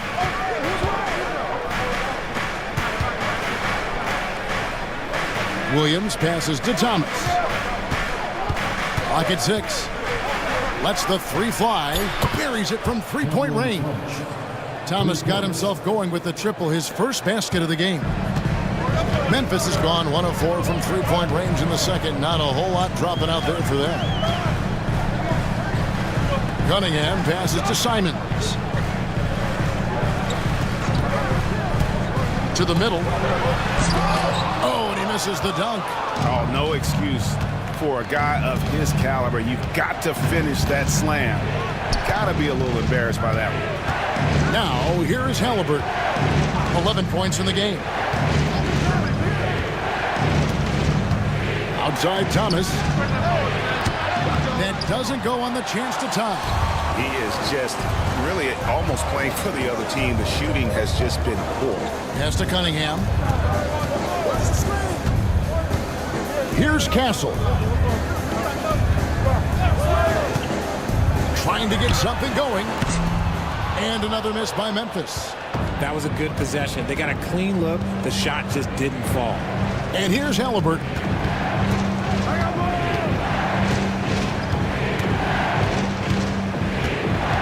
Steps back and fires. It's rebounded by Memphis. This game coming on the heels of their win against Chicago. They shot the lights out from deep. Really stretched out the defense in that one. Tough to keep the consistency from deep, but they did it last time. Now, here is Halliburton.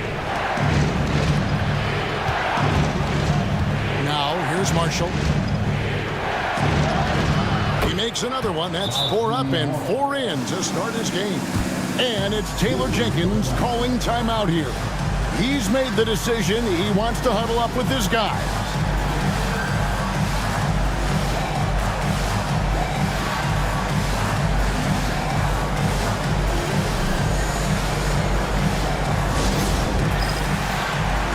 So both teams making some changes here.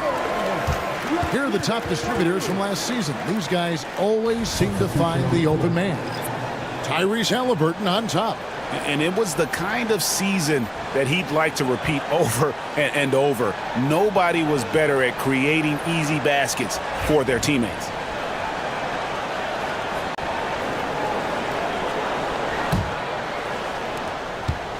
Memphis leading. Simons with the ball. Smith outside.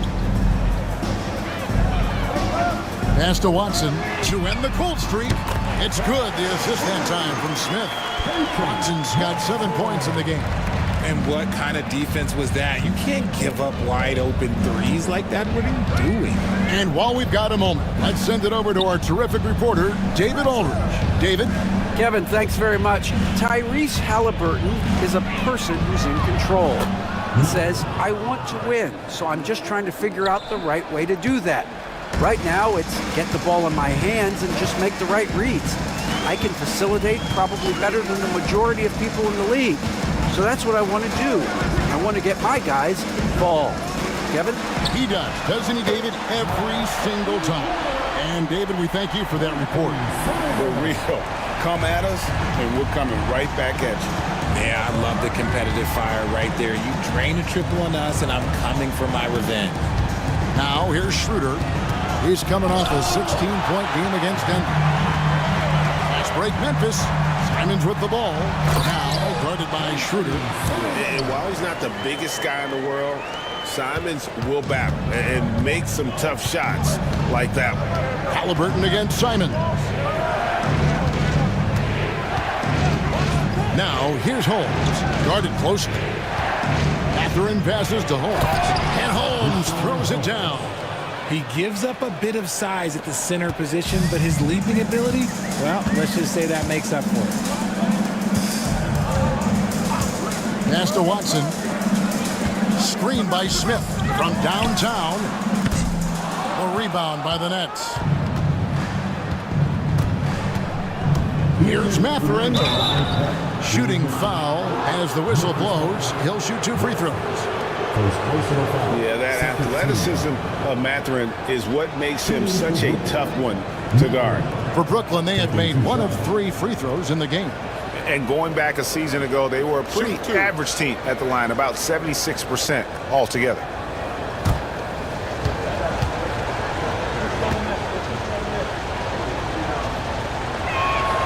Free throw good, Mathurin. And I like the drive of this kid. Mathurin, really a team player. The Grizzlies making a switch here. McDaniels checked in.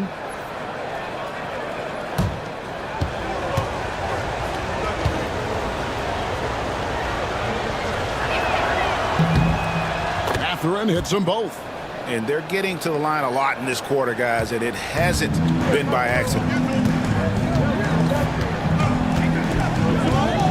1:53 left in the first half of basketball. Williams against Halliburton. Puts it up. Williams can't get it to go. Brooklyn's gotten cold from deep in the second quarter, just 2 of 6 from long range. Schroeder finds Halliburton. 14 feet away. And rebounded by McDaniel. Whatever rhythm he had last quarter, it has left his body. He is having a hard time finding buckets.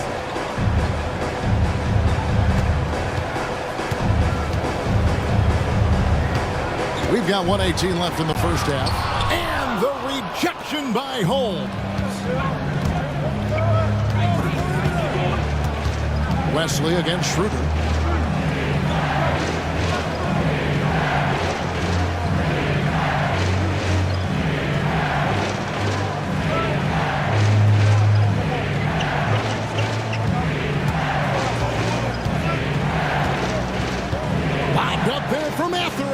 Throws down the alley-oop slam. And this is one of the things that makes Mathurin so exciting to watch, that ability to finish on alley-oops.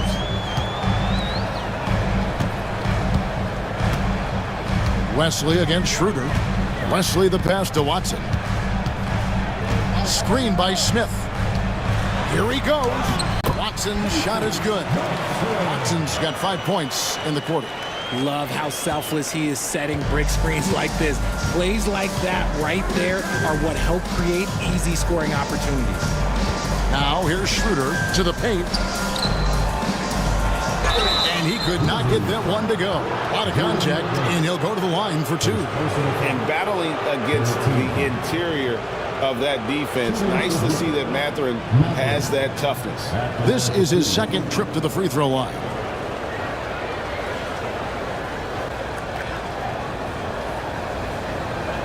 Take a break. Take a break. 2 shots.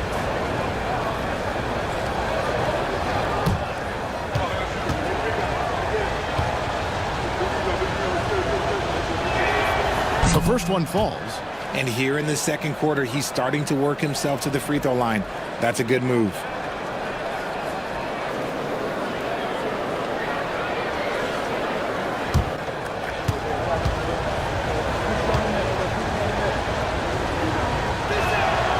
Both shots good from the stripe. No surprise there. He's about as automatic as it gets from the stripe. I hope I didn't jinx him.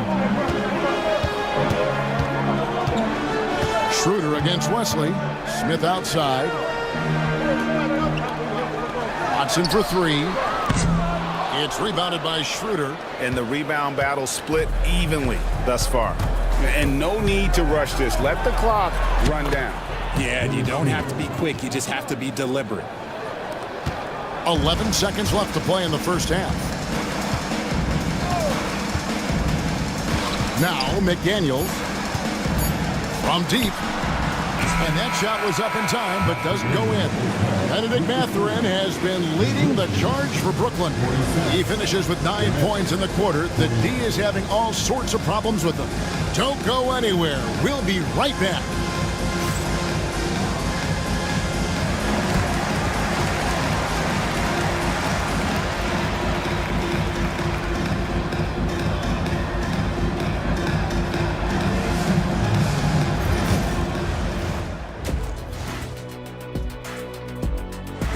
For the Raptors, turning our attention to that first half for the Grizzlies. And that is it for halftime, folks. It is back to Kevin Harlan and the crew for the second half.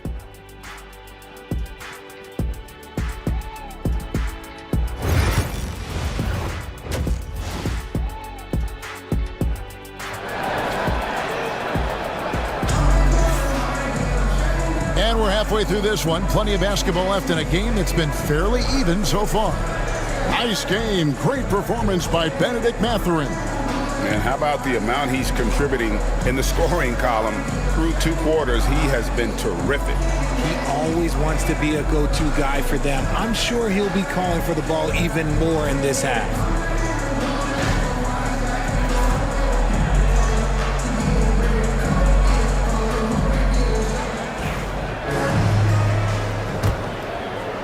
It's the Nets now. The lead is 2. Starting off the second half, here's Jordy Fernandez's 5. Cam Thomas is out there with Halliburton. Then it's Pascal Siakam. And then there's Steven Adams. And it's Mathurin in at the 3, the small forward. And for the Grizzlies, they're shooting here about 46% for the game. McDaniels with the ball. Now guarded by Siakam. Yeah, way to play in attack mode and get to the line. He's getting his first free throw attempt of the night right now. And really, the line a season ago was just a battle for him. Just about a 72% free throw shooter.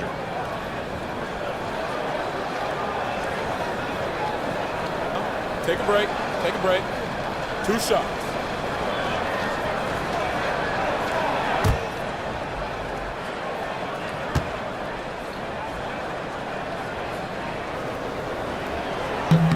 First one falls for him.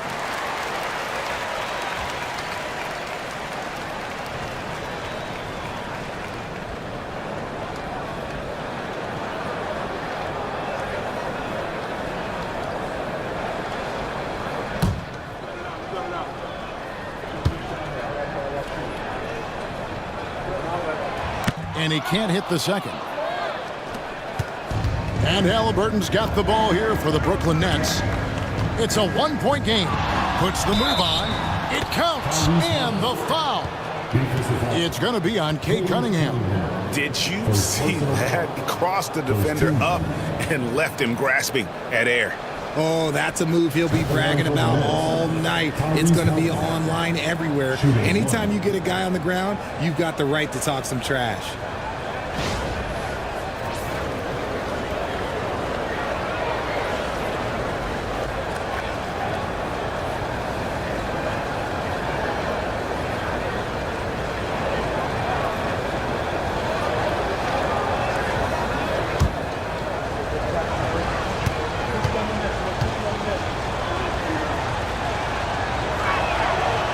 Good from Halliburton. Seems like every time, Greg, we see Tyrese Halliburton, he's wearing a big smile on his face. Talk about a guy who just loves this game. Halliburton is such an enthusiastic player, and that positive attitude really infects his entire team. Second team foul.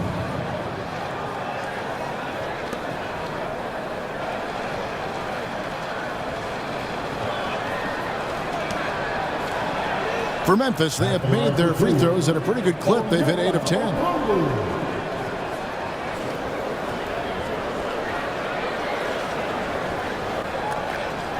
Take a break. Take a break. 2 shots.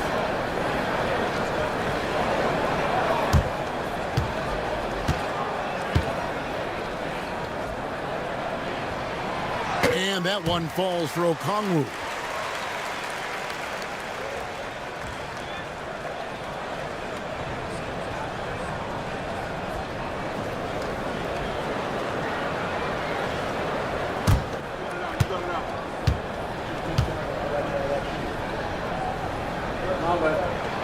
Both free throws good from Okongwu. So it's Brooklyn now. The lead is 2. To the right side.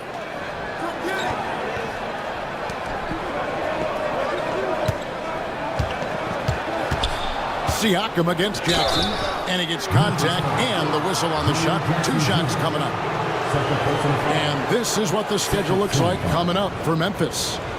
On Thursday, they'll be matching up against Kevin Durant and the Milwaukee Bucks. And then on Saturday, they'll head out on the road to face the 76ers in Philadelphia. And for the matchup with the Lakers, it will be the 9th bit of action for them during this young season. Every game a step closer to the finish line. The first free throw is good. A big man who can score, rebound, and pass. This is why Siakam has become a huge piece of this team.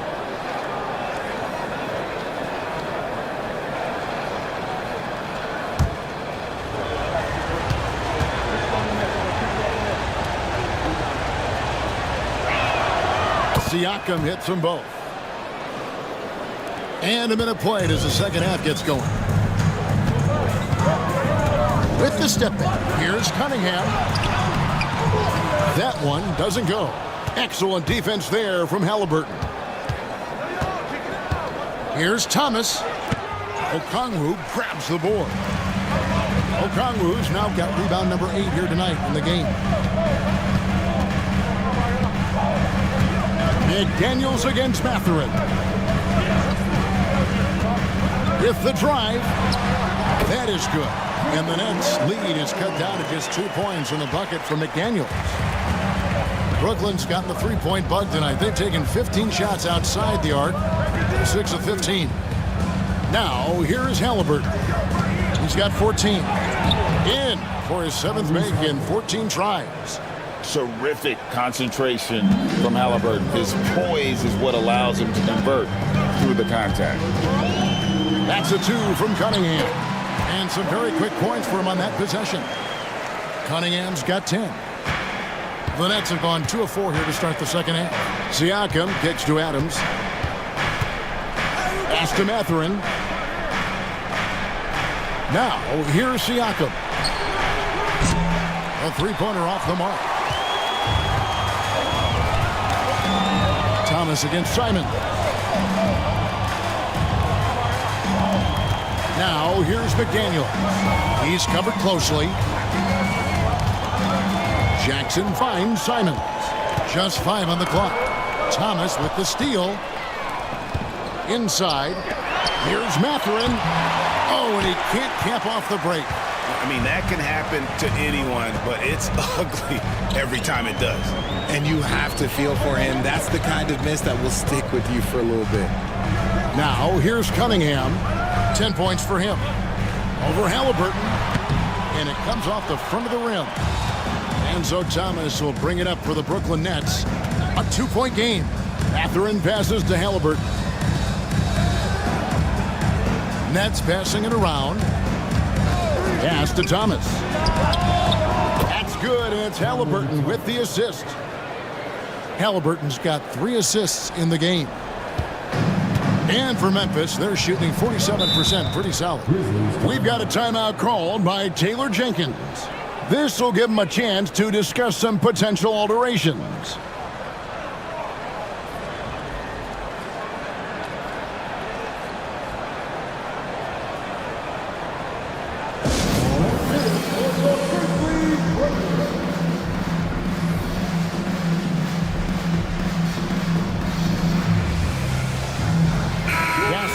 In for the Grizzlies. Then for the Nets, Williams comes in for Steven Adams, and it's Marshall in for Benedict Mathurin. Here's Castle. He's got 8. Here's McDaniels. And that'll be 2 free throws coming up. Officials on the call with the foul. It goes on Tyrese Halliburton. He's made 1 and missed 1 so far in the game. Taking 2 shots.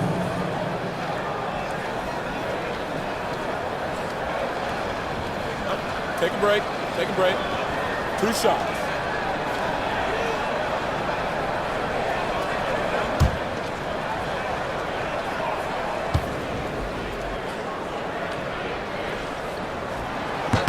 And the first one drops.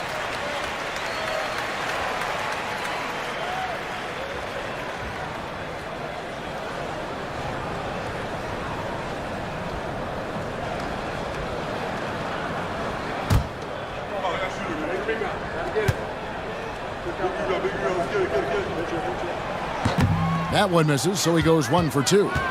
Brooklyn leading by 4. Halliburton with it, and Simons picks him up defensively.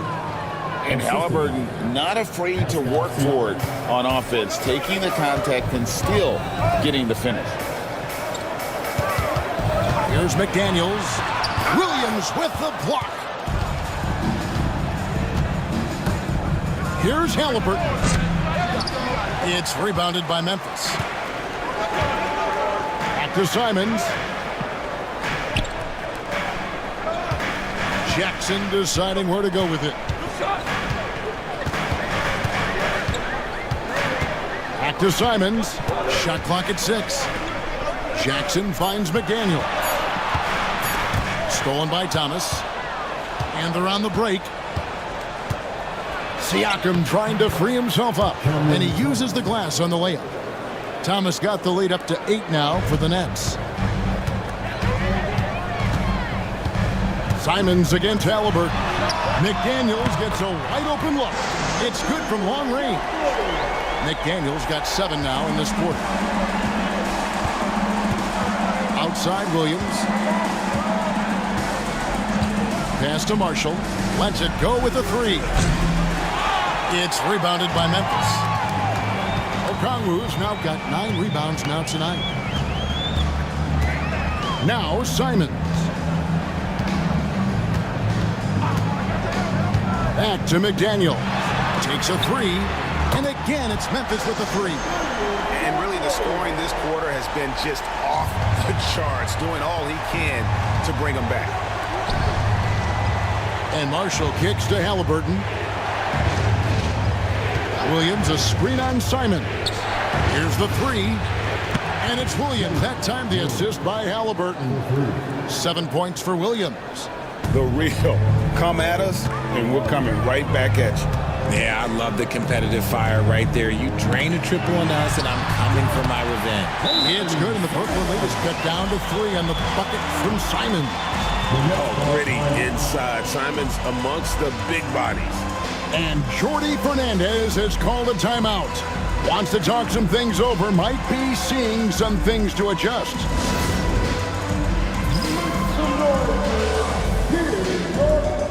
The Nets making a switch here. And here's a look at the stats for Dennis Schroeder. A very nice season for him last year. Last year averaged 14 points per game, 6 assists, and 3 rebounds. And when they need to add defense, that's who they look to. It's hard to find defensive spark plugs, but he is one of them. The whole team comes alive on D when he's in the game. Now, here's Thomas. 8 points for him. Schroeder outside. Thomas sets a screen for Schroeder. Fires the 3. Rebound by Smith. The Grizzlies trail by 3. Here's Castle. He's got 8. Pass to Jackson. Some nice passing there by Memphis. And again, it's Memphis with the 3. The team first mindset of Jackson, willing to get the ball to his open guys. And it's Schroeder with the ball. He brings it up for the Nets. Here's Thomas. Here's Mamu Kelishvili. And again, no good by Brooklyn. Memphis has gone 7 of 15 from three-point range tonight. They're not afraid of that shot. Pass to Jackson for the lead. Rebound, Brooklyn. And you don't want to give up that kind of look too often. Well, you talk about Cam Thomas. RJ, he's one of the most explosive scorers I know in the NBA. Well, after Kyrie and KD got traded out of Brooklyn, Thomas went off, putting together a streak of 3 straight 40-point games. Schroeder against Wesley. Pass to Castle. Jackson with it. And no good. Had a chance to take the lead there. Thomas down low. Shot's good. Marshall making the play. Thomas got 10 points. And you like to see since the half now, he's finally starting to come around. Now here's Jackson. He started closer. That shot misses. The Nets with the lead. Here's Marshall. And he's fouled pretty hard on that shot, but he's got the chance to pick up the points at the line. In a moment to look at the scoring approach in terms of where the points are coming from for Brooklyn. Their offense has been a well-oiled machine. They're moving the ball around, playing for one another, and just piling up assists. And on top of that, they've really been dialed in from deep, just dropping triple after triple. The Nets making a switch here. Siakam's checked in.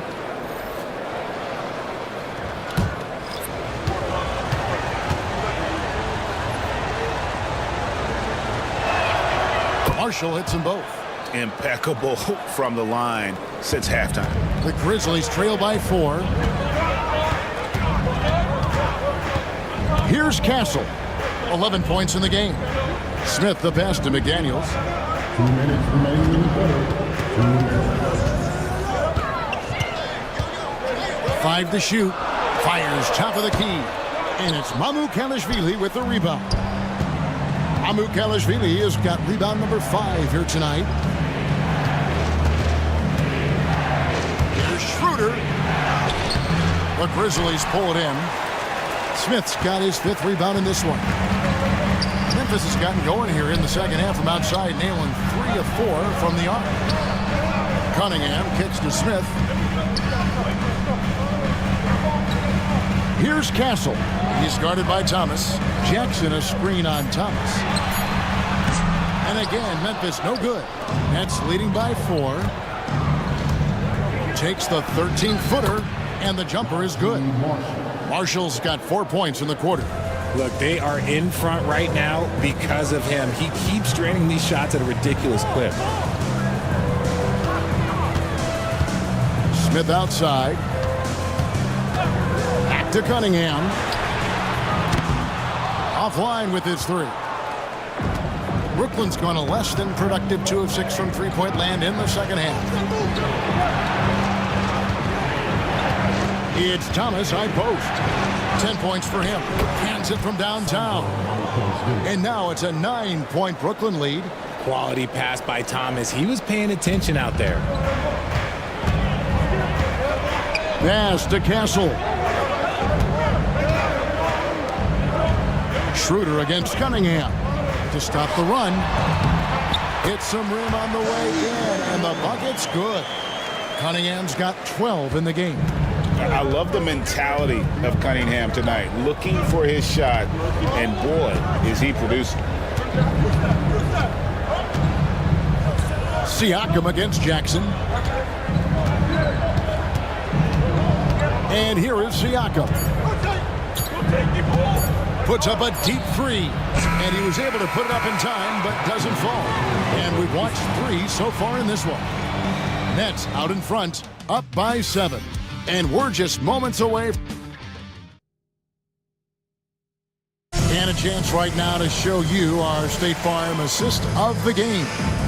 Yeah, an easy choice tonight. Look at the precision on this pass. Put it on a platter for him. You've got to admire the vision just as much as the accuracy. Not many players can even spot that pass.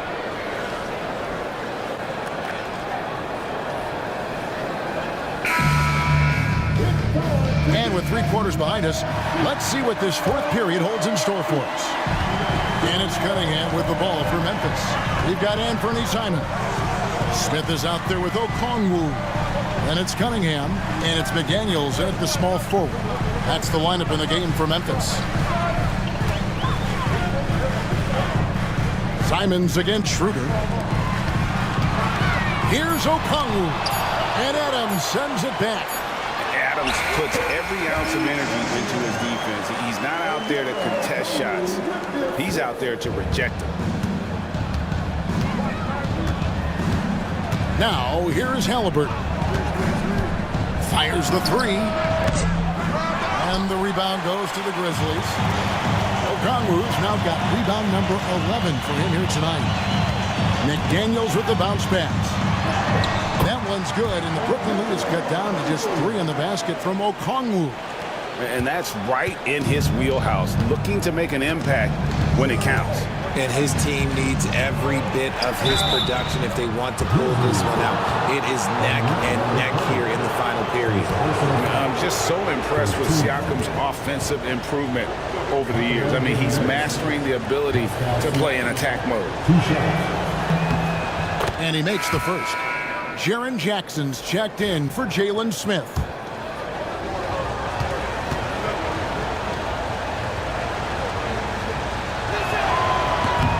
Siakam hits them both. 4th quarter still young, just over a minute play. Cunningham against Halliburton.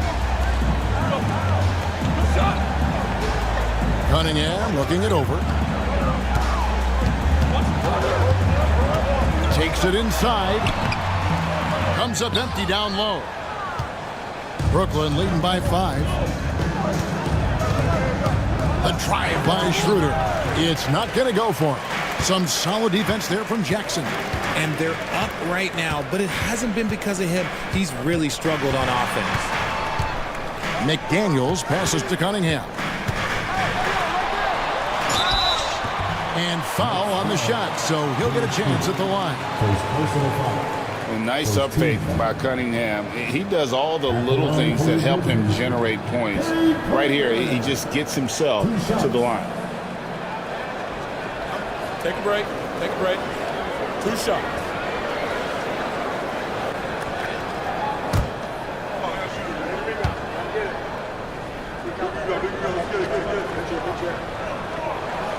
And he knocks down the first one. The Nets making a switch here. Williams is checked in.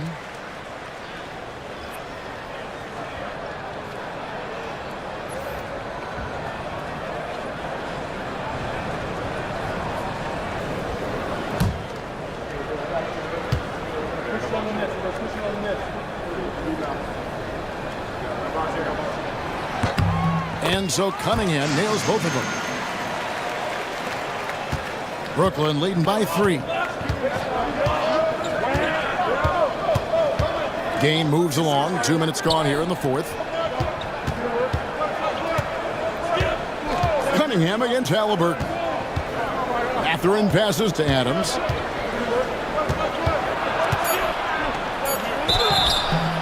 And contact on the shot, so he'll be shooting free throws here. It's going to go on Onyeka Okongwu. Not the last time we'll see that. Adams is so powerful and loves to take it to the defense.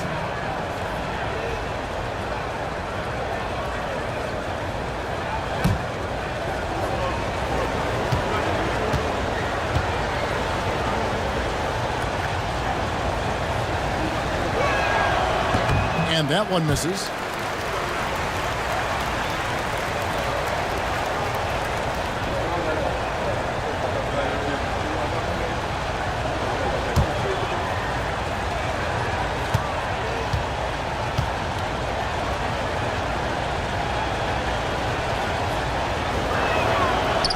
No luck that time either. The Grizzlies trail by 3. Here's McDaniels. And a little luck that time, but it drops. And that's 12 points for Jaden McDaniel. In the second half, we've seen him refocus his shooting. Much fewer wasted possessions. Schroeder. And again, it's the Nets missing. And imagine how good they'll look if he can start to chip in a bit more offensively. A nice shot by Simons. And shooters shoot. And Simons sure has a feel with that quick trick. And Jordi Fernandez has called a timeout. And clearly an important juncture. He's going to have some choice words with his team.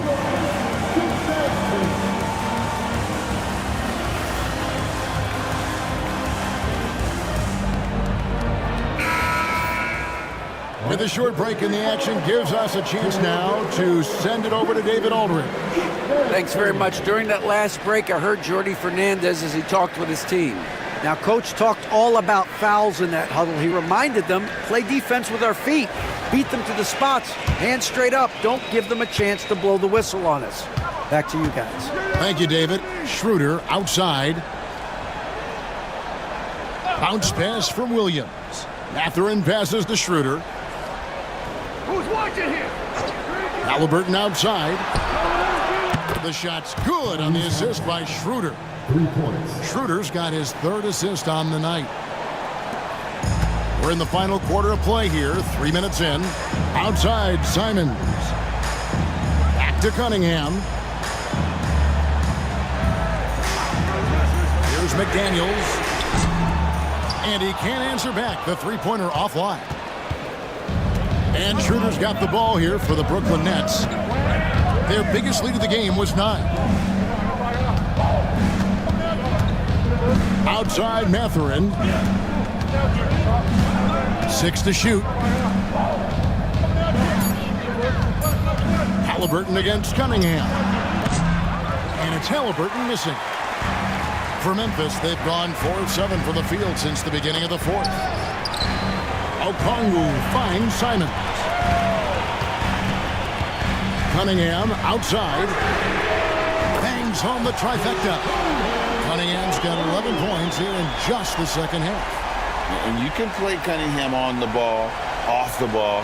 He's really a generational talent, partly because of his versatility.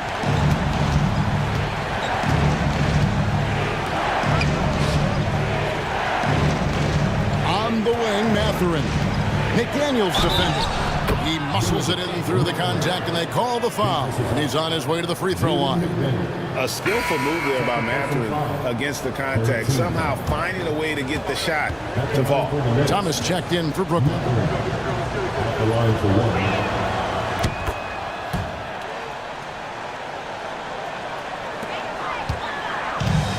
For Memphis, they've gone 5 of 8 shooting as we've come down the home stretch in this final quarter. Pass to Okongwu.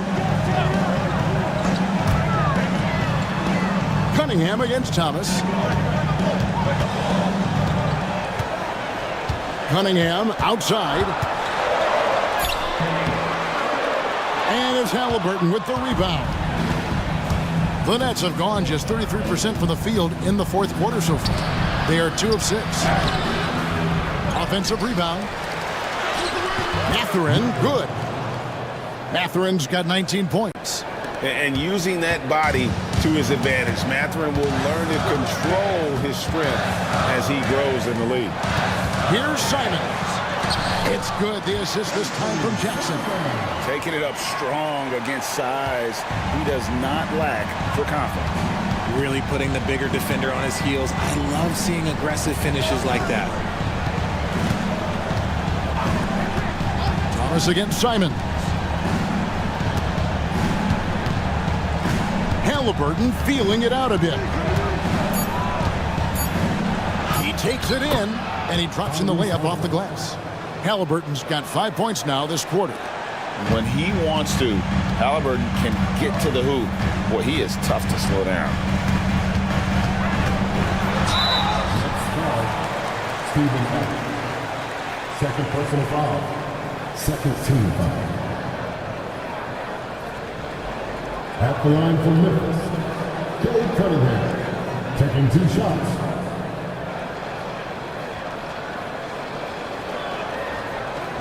Take a break. Take a break.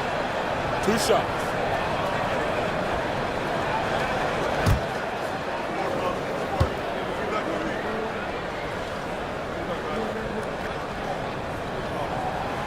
First free throw is good. Siakam is checked in for Williams.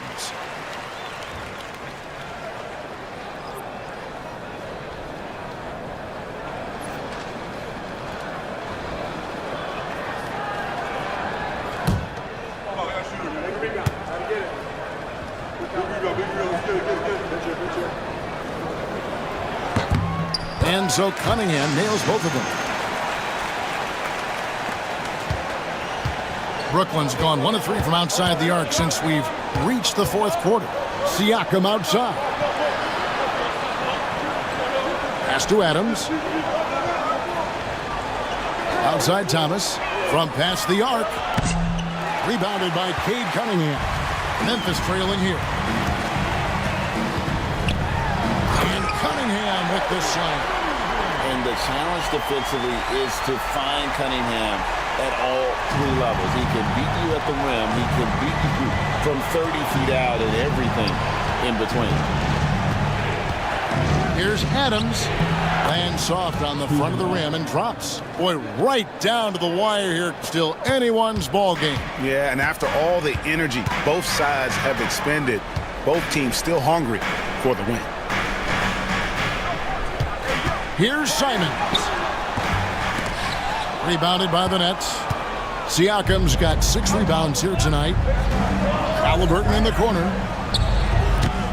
Grizzlies with the rebound. Pass to McDaniels. And that's out of bounds. It was last touched by McDaniels. The Grizzlies making a change here. Castle's checked in. And the Nets also making a change. Najee Marshall, he's checked in for Benedict Mathurin. Siakam against Jackson. Siakam outside. 6 on the shot clock. The 3 ball. It's Cunningham with the rebound. Cunningham's got his 5th rebound right now in the game. Trying to find Jackson. He's got it now. That one misses. Good D by Siakam.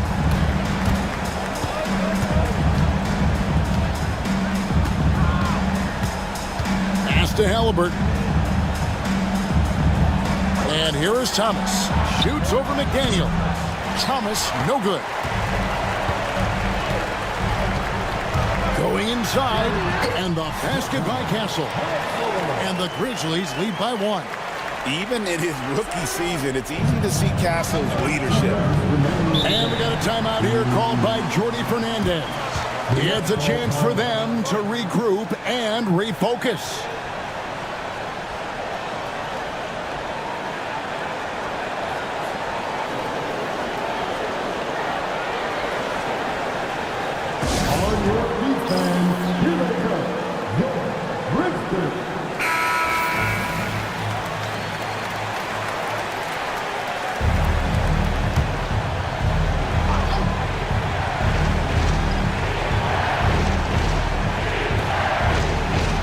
Halliburton outside.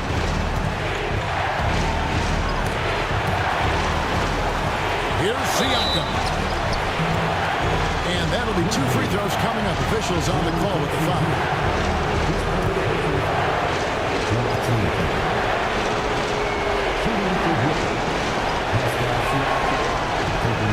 It's the first, and that ties the game up.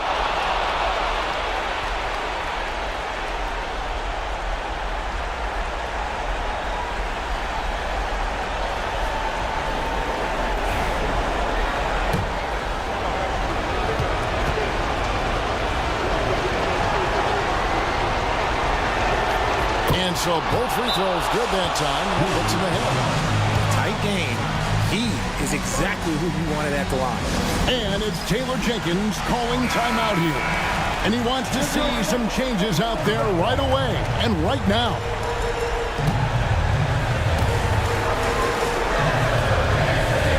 Halliburton against Cunningham. Halliburton with the steal. Here's the lob to Adams. Great communication on the alley-oop. Remains calm and collected Adams refuses to let the moment be too big. Cunningham with it. Halliburton picks him up. Off the left rim and out. Well, some trips you get the shot you want, it just doesn't fall. I'd go back to him in that area on the floor. There's 1:17 left in the fourth. And the three ball is good. Now it's a 6-point Nets lead. When he has enough space, he's more than comfortable letting it fly from outside. Shot to stop the run. Count it. Cunningham's got 25 points in the game. Oh, that is big time by a big-time player. Cunningham loves the moment. Halliburton passes to Adams. Okongwu grabs the board. And it's Cunningham with the ball for Memphis. Over Halliburton. Second chance effort. Rebound, Brooklyn. Marshall deciding where to go with it. There's Thomas with the three. Okongwu grabs the board. Another miss from him, struggling to find his rhythm. Here's McDaniels. That one off the back iron and out. And that's an intentional foul. That's right. No other option but to foul and hope for some misses. 15 foul. Shooting for Brooklyn, Cameron Thomas. He drops the first one, and that puts them up by 5.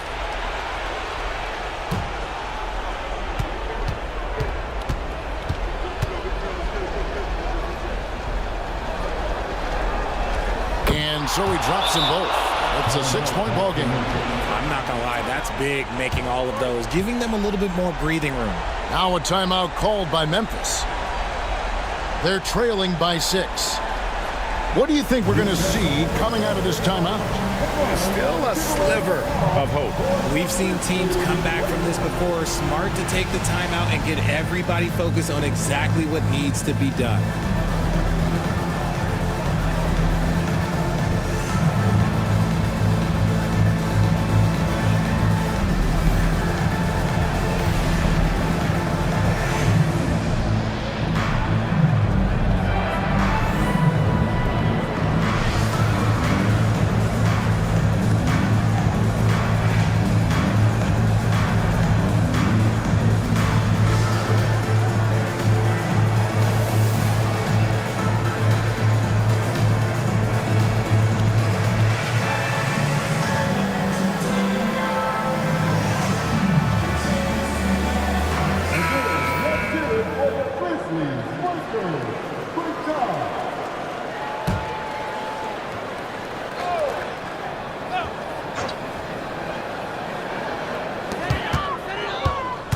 To the inside.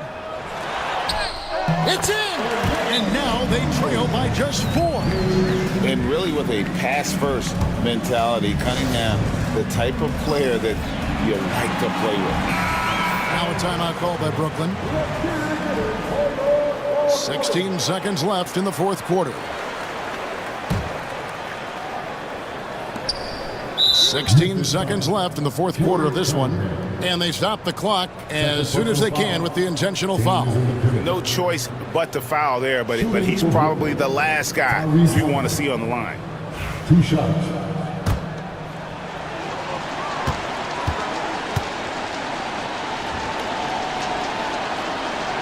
He doesn't hit the first, and that was the one they really want. He's got one more, though.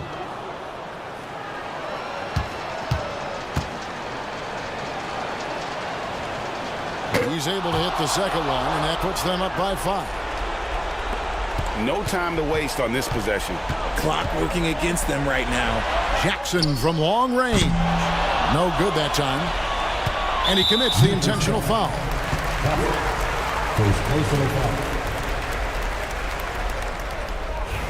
At the line for the Nets, Tyrese Halliburton, taking 2 shots.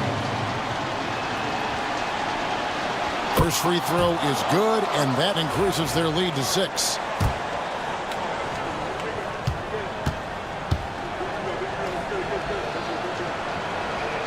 Second one is good, getting both at the line, and it's a 7-point game.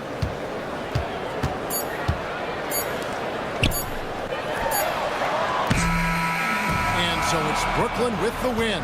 A truly gutsy performance away from home. You know, it really was. And Kevin, when this one was hanging in the balance late, they showed just what a tough-minded group they can be. And a chance now to send it over to David Aldridge, standing by courtside. David.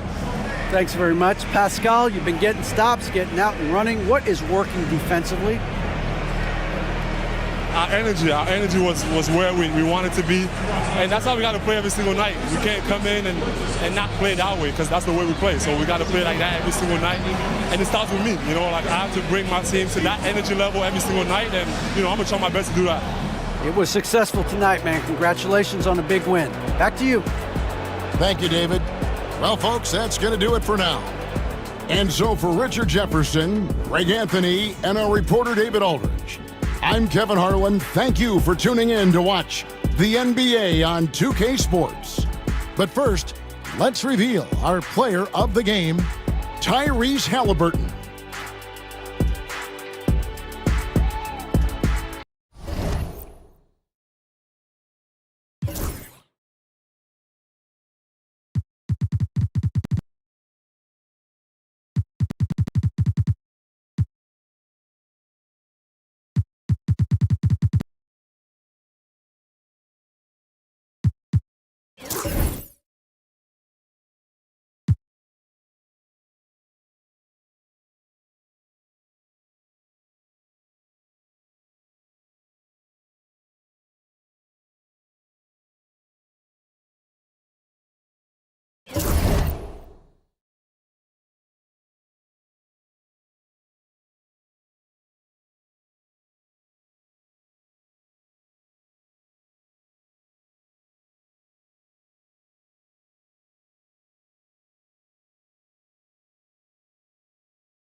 And an opportunity for these guys to get loose, find the range. We're almost at game. Welcome, everyone. Thanks for tuning in to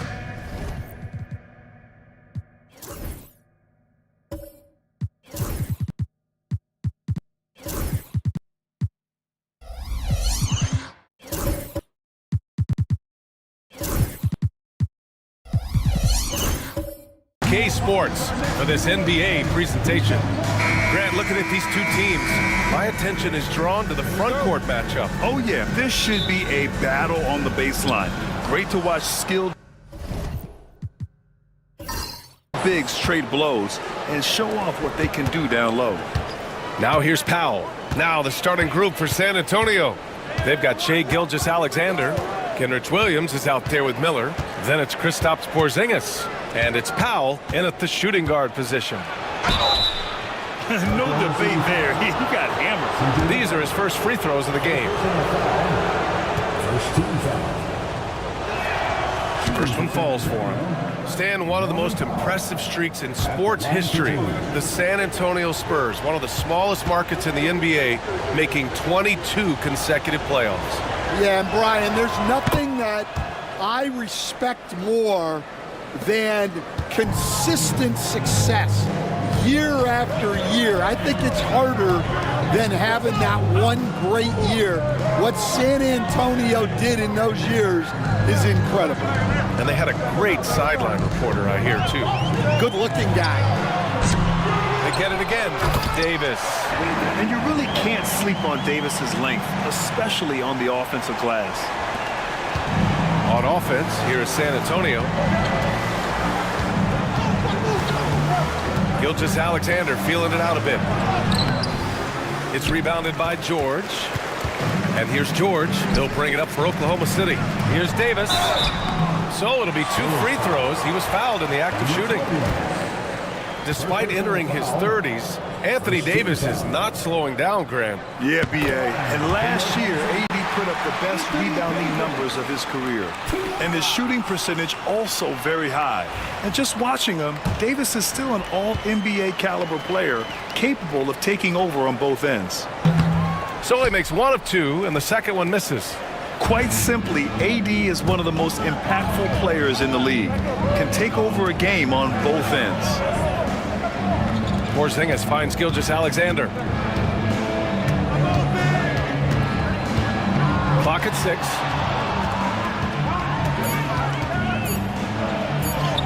6. Gets his second attempt to go. Now he's 1 for 2.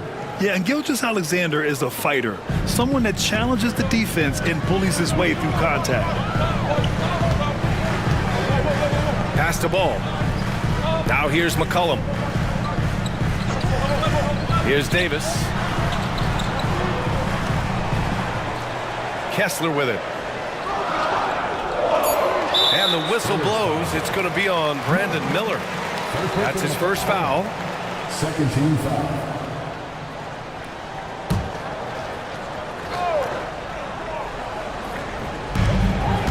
Over to the left wing. McCollum against Powell. Shot clock at 6. Kessler a screen on Powell. There's McCollum with the 3. Knocks down the long J. Well, whether he's scoring or passing, McCollum is extremely skilled at running the pick and roll. Let's go now to the sideline and catch up with Allie LaForce. A bit ago, Mark Dagnall and I were able to chat, and he acknowledged that they're facing one of the most dynamic players in the league in Gilgeous-Alexander. He said there's no way to defend him, that his speed and movement, we need to be ready to rotate and help on every possession. Still, he said, they're all looking forward to the challenge. Allie, thank you. He just brings a great feel for the game at the offensive end. For Oklahoma City, they've gone just 2 for 4 from the floor. Kessler passes to McCollum. Davis with a screen on Powell. There's McCollum with the 3. The offensive rebound. Left side, Davis. George against Miller. Goes back up. And the shot counts. He's fouled, and it's a chance for a 3-point play. Well, Grant, you often hear about how smooth Paul George's game is. Yeah, I'll tell you this. Young players can learn a lot by watching his footwork. His timing, his ability to find the space he needs, it's just tremendous. Champagny, he's checked in for Miller. And the free throw, no good. And you got to give Paul George credit for his mental toughness. There's always lots of chatter out there, but he tunes it out and just focuses on his game. Now here's Gilgeous-Alexander, coming off an unbelievable high-scoring game. Williams finds Powell. Porzingis high post. Over McCollum. Porzingis misses. Won't see him miss that one too many times. Yeah, it was a great look. Sometimes they don't fall. You've just got to keep taking great shots. Shot's good by McCollum. Well, that's the thing about McCollum. He can absorb the contact and still complete the play. And we've got a timeout called by Greg Popovich. He wants to make sure everybody's on the same page.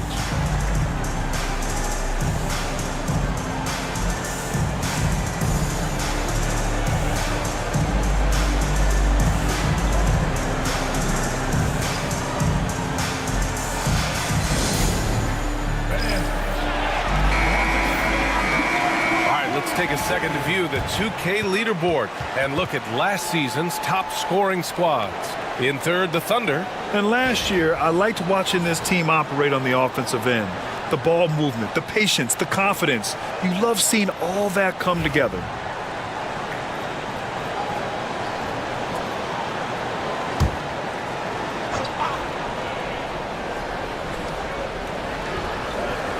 And we're just over 3.5 minutes into this first quarter. Count that bucket. And the D can't allow Gilgeous-Alexander to get this positioning, because once he does, he makes you pay.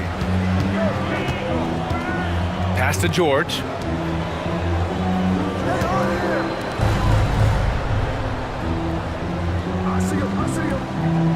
Kessler a screen. George has the open look. Rebounded by the Spurs. Well, the defense just dared him to take that one. Poor execution on their part, but they got lucky. And that's what happens when you challenge Davis. He can be so disruptive as a defender. Just owning the painted area. If it's working, no need to change. Spurs trail by 4. Gilgeous-Alexander passes to Porzingis. Ball with the rebound. He just couldn't finish the job that time. And too bad, because it was a nice look.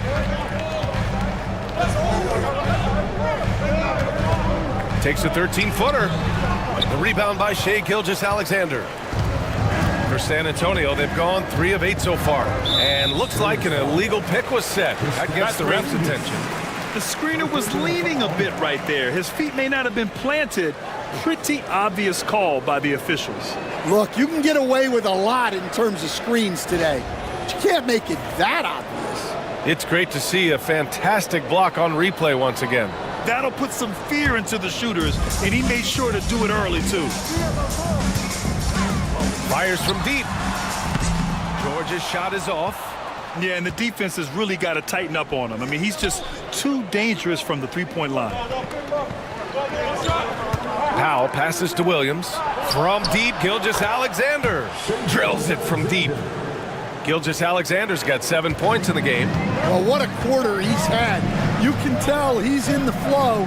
They should be looking for him every possession. Pass to McCollum. George with it.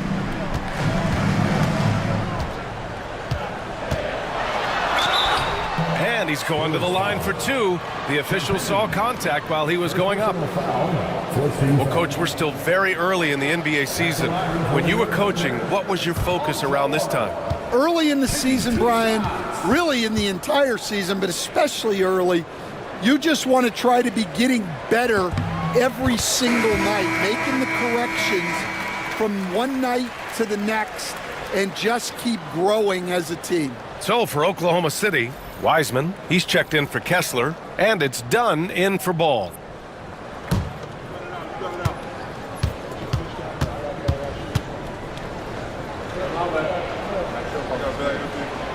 George hits them both. You're not going to find many better two-way players than George. He gets after it at both ends every night. Mitchell deciding where to go with it. Merrill up top. The three. Oklahoma City grabs a miss. And going against San Antonio, their first meeting of the year. And they were the odds-on favorite in this matchup last year, but actually lost the season series. Now here's Wiseman. Here's Davis. And another miss by Oklahoma City. Yeah, you expect him to make those. Good luck. Just couldn't find the mark. Champagny, the pass to Sharp. Pass to Mitchell. 6 on the shot clock. Nice start for him, sinking his first shot. And so McCollum will bring it up for the Oklahoma City Thunder.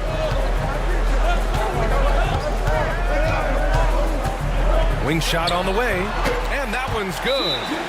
McCollum's got his third basket of the night.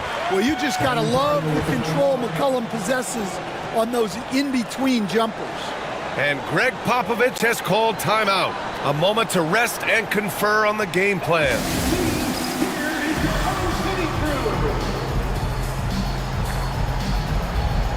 So for Oklahoma City, Stevens is checked in for Davis. Williams comes in for George. And it's Hardy in for C.J. McCollum.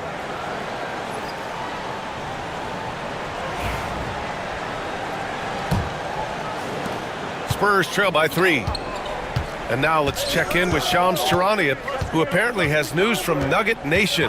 All right, Shams, what's the story out of Denver? Thanks, Brian. They've acquired Franz Wagner, a talented forward with impressive versatility.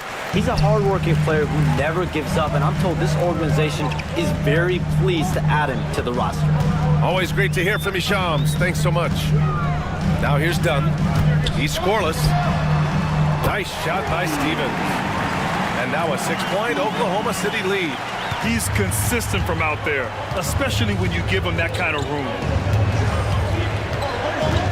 Outside Sharp. To the middle. Here's Champagny. Williams defending. Oh, it's blocked by Williams.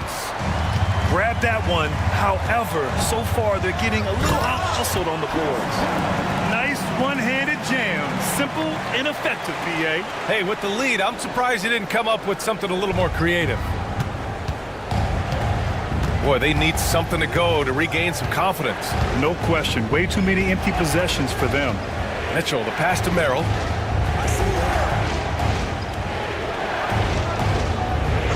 Back to Mitchell. They need this.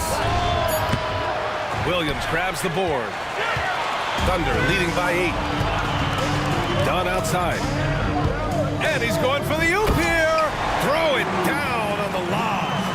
What a way to begin this game. Dominating at both ends of the floor. Obviously, guys, brilliant coaching, a perfect game plan. Now here's Merrill. Pass to Williams.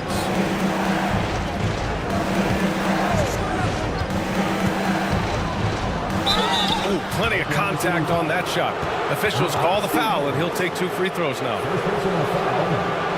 Second team foul. And let's take a moment to get your take, guys, on the scoring so far for the Thunder. Well, the way they've been attacking inside is phenomenal. Consistently getting high percentage looks, and that's what great offenses are all about. Yeah, also, you got to appreciate how unselfish they've been. I mean, the ball movement has been impressive, and the assist numbers are off the chart.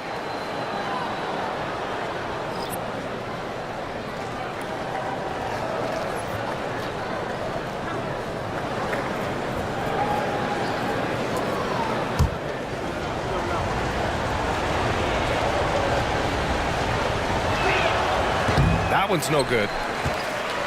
Oklahoma City leading by 10. Hardy, the pass to Wiseman. Over Sharp. And no good, trying to use the glass. San Antonio's gone 1 for 3 from beyond the arc. Here's Merrill. He buries it from 3. Well, it's a three-point shooting league. Guys like him are so important for spacing. Dunn, the pass to Williams. Down low. And Williams punches it home. All he needed was a little separation. So effective. Boy, cleared the path, put him in position for a prime-time dunk. Well, give credit to the screener there. That's how you help free up your teammates. Merrill. And you can count it. He'll go to the line with a chance at a three-point play. That's what you call playing big. He just stays committed to the attack mode. Well, if you have the killer instinct he showed there, it doesn't matter what the size disadvantage is.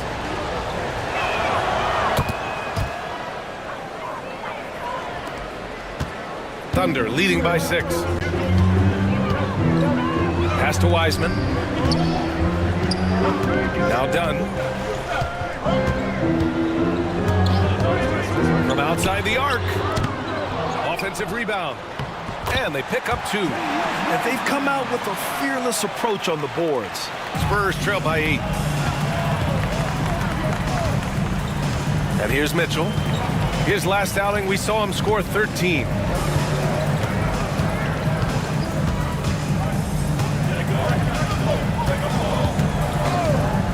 Let's go with a 3. No luck on that one.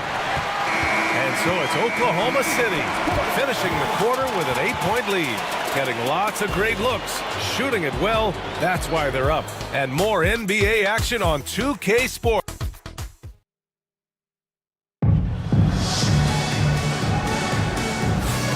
And thanks again for tuning in. If you're just joining us, we've played through 1 quarter of action so far. And from what we've seen from Oklahoma City, what's your take so far? Well, there's no reason to take risky shots when you can collect points at the rim. Yeah, they've made a point to get inside on this defense, and it's been working like a charm early on. On the court for San Antonio here in the second. Sharp out there with Kristaps Porzingis. Then it's Norman Powell, then it's Miller, and it's Simpson in at the point. Outside Porzingis. There's the steal, driving in, and that one is hammered home. Can you say immediate entry into the highlight reel? Woo, what a dunk, B.A. It's showtime now, man. They've built up a lead, and they're starting to rub it in. Once again, an explosive highlight on the AT&T 5G Slam Cam. Powell outside. Porzingis surveying the floor. The three-pointer off the mark. And so McCollum will bring it up for Oklahoma City. This is the most they've led, 13 points. Quarter number 2 and about a minute in.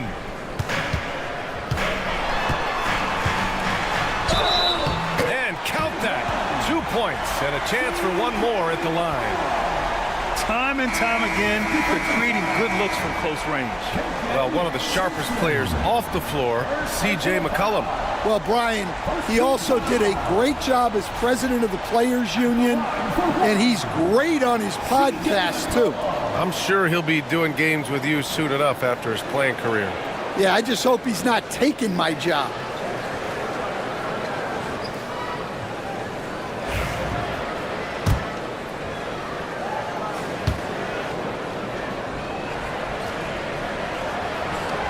Grant, we're starting to see more players throwing alley-oops to themselves off the backboard. Did you ever do that? In practice, maybe, but although I had some leaping ability early on, I never had the audacity to do it in a real game. And let's send it over to Allie LaForce. Hey, Brian, Anthony Davis is letting it fly. He said, the way that teams are playing me, I've been getting back to the mid-range. It's an easier shot instead of fighting the double team, so that's all it is, continuing to trust it and shoot it. Brian, we've seen that jumper be a real weapon for him. Yeah, that's a good call, Allie. Thanks. San Antonio shooting their 6th and 7th free throw shots in the game. Take a break. Take a break. 2 shots.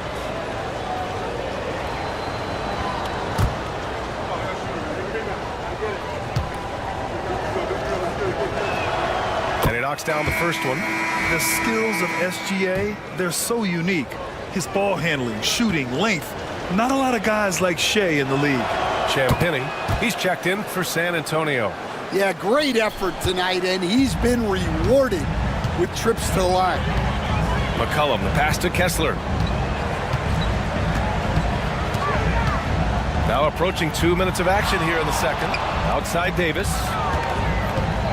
The big man, Davis, attacking. And look at the power behind Davis's drive. Getting him through the defender and to his shot. Spurs trail by 16. Now here's Gilgeous-Alexander. He's got 9. Powell outside. Pass to Miller. Down to 5 on the shot clock. 4-3. Oklahoma City grabs a miss. And you have to think that they're leading this game because of how they've controlled the boards tonight. Here's Davis. The kick out to Ball. George outside.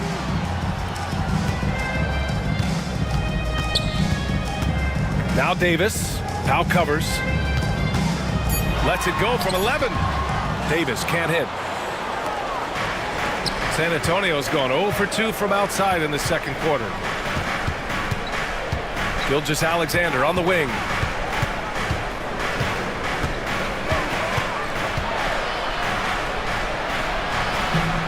McCollum pulls it in.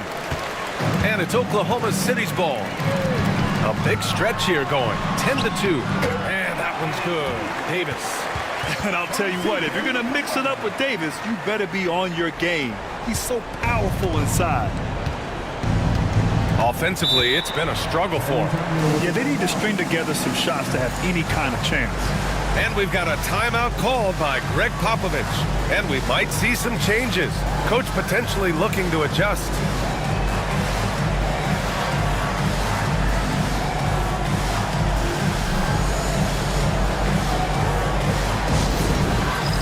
All right, fans, it's big man time. Get ready to dance like everyone's watching.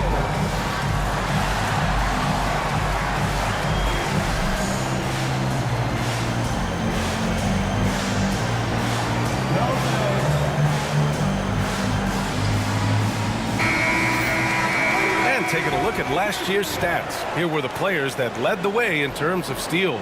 Second is Shai Gilgeous-Alexander. Last year, he was really opportunistic defensively, creating havoc.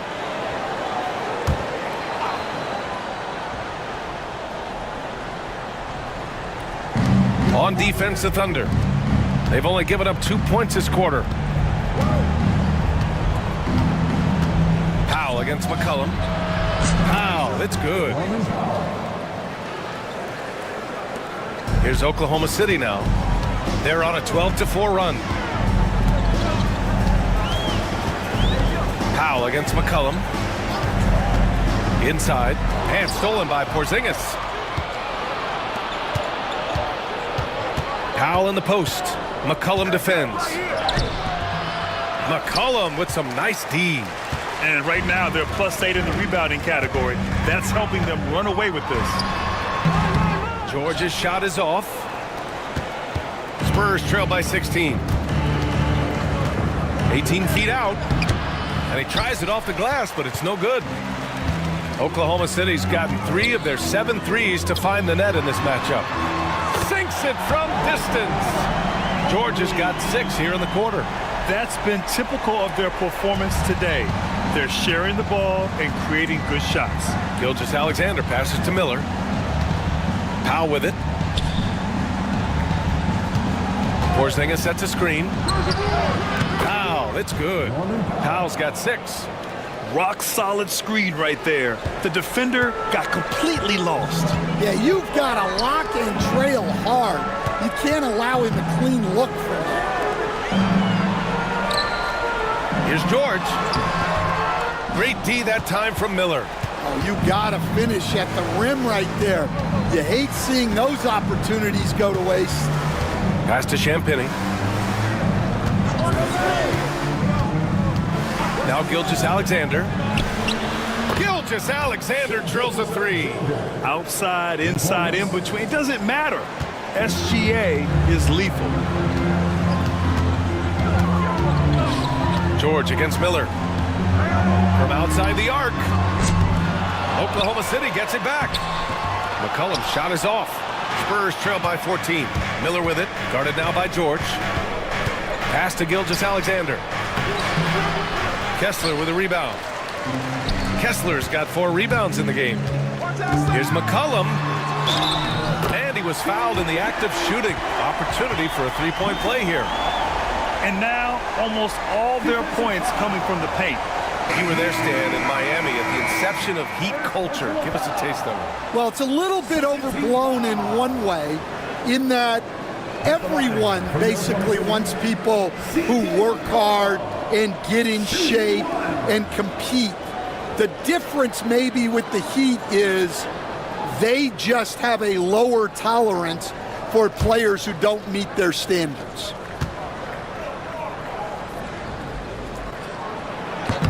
And McCollum, no good on that one.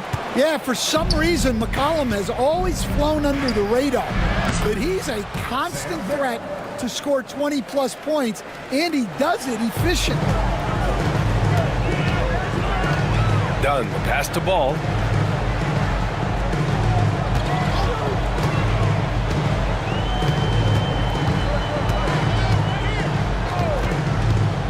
There's the 3. And then Davis punches it home. And that's unbelievable. Davis sky high doing his thing. Outside Porzingis. Unloads. Miller can't get it to go. You have to credit their effort. I mean, they've done an amazing job on the glass. Here's Ball. Davis with room to shoot. It's good. And the assist that time from Ball. Davis has got 11 points. Much more efficient this quarter. Feeling more and more confident. Ball with a steal. Driving inside. And Ball throws it down. A phenomenal athlete. Ball's teammates love when he knifes inside and finishes with power. Mitchell, the pass to Miller. Puts up a 3. Oklahoma City grabs a miss. Davis has got 6 rebounds here tonight. Pass to McCollum. Dunn outside. Lets the 3 fly. Williams grabs the board. Spurs trail by 19. And the foul is called. He missed it, so he's got a couple of free throws coming his way. It's going to be on Anthony Davis. So far in this game, he's 0 for 2 at the line. Cameron Williams taking 2 shots.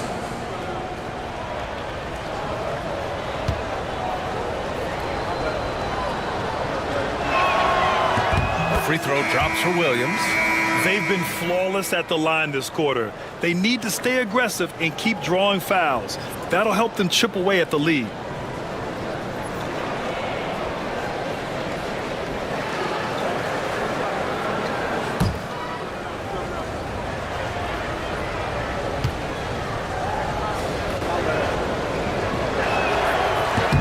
Hits both from the stripe.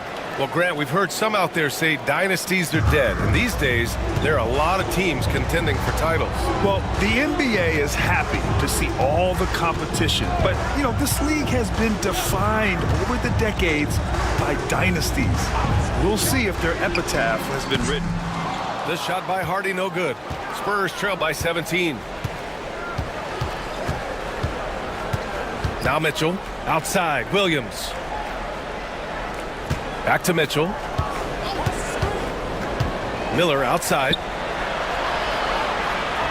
6 to shoot. Let's go with a 3. Connects from downtown. Miller's got 5.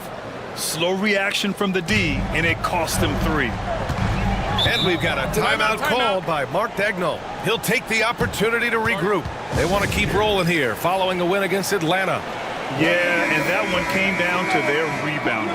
There was a big gap between the two teams there. Yeah, their guys really got after it on the glass. Sometimes that's the difference maker between a win and a loss. Here's Dunn. He had 10 points in the win against Atlanta. Pass to Stevens. Wiseman, a screen on Williams. Here's Stevens, and he makes no mistake. Slam dunk. He's shaking the hoop. He's actually shaking the whole building. Oh, what a slam. Look here, the fans going crazy right now. And this is his first trip to the line tonight. At the line for your thunder, Lamar Stevens. One shot.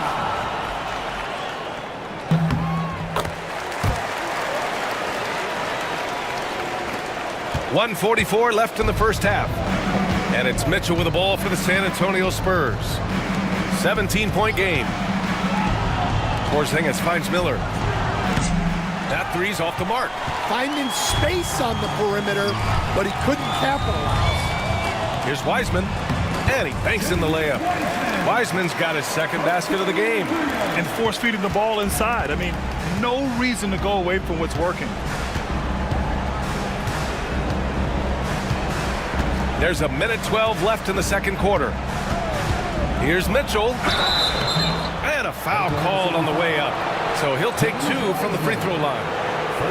That's on James Wiseman. Man, he made sure to get his money's worth on that foul. For the Spurs, Mitchell, 2 shots.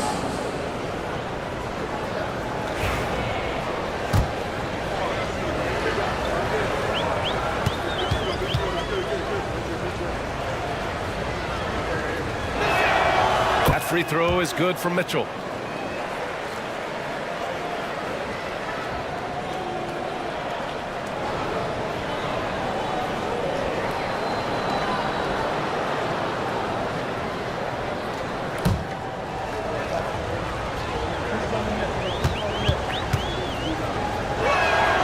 Both free throws good from Mitchell. 1:07 left in the first half of this game. Now here's Dunn.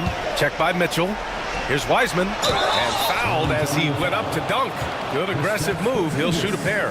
The officials were right on top of that one. This is his first opportunity at the line this evening. At the line for your thunder, James Wiseman, taking 2 shots.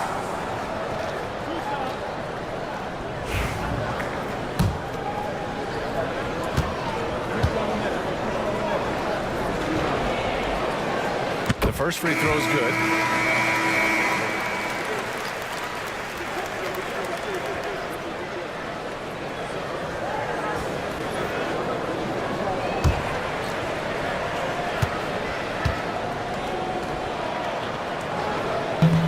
So he hits 1 of 2 from the stripe. Spurs trail by 18. Here's Merrill. Oh, and he got fouled on his way up. He'll head to the line to shoot 2. And this is his second and third free throws tonight. Shooting for San Antonio, Sam Harrell. 2 shots. And the first one at the line is good.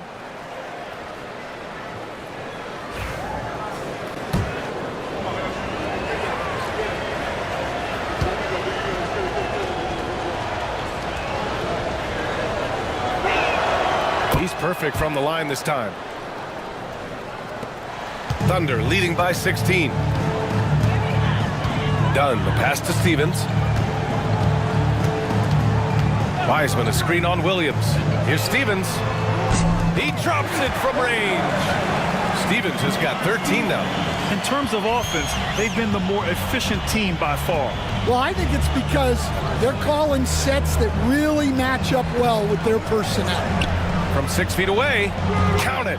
1 for 1 to start the game. Getting enough shots in close to play inside out. Here's Dunn. There's 25 seconds left in the second.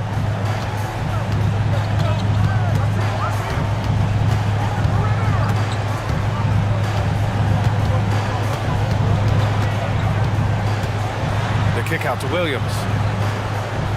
5 on the clock. Beyond the arc. No good on the shot.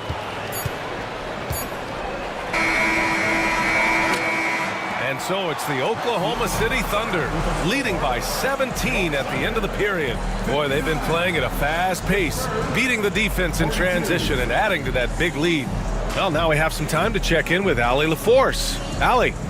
Thanks. I'm here with Coach Popovich. And Pop, I know you're not happy with the first half. They've taken the fight to you thus far. How do you take it back? Yeah, they've been the aggressive team. I think we played really. Thanks very much, Allie. We'll be back soon to start the second half of basketball.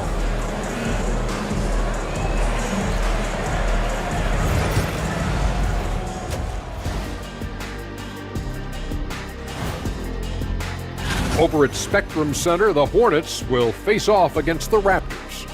That one starting at 7 p.m. Eastern. This is going to be either a lopsided game or a terrific upset. Let us take some time now to talk about the first half, a commanding performance for the Thunder. They're really hitting the boards, making a major effort. That's a big reason why they're up. Well, as the rebounding expert on the crew, I'm giving them the O'Neal stamp of approval, which is hard to earn. Congrats, guys.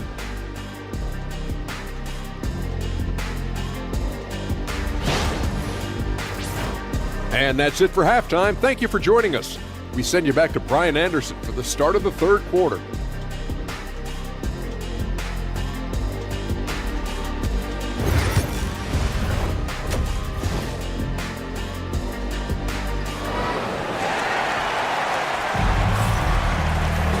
And after a very lopsided first half, we'll see if things play out a little more evenly in the second.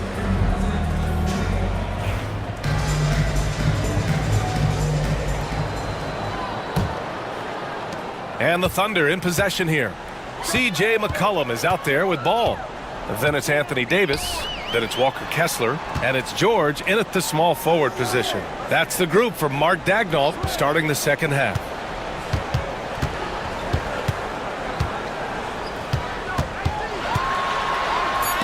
And Porzingis with the block. Yeah, it's not easy to keep a shot out of Porzingis' reach. He has such long arms.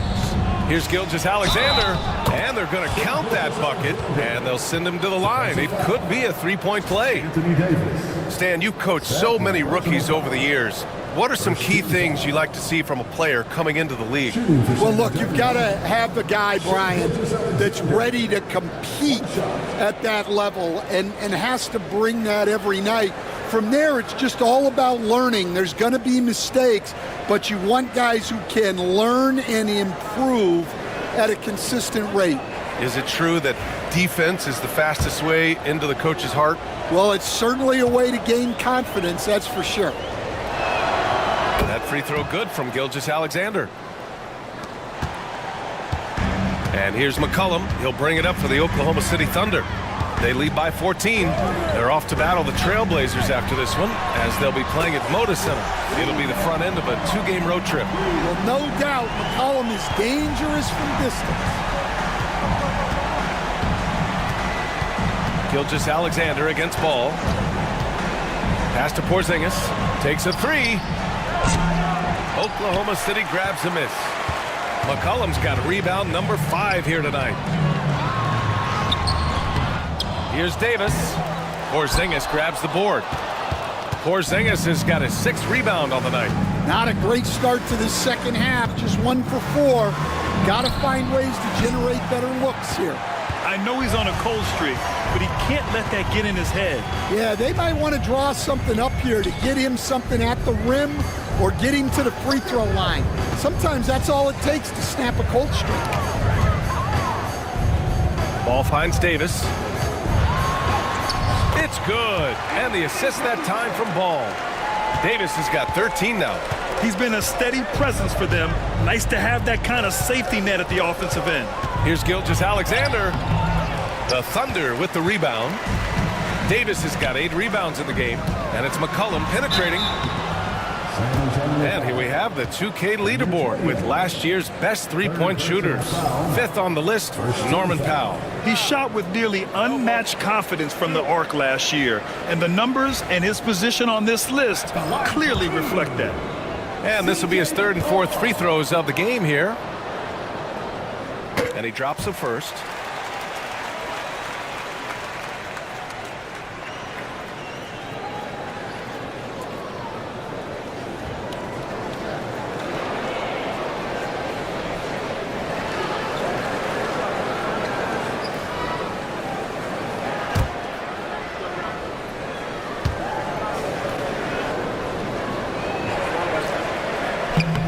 And he makes both free throws.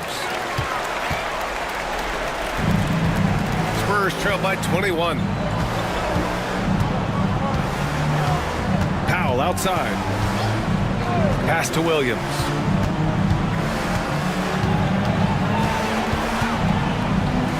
Outside for Gilgeous-Alexander. Clock at 6.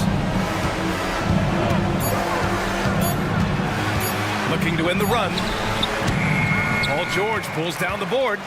And their physical dominance has been on display. A 10-rebound advantage is a good indicator of how this game has gone.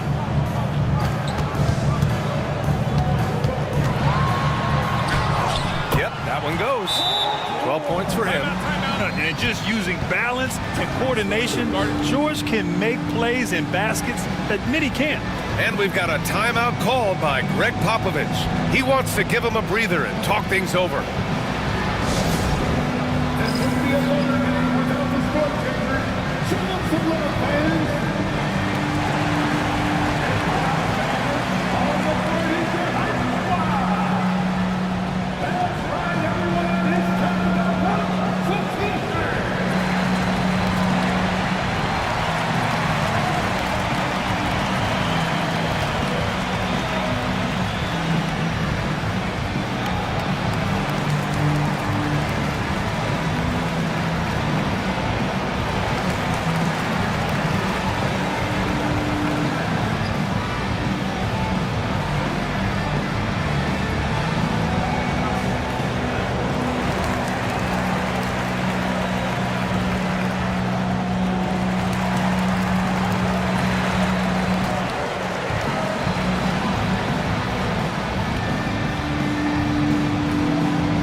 A little over 2.5 minutes off the clock in this final half of play. Back to Gilgeous-Alexander. Kessler against Porzingis. 5 to shoot. Over Kessler. And it's good. Fought through contact. Hit the shot and will go to the line. Stan, we've seen a resurgence for Kristaps Porzingis over the last few seasons. What changed? Well, Brian, he really dug down into the numbers, identifying his best shot profile and really focusing on that. It's helped his efficiency. And San Antonio making a change here. Champagne's checked in.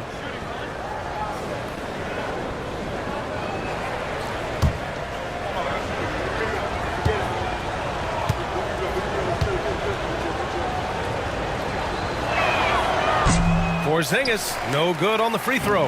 Yeah, Kristaps Porzingis, a solid shooter from the line.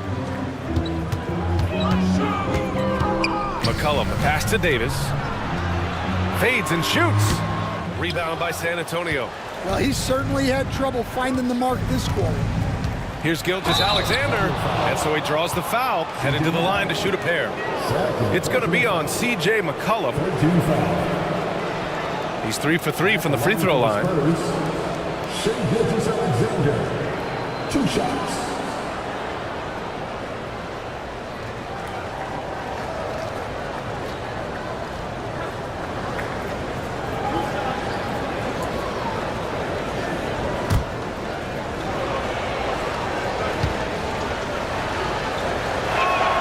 First free throw is good. Mitchell's checked in for Powell.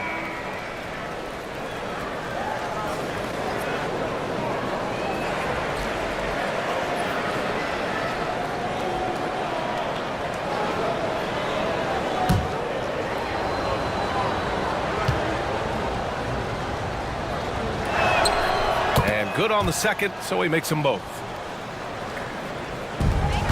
Thunder leading by 19. Pass to Davis. George outside.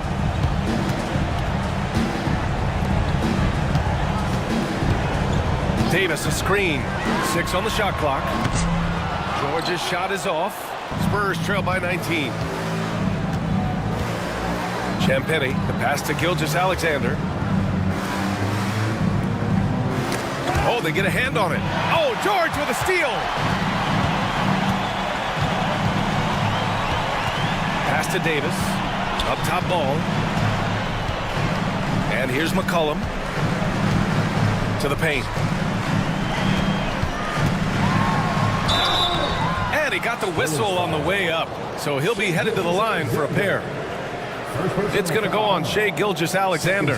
And the more Davis has added muscle during his career, it really has helped him on the offensive end. It forces defenses to foul him.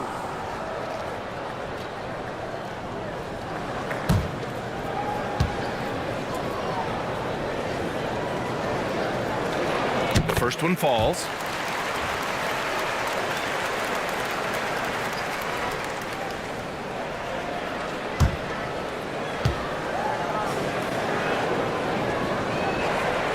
Both free throws good from Davis. And so it's Gilgeous-Alexander with it. He brings it up for San Antonio.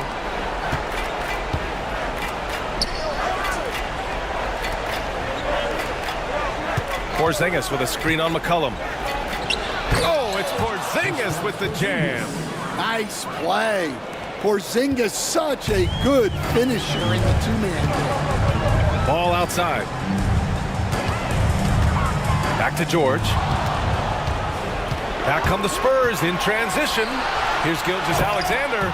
And slam dunk by Gilgeous-Alexander. Just great work cashing in on the fast break. Well, converting on those transition opportunities is just so important. To the inside. Here's Kessler. Porzingis grabs the board. Porzingis has got rebound number 8 here already in the game. Takes a step back. Ooh, and he took a hard foul on the shot. So he'll head to the line to shoot a pair. There's that man, Gilgeous-Alexander. So tough to contend with his quickness. All right, guys, what do you think about the offensive approach we've seen so far for Oklahoma City? Well, they've clearly been focused on getting the ball inside. And up to this point, the defense has not had an answer. Well, another major factor in the offensive performance was the fast break. Converting on those chances when they get them tonight. And he makes a first. And a new group getting ready for Oklahoma City. Wiseman, he's checked in for Kessler. Stevens comes in for Anthony Davis. Williams is checked in for McCollum. And it's Hardy in for Ball.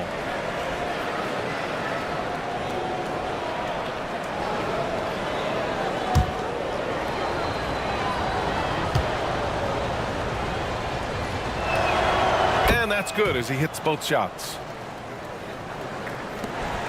Thunder leading by 15. Here's Hardy. No points yet. George for three. Rebounded by the Spurs. Porzingis has got 9 rebounds now. Just hasn't found much consistency from the floor, but his teammates have picked up the slack. Outside, Williams. It's blocked, and they get it back. Second chance effort. 4 on the clock. Oh, Porzingis getting it done inside. Well, for Porzingis, that's just easy money. I keep going to that until they stop it. And Mark Dagnall has called a timeout. Coach wants to speak to his guys, maybe alter some of the game plan.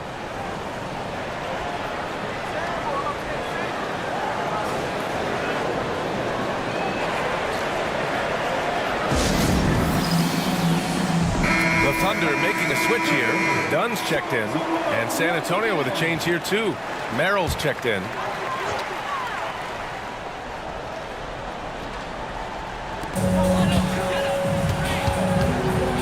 Dunn outside. Pass to Williams. To the middle. Merrill comes with a double. Oh, and there's the whistle on the shot. So 2 free throws for him coming up. If they keep hitting free throws at this clip, it'll help them seal the deal. This is his second trip to the line in the game. Wiseman taking 2 shots. Shooting 2.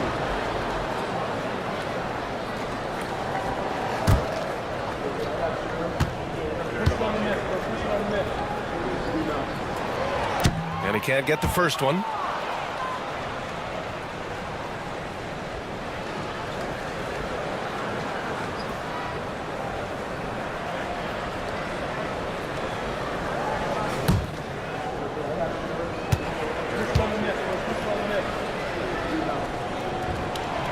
Good on the second one. At just about 85% from the line tonight. They've looked more and more comfortable as the game's gone on. And from the sideline, let's catch up with Allie. When it comes to winning big, basketball acumen is the difference. LeBron James said, quote, in the final 2 rounds of the playoffs, what's going to separate teams is IQ.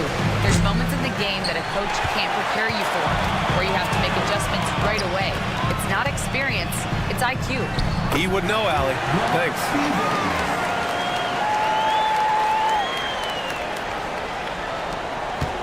Spurs trail by 16. Mitchell with the ball.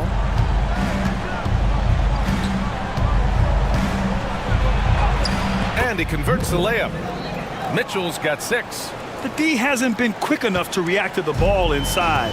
That's helped cause this run. Outside, Williams.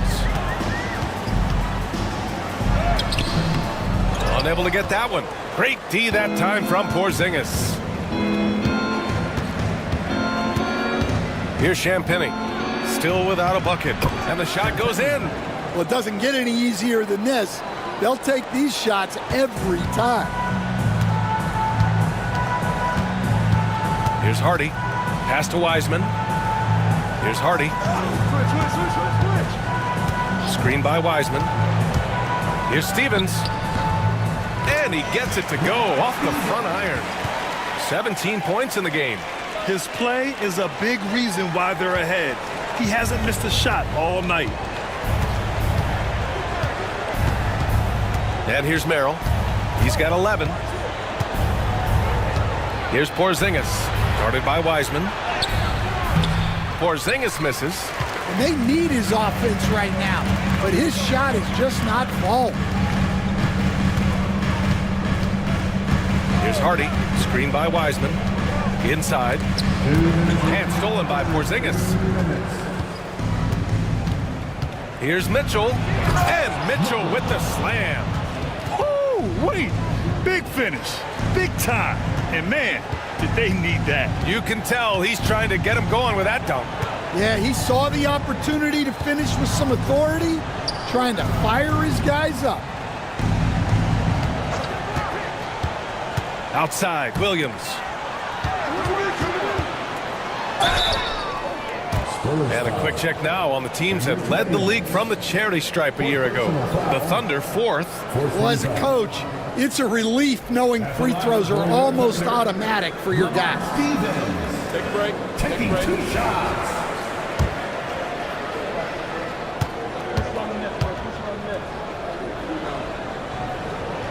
First free throw is good. What you can't help but notice this half is how lights out they've been from the free throw line. And San Antonio making a change here.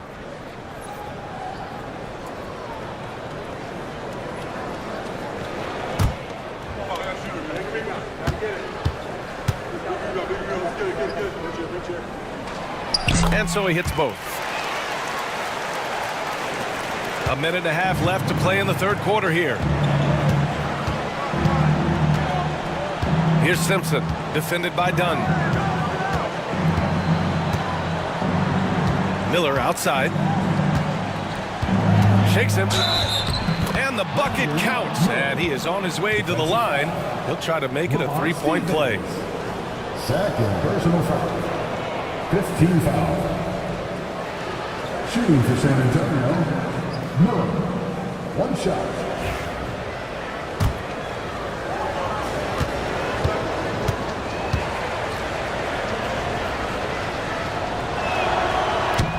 And that one misses.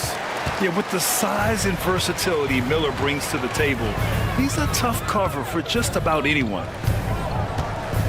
Dunn, the pass to Hardy. Wiseman with it. Pass to Hardy. Screen by Wiseman. 4 on the clock. And Hardy hits from deep. Hardy's got his first bucket of the game, and he's on the board for 3. Easy look when the defender isn't fighting over the screen.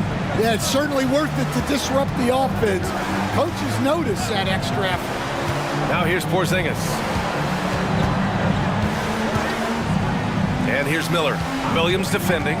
He shoots. Miller can't get it to go.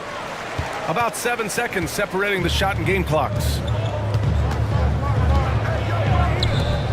Pass to Hardy. Miller pulls it in. Miller's got 4 rebounds now. It's Powell on the wing. Porzingis with a screen on Wiseman. Powell for 3. Knocks it down from distance. Powell's got 9. There's 6 seconds left in the third quarter. From deep three-point land. And no good. Trying to get that one to fall. And as we end the third quarter, a double-digit deficit will make it tough to come back. Thunder out in front, up by 12. Don't go anywhere. The final quarter is coming up next on 2K Sports.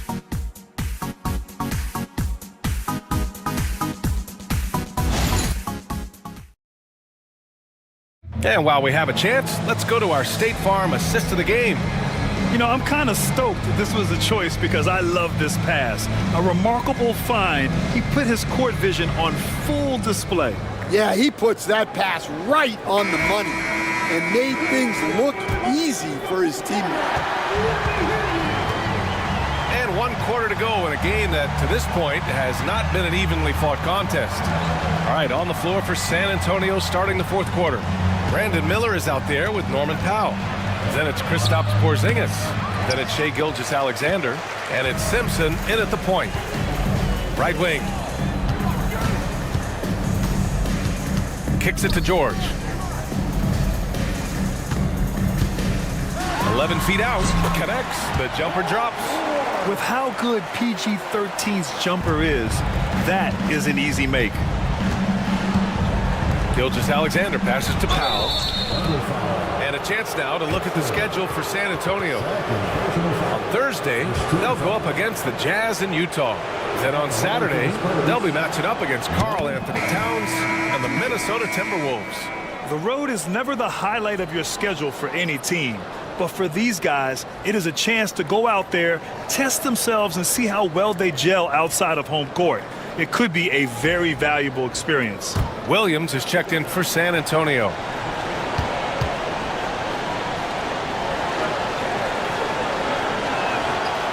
And so Powell nails them both. Thunder leading by 12. McCollum taking his time here.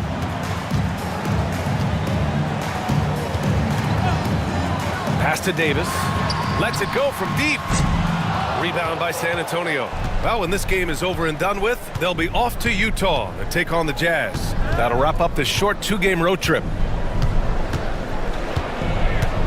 Here's Gilgeous-Alexander, and he was fouled while in the act of shooting, so he'll take 2 free throws. It's going to be on Anthony Davis. I love when Gilgeous-Alexander looks to score because it forces the defense to act. That free throw good from Gilgeous-Alexander. I like this aggressive mentality he's adopted in the second half, doing everything he can to get to the line.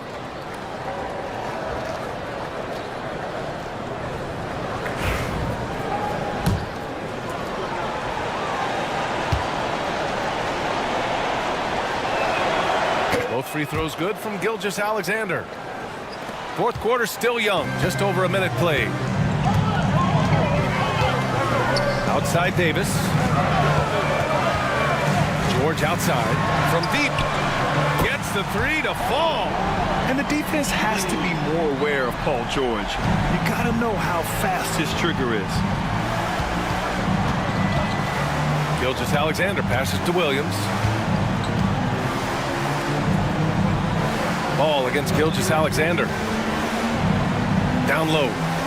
Stolen by Davis. George against Miller.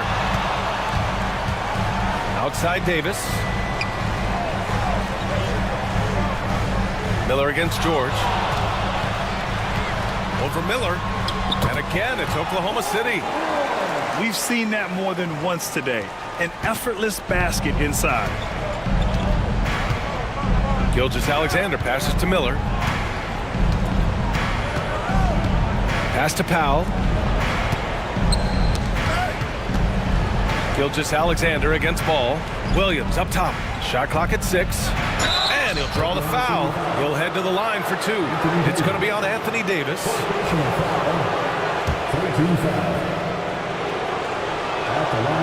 He's off on the first. Williams taking 2 shots.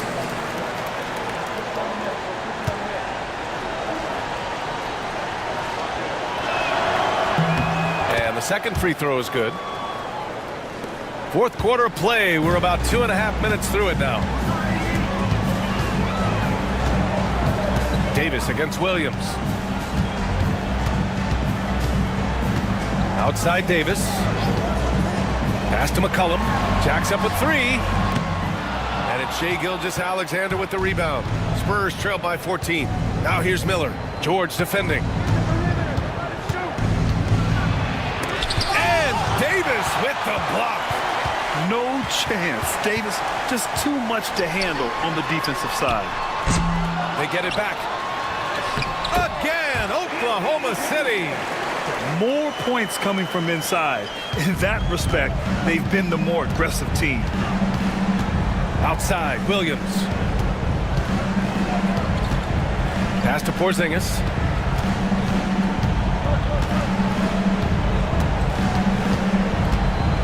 Six to shoot.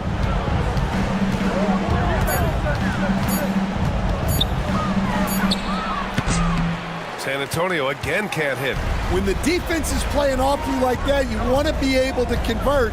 But that time, he just couldn't get it done. George passes to Kessler. Well, it's hard not to get physical when going up against a guy of Walker Kessler's stature. Third personal foul. First team foul. At the line for 2, Kessler. That free throw good from Kessler.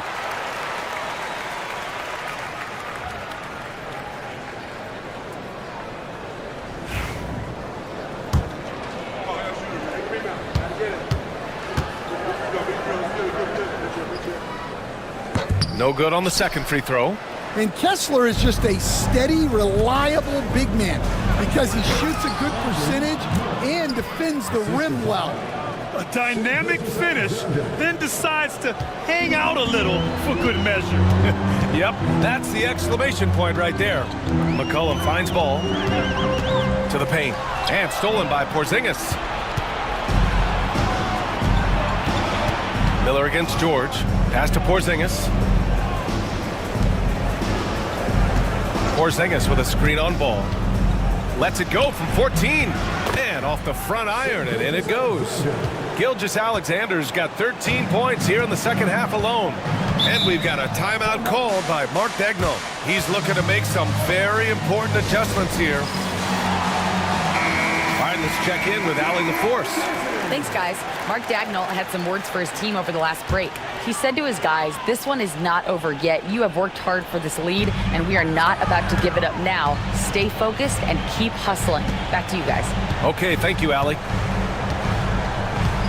To the inside, Kessler. And finished off by Kessler.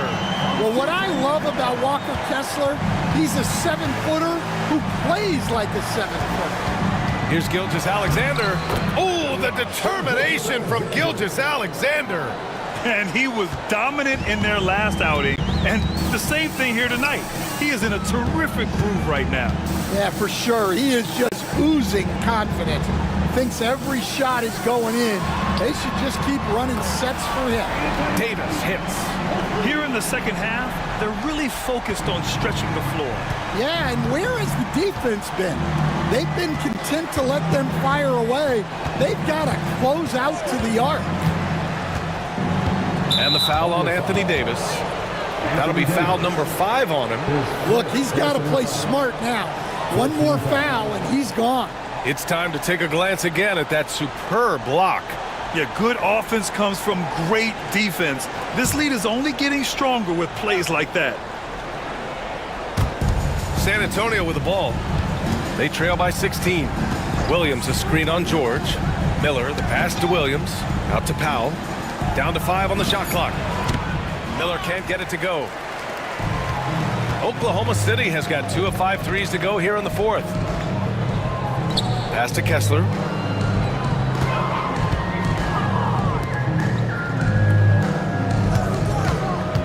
McCollum against Powell. Knocked away.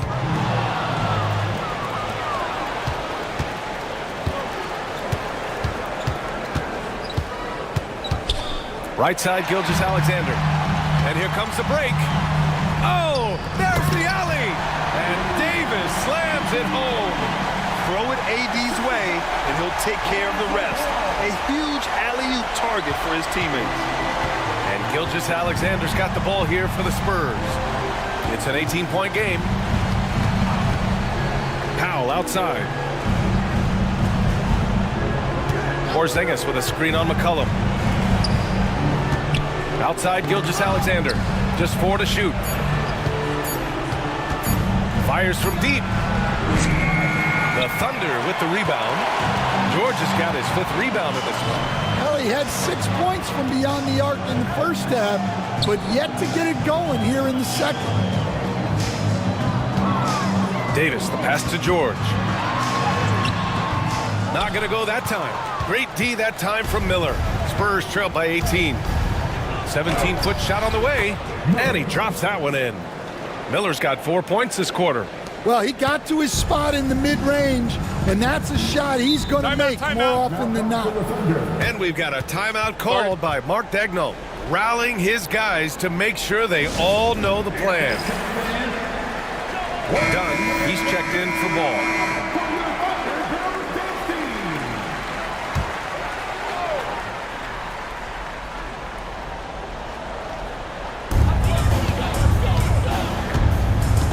Dunn outside. Pass to Kessler. McCollum on the wing. Shot clock at 5.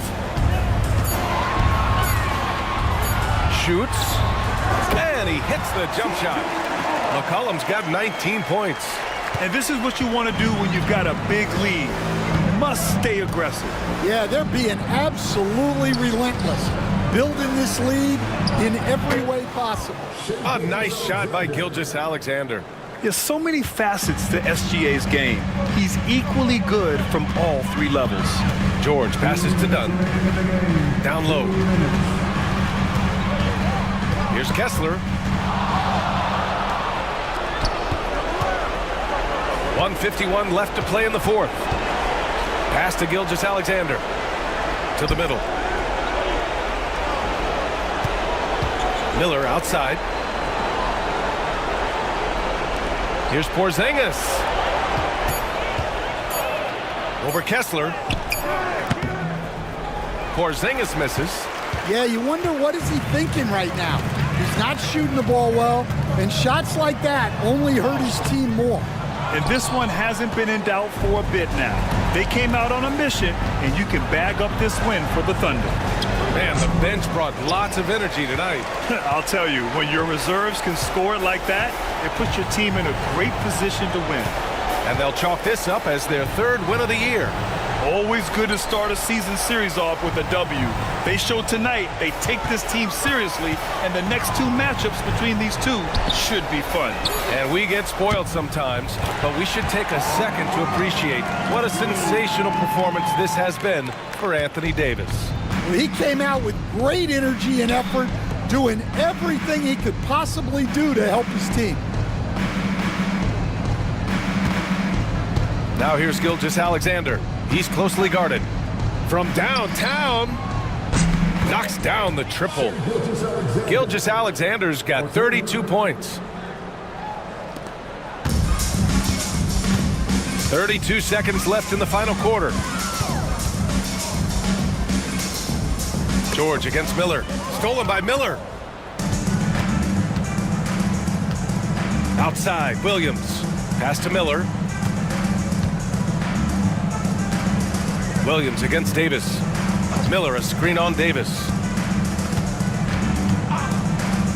6 on the shot clock.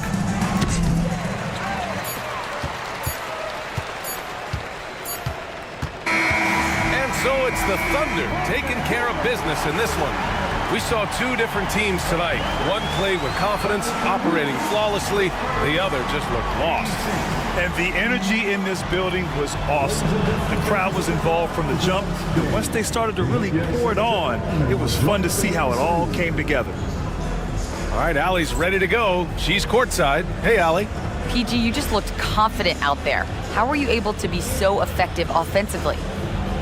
I just kept moving. You know, within our offense, you know, the key is to move. You know, my teammates do a great job of setting screens and getting me open. You know, I just got to, stay within the offense. You have to make that defense work. Wear them out. Thanks, PG. Allie, thank you as always. And that about wraps it up. For Stan Van Gundy, Grant Hill, and Allie LaForce, I'm Brian Anderson, thanking you for watching the NBA presented by 2K Sports. And time now to introduce our player of the game, Anthony Davis.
Coming right up, the Pelicans taking on the Warriors.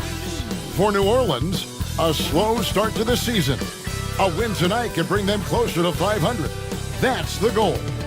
Warriors, Pelicans, the NBA on 2K Sports.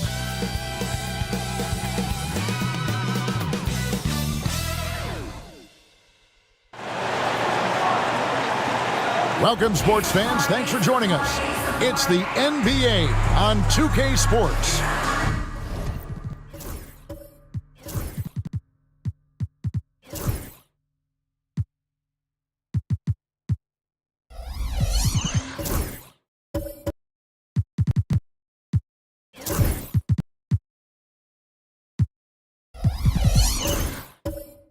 With Greg Anthony and Brent Barry, this is, and we know the second night, Greg, of a back-to-back can be rough. And the NBA has put in work trying to minimize these, but sometimes it's unavoidable. And if you have a long bench, this is when you lean into it. And the starting lineup for the Pelicans, we've got Stephen Curry, Kuminga out there with Daniel Gafford, Then there's Kelly Oubre. And it's Melton in at the shooting guard.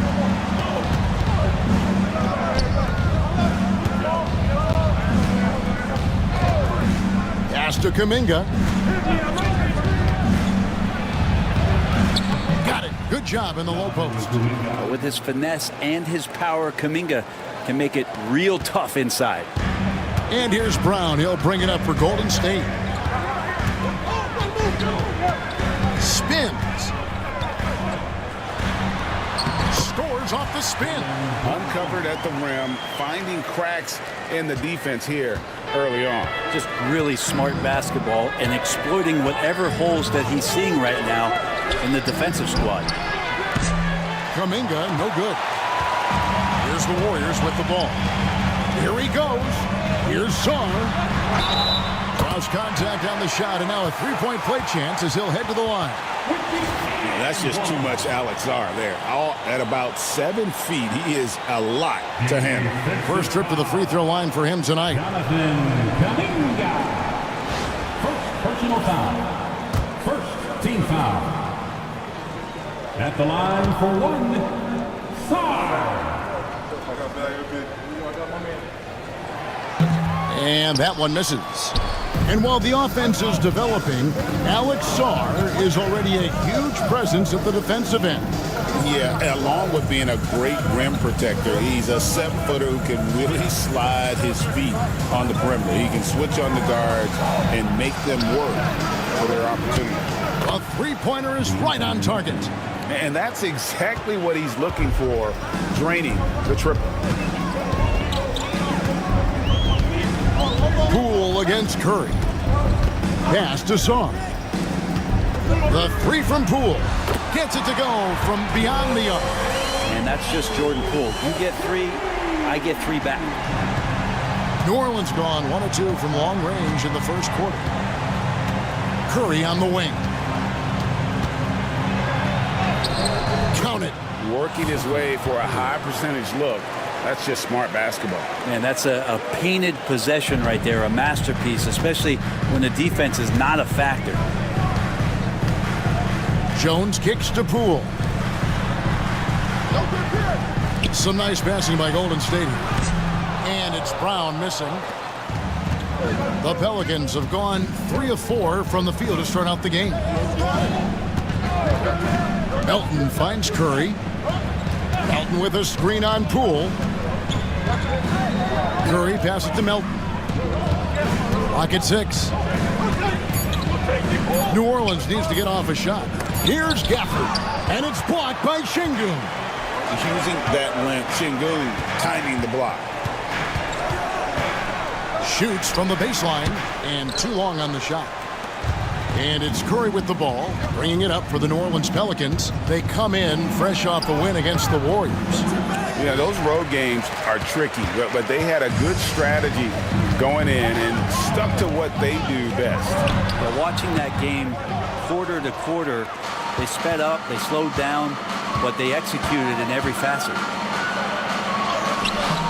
Melton, no good. He's so good at getting to the rim. Maybe tries to get a little bit too cute with that one. I thought he'd lay it straight up and in. And what a player Jaylen Brown has become. My goodness. And so it's Willie Green here calling timeout. And coach has decided they need a moment to talk things over.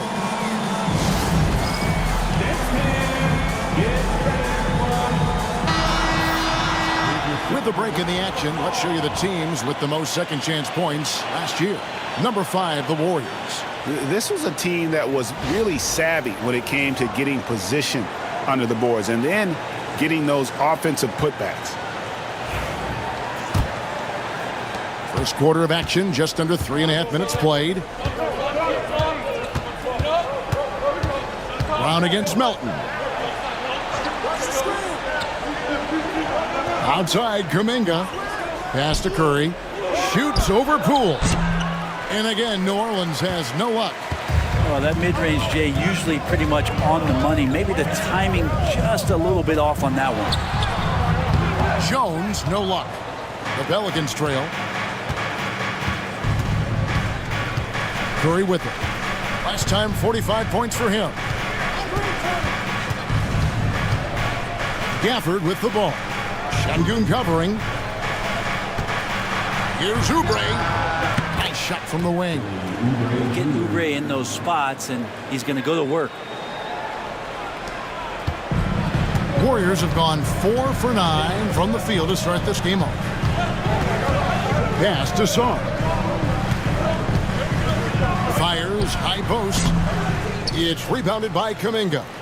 The shot's there for him, and he's got to take it. I don't care if he doesn't convert. That's a shot he has to continue to take. Now here's Oubre. Defense right on him. Here's Curry, and a lot of contact on that one, so he'll shoot 2 here.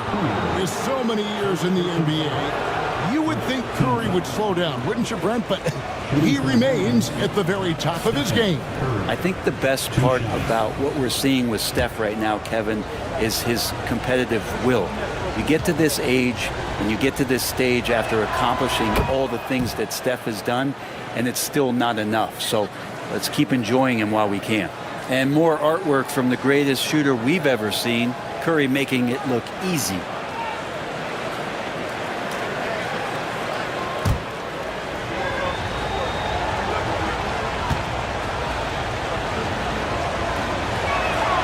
And that one goes in. 2 from the line that time. And many around the league believe Curry doesn't get enough fouls called in his favor. G.A., what do you think? There could be some truth to that. He gets held and grabbed more than anyone when running off screens, but especially late on drives to the rim. Here's Şengün.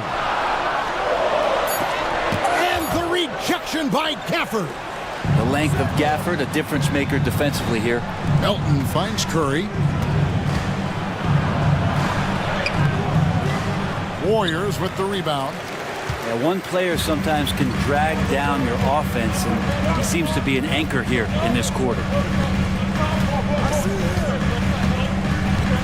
Jones against Oubre. Sarr sets the screen for Poole. It's stolen by Kuminga.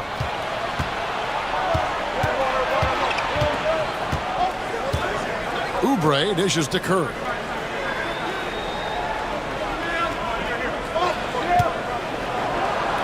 Played in with a nice touch off the glass. Curry's got 6 points. Well, Curry not one of those guards who shrinks when he gets inside. A moment now to hear from our sideline reporter, Hall of Famer David Aldridge. David. Kevin, a couple of seasons ago, Steph Curry first brought out the night-night when he put a team away. Asked about his inspiration, he said, "I have no idea. I don't choreograph any of that stuff. I was just having fun. You know how kids' bedtime routines are important? It's the final signal for a job well done that day." Kevin? Well said. He is a 1 of 1, D.A. And the Warriors with a completely new 5 on the floor.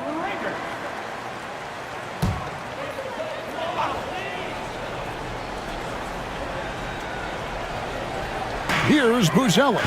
Trent outside. Pass to Mobo. Russell against Wallace. To the middle. Out to Russell. Clock is at 3. They need this one. It's Clark with the rebound. Pelicans leading by 4. Wallace outside. Here's Okoro. Wallace with a screen for Okoro. From outside, off the mark. Well, you have to like their work on the boards, Kevin, particularly here to start the game. And it's Russell missing. For New Orleans, they've gone 5 of 12 from the field since the opening tip. And now, joining us on the line, Shams Charania with a recent development. Shams, what's the latest? Thank you, Kevin. The story today from Nugget Nation as Denver is already altering their roster. They've acquired Franz Wagner, a talented forward with impressive versatility. He's a hard-working player who never gives up, and I'm told this organization is very pleased to add him to the roster. Thank you, Shams. Great to hear from you as always. First one falls for him. Now the Pelicans have lost in the first round GA of the playoffs in 2 of the last 3 years. And with how good the West is right now, they knew they couldn't stand pat. They felt the urgency to make some changes this offseason in order to take the next step. Payton, he's checked in for the Pelicans. And so he makes both from the line. The Warriors have been trying to win a championship while also developing young talent. And Brent, that's a tough thing to do. Yeah, really hard to do because of the established players in front of you. How do you find time for guys who are going to be inconsistent and make mistakes? That coaching staff knows how important piling up every regular season win is in terms of your positioning in the playoffs. And we'll see if this year they take another stride and those guys become more comfortable in their roles to help support the stars they've had for so many years. Warriors trail by 5. Here's Buzelis. Still scoreless. Pass to Russell. Now Buzelis. Wallace covering. They get it again.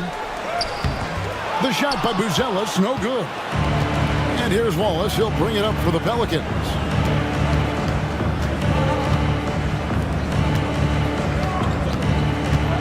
Payton with the screen for Wallace. Launches a 3. And the rebound goes to the Warriors.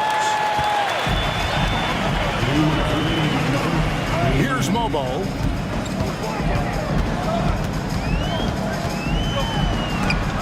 And the rejection by Clark. Well, this is where measurements don't tell the whole story. Clark is a tremendous shot blocker despite having an average wingspan. And the replay demonstrating once again how aggressive that defense was.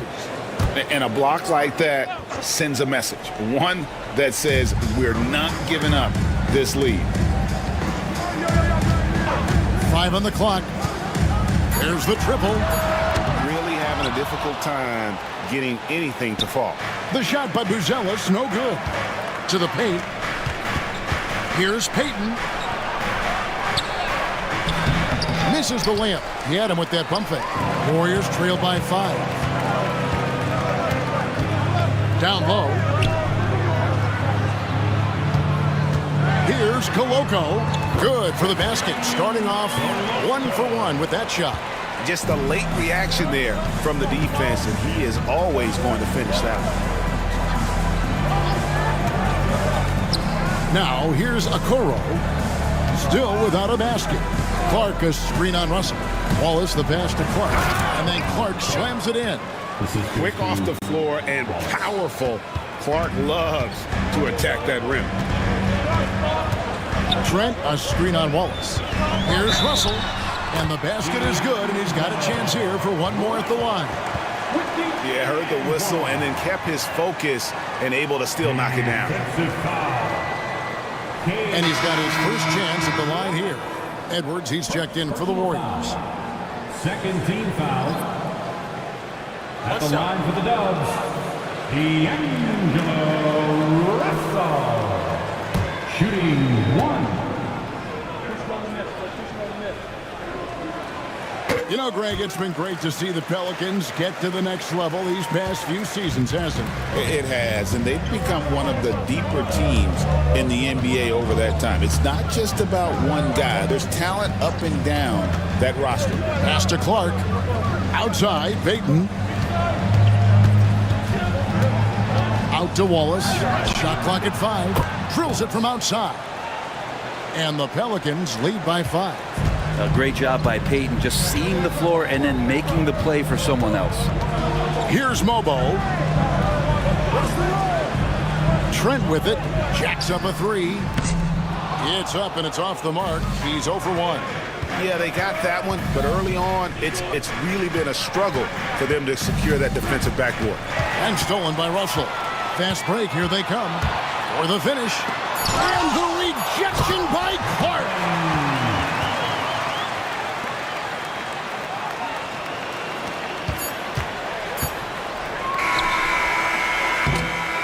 At the end of one, a closely contested game so far. Pelicans lead by 3. After this break, we'll be back with the start of the second quarter on 2K Sports.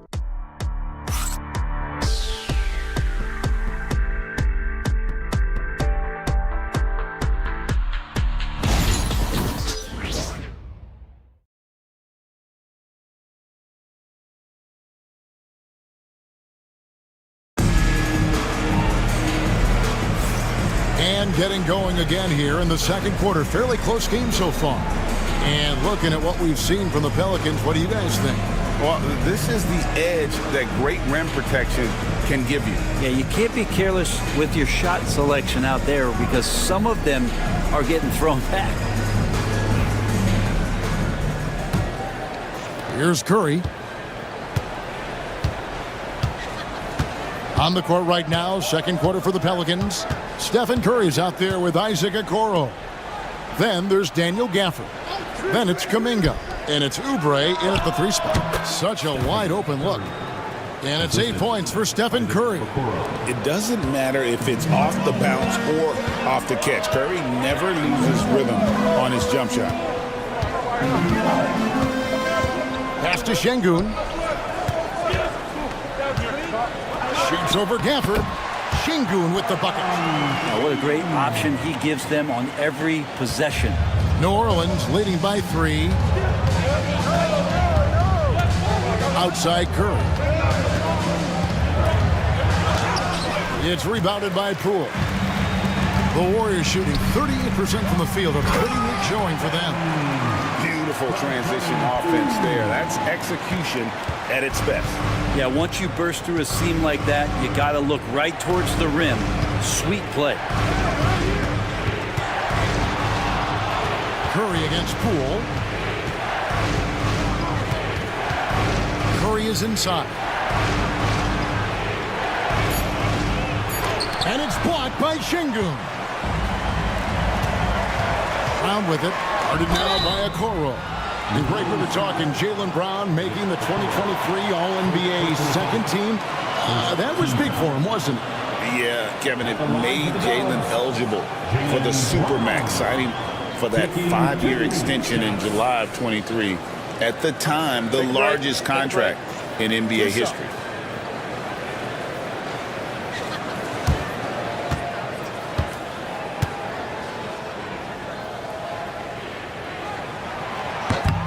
Ties it up, and this next one could give them the lead.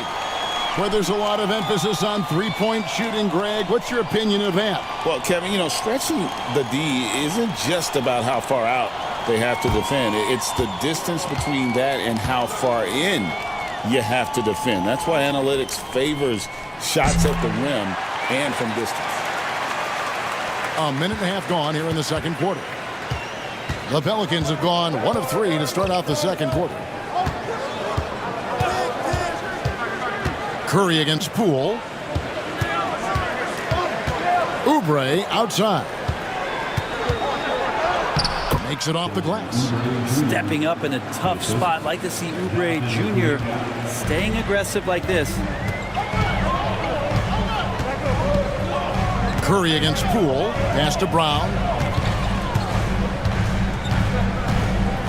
Over Okoro. And he gets that one to go off the front iron. Brown's got 4 points now in the quarter. They're finding lanes to the hoop now with consistency. 5 buckets in a row from the paint. And timeout called by Willie Green. Wants to talk some things over. Might be seeing some things to adjust.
Jones comes in for Edwards. Taking a look now at some numbers for Jones, how he did last season. Last season chipped in 11 points per game, 3 rebounds and 2 assists. And he's a nice scoring threat in their second unit, a guy who provides instant offense. And he has really settled into this role. For some guys, maybe him, they'd rather come off the bench and do their damage. Right wing. Okoro with it. Now defended by Sarr. Here's Curry with the 3. And the Pelicans miss again. And close to making the defense pay for the lax coverage that time. And it's Jones, that time on the assist by Brown. Jones has got the lead up to 3 now for the Warriors. We're just over 2.5 minutes into the second quarter. Curry against Poole. Kuminga dishes to Oubre over Jones. And again, no good by New Orleans. Warriors leading by 3. Brown right side. And finished off by Brown. And very early on, Brown learned how to finish through contact, an essential skill for an NBA player to master. They could use a big shot here to get this offense going. Too many empty possessions. Right now, they need a basket. Back to Curry. Plenty of space. And he hits the jump shot. Curry's got 10 points in the game. How many times have we seen this? You give Curry an inch, and that ball's gone. Gregson's reaching 5 consecutive NBA Finals.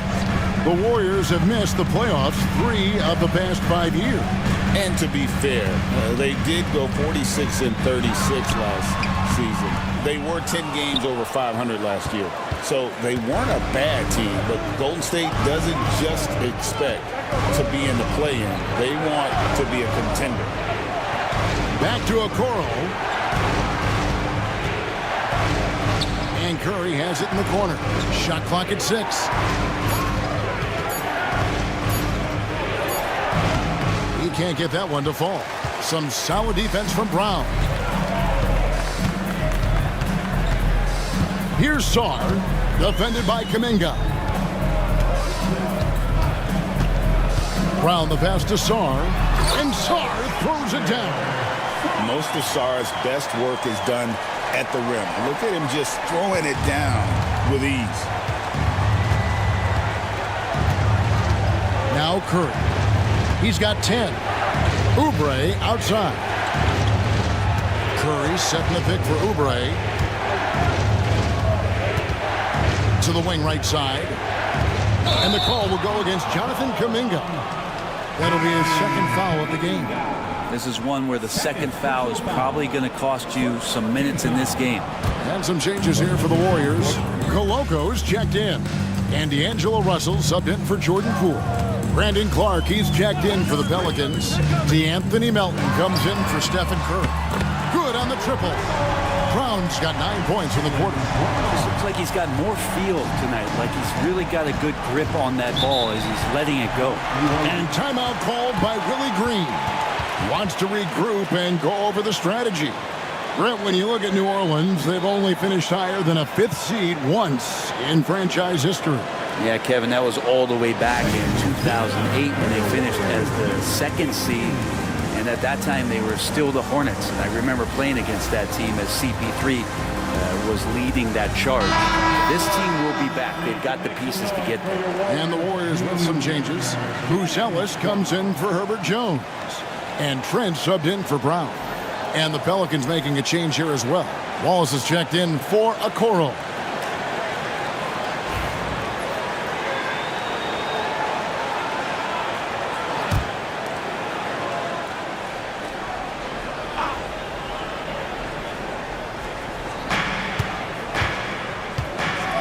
Melton against Trent. Melton passes to Wallace. And the Pelicans miss again. Looking at the last game for the Golden State Warriors, it was a loss to New Orleans. Outside, Russell.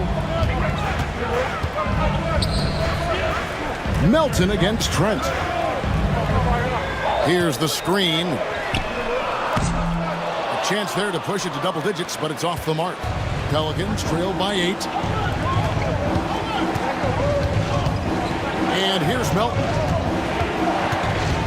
Here's Clark over Sarr. Nobody near Melton. Hits the three-point bomb. Melton's got 6. Oubre will draw some attention as a scorer, but that's going to open up some passing lanes, and he doesn't make a mistake that time. Pass to Sarr. Here's Koloko, covered by Gafford. And stolen by Wallace. Oubre outside. Now Melton.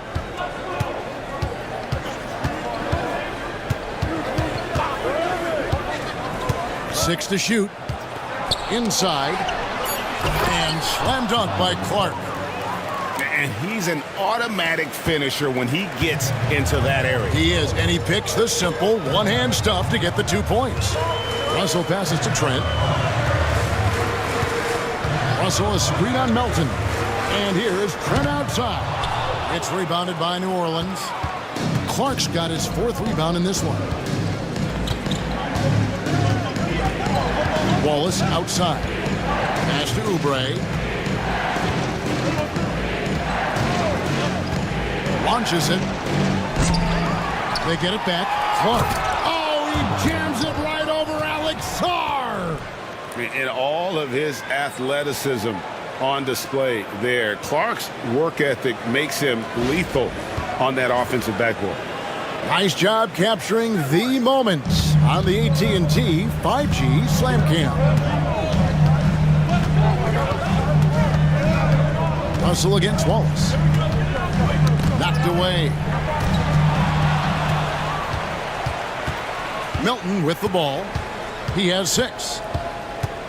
Pass to Wallace.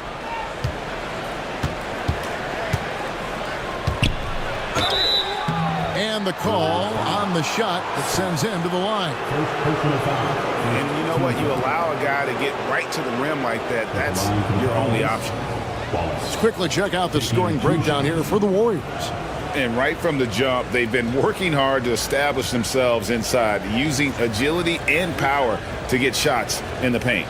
Well, they've done a great job tonight of getting out in transition, so that focus on fast break, that'll add to your total in a hurry. And it's tied up with that one.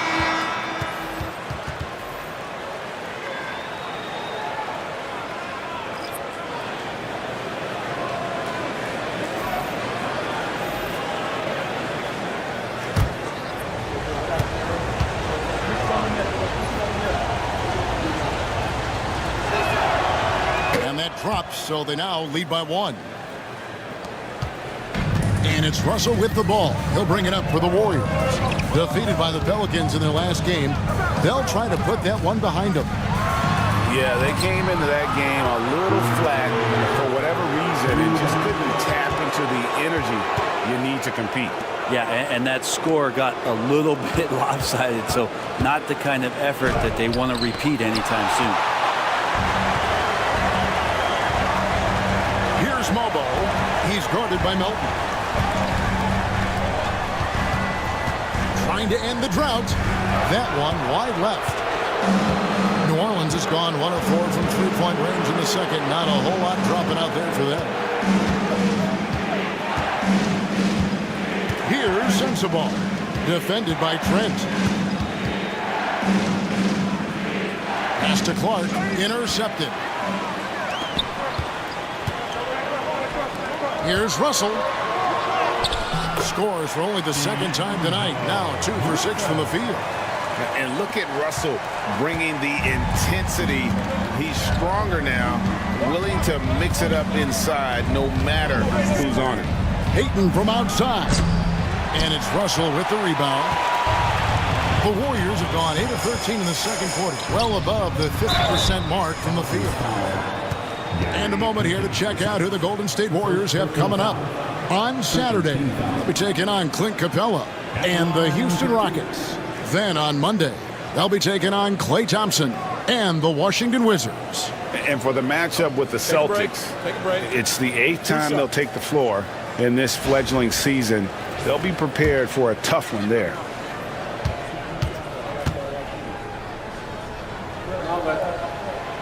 And the first one at the line is good.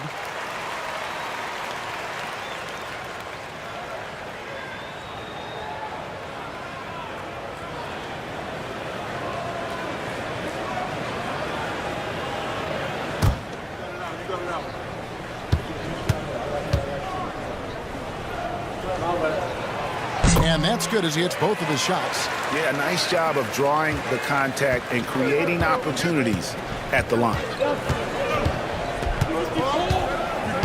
Payton outside for three.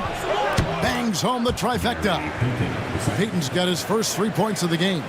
And Payton's super selective at shooting the three. He really focuses on taking the high percentage ones. Trent outside. And oh boy, a lot of contact there, but he gets the call and will shoot two. I tell you what, he earned his money on that foul. This is his first free throw of the game. 77% shooter at the line a season ago. Those are better than average numbers.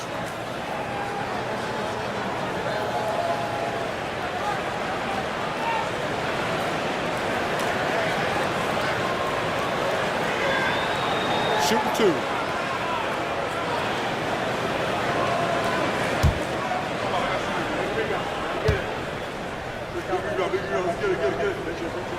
The free throw drops for Trent. Shooting the ball is one thing, but being a reliable, high-character guy is another, and that's what Gary Trent Jr. is. Edwards, he's checked in for the Warriors.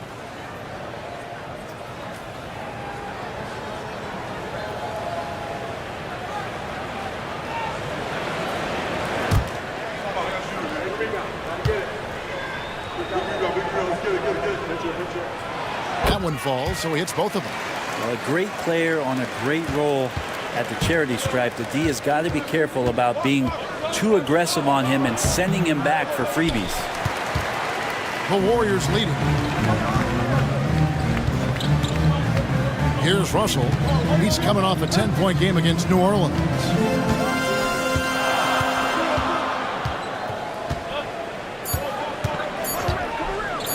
Fires for three. Oh, and he just knocked down the buzzer beater.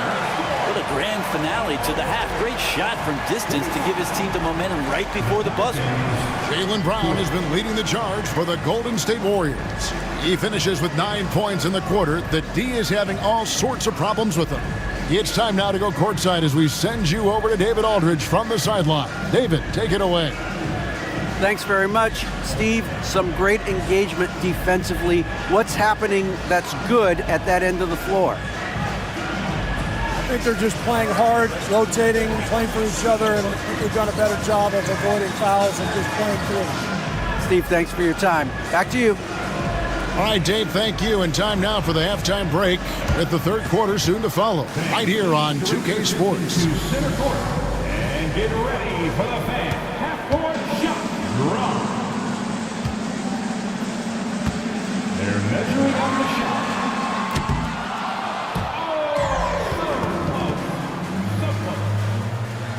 Give it up for the participant.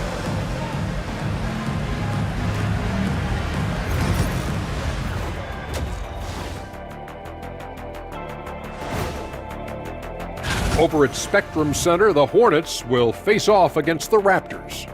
That one gets going at 7 p.m. Eastern. I'm looking for a possible upset in that one. Turning back now to our game, lots of positives in that first half for the Warriors.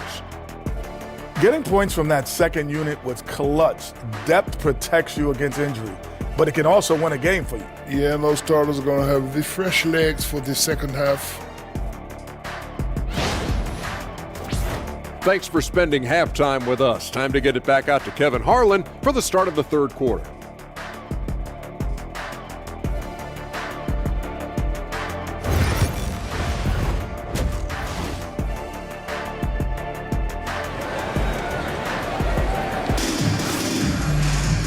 And after a fairly even first couple of quarters, the second half could turn out to be a great one as both teams try to gain an edge. It's been a clinic out there by Jaylen Brown. Yeah, and through the first 2 quarters, he has been the offense for this team. Yeah, he's shouldering the load right now and looking really comfortable while he's doing it.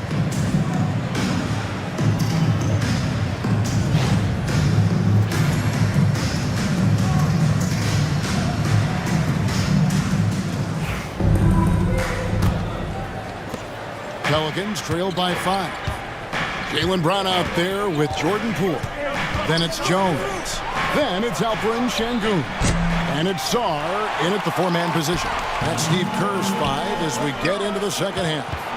Incredible for his age. The decision-making of Şengün GA is very impressive. So calm when he sees a double coming. Reads and reacts with ease when he's on the block or at the nail. Reminds you of a young Jokic with how he sees the game. Curry's shot is good. It just doesn't matter. Once Steph crosses half court, he's in range. Poole against Curry. Now, here's Poole. Tight defense on him. Just 5 to shoot. Brown finds Poole. Tried to come right back with the 3 of his own, but it's no good. Milton passes to Curry. Left side, Kuminga. Pass to Oubre. Poked away. Jones with it. And Curry picks him up defensively. On the basket by Jones. An effective two-way threat. I love whenever Jones uses his defense to generate his offense. Kuminga with it. And stolen by Sarr. Jones with it. Pass to Sarr. Şengün kicks to Poole. Off target from 3-point range. And they're 1 of 4 here to start the second half. Now Milton. Back to Curry. From downtown. And the Pelicans miss again. I'm shocked that didn't turn into 3 points. I mean, he makes you pay on those nearly every time. From 10 feet out. And it's Brown missing. Yeah, starting the half here 1 for 5, and the offense might need an ironing out. Milton kicks to Curry.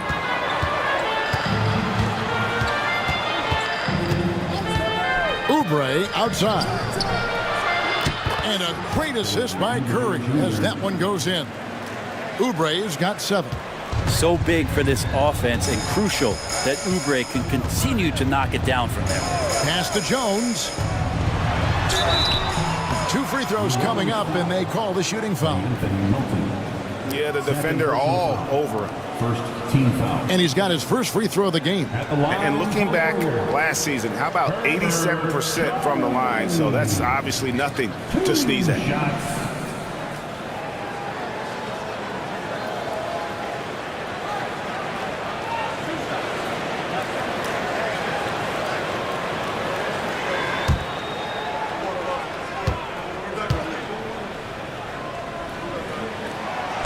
The first one falls. You scan around the league to look at young guys who might be pillars of teams moving forward. You know, Herb Jones could be one of those guys. And the Warriors making a change here. Koloko's checked in. Okoro's checked in for the Pelicans. And so Jones nails both of them. And it's Curry with the ball, bringing it up for the Pelicans.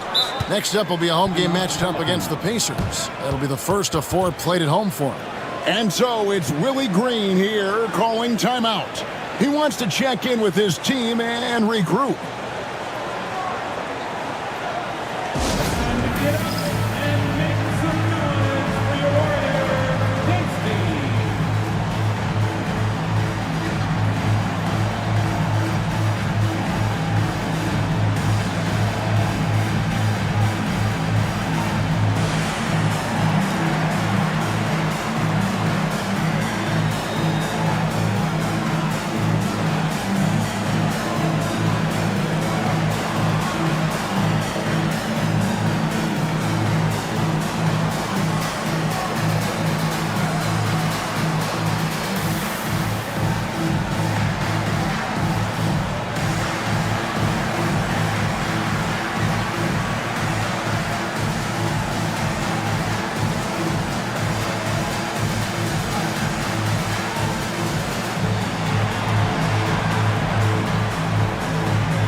have a chance, let's take a look at the best free throw shooters in the league from last season.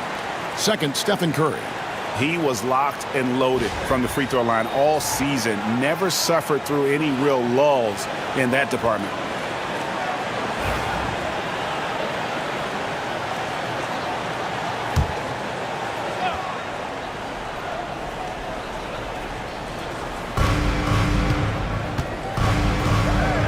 And now we're 3 minutes into the third quarter of play. And that one clearly a foul. Gets the whistle and 2 shots coming up. All right, Brent, quick. First thing that comes to your mind when you think of Jonathan Kuminga. Physicality, Kevin. I mean, this guy is so dominant athletically that Jonathan Kuminga is a presence out on the floor. If he continues to put himself in the situations where he can put his body on guys and play fearlessly, his game is going to continue to grow.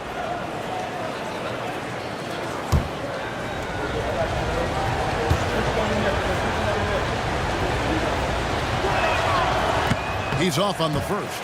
And Kuminga is so physical, he'll get a lot of these.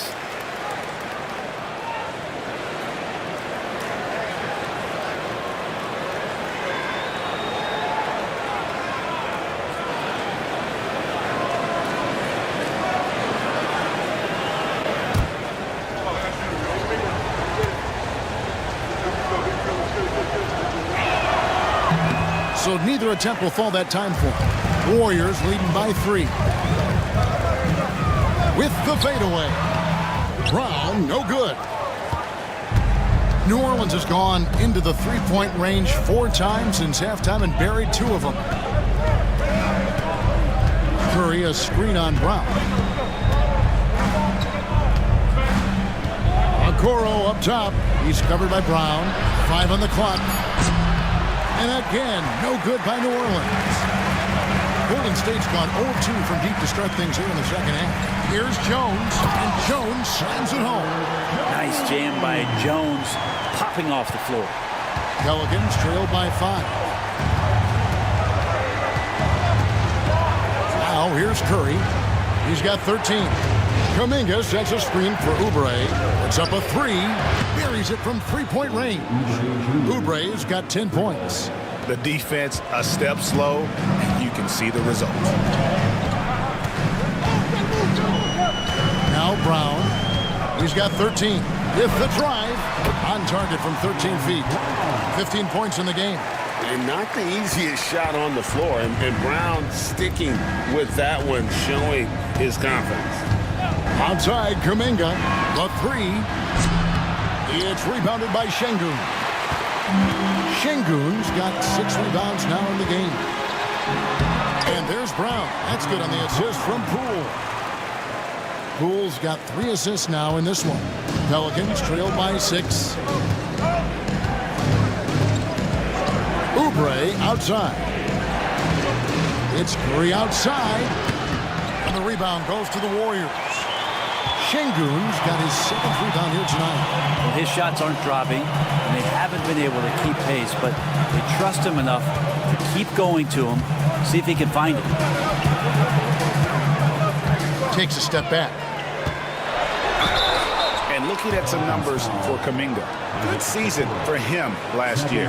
Put up about 16 points a game, 4 rebounds, and 2 assists. And every team needs a good backup big to spell the starters, and that's what he brings to the table. The role consists of rebounding, setting screens, protecting the rim. Anything else he gives you is found change in the couch.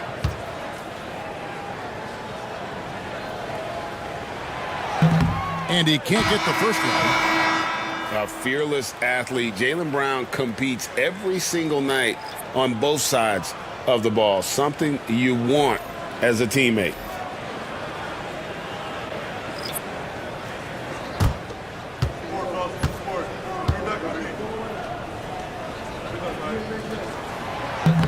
He's off on the second.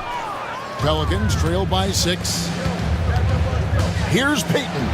It's deflected. Making good use of his length. Buzelis able to track down the block that time. Here's Mobo. Up again. Great positioning on the putback. And taking a quick look here at the hustle stats for the Warriors. They made a point to protect the rim, challenging shots all game long, and the block total is off the charts. And I feel like another part of tonight's game has been the hustle points, getting up and down, getting second chances, getting transition opportunities. They've been fantastic in that area. There's the pick. Here's Brown. And he gets the whistle. 2 free throws coming up. They get Stephen Curry. Tough to even slow down playmakers like Brown. The Warriors have been shooting right around 75% at the line, 9 of 12 so far. Yeah, a year ago, though, Kevin, 78% conversion rate from the free throw line. So that's a nice all-around effort.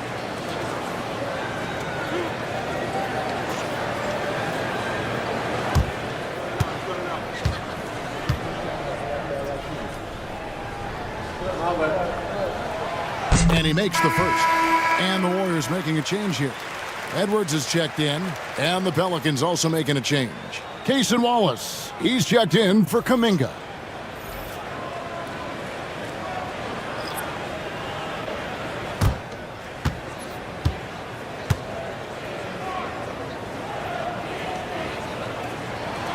And he makes both free throws. Pelicans trail by 10. Outside Curry. Back to Wallace. Pass to Sensabaugh. And they get it. And the rebound goes to the Warriors. And they've only got a slight edge on the boards, but it just feels a lot bigger. Brown feeling it out a bit. And the rejection by Clark. Here's Sensabaugh. It's tipped. Brown outside. Shoots over Curry. And Curry pulls it down. Pelicans shooting 39% from the floor. At their best. New Orleans moving it around. Wallace misses. Warriors leading by 10. Brown the pass to Edwards. And Edwards with the stuff. Oh, taking it to the rack with power. Hammering down the two-hand slam. Some tough offensive sets. They want to turn it around. Yeah, right now you just need a bucket to get some momentum. Looking to get it going. Curry through traffic. Count it! Oh! That's tough. Tough finish. Steph's not just a great shooter, but really great numbers through the years as being an elite finisher. Pass to Brown. Curry with the steal. And now Curry running the floor all by himself. That one good for 2. Curry's got it back down to within single digits for New Orleans. And that's how they're going to trim this lead. Play tough D, force some turnovers, and then push it in transition. Brown against Curry. Here's Mobo from past the arc. The shot's good. Brown making the play. Brown's got his 5th assist in this one. No way he's going to pass that shot up. The D is way too far back and relaxed and getting out on him. Outside Curry. To the middle. Here's Sensabaugh. Buzelis grabs the board. Buzelis has got 5 rebounds tonight. And great for Buzelis. Basketball has been a part of his family for generations. Yeah, how about that? Both his parents played professionally in Lithuania, as did both of his grandfathers. And his dad now works with the Lithuanian men's national team as a physiotherapist. Brown, no good. One made 3 for him for the game. Does he focus closer in? Let's see. Hayden with the screen for Wallace. 1:05 left in the third. Traps in the tray. Clark's got 9. And perimeter scoring, I have to imagine it was a topic of discussion at halftime. Maybe trying to find a little bit more space and ball movement to get guys open at the three-point line. And so Steve Kerr calls for the timeout. He's going to have a discussion here on the sideline. changes here for the Warriors. Stars checked in for Edwards. And Trent subbed in for Brown. New Orleans also making some changes. Jonathan Kuminga comes in for Clark. And it's DeAnthony Melton in for Cason Wallace. To the paint. It's deflected. It's stolen by Curry. Top of the key, Payton. Pass to Kuminga. And Kuminga throws it down. Oh, those dunks from Kuminga ignite his team. They feel like that's more than 2 points. Curry against Russell. Trent with it. And the bucket is good. 3-point play chance here for him. Now, there's some easy offense there. Keep finding looks in that area, and their shooting percentages tonight are going to be off the charts. And this is his second trip to the line tonight. At the line for one, Gary Trent Jr.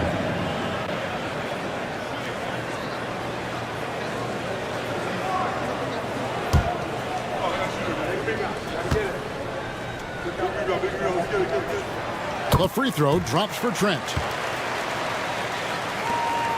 We've got 33 seconds left here in the third quarter. Trent against Melton. Down low. Got a piece of it. Trent outside. Sweet move. And foul on the shot. He'll shoot 2 at the free throw line. And the coaching staff wanting a little bit more of this from Trent, forcing his way to the line. He's made all 3 of his free throws so far. Junior, 2 shots.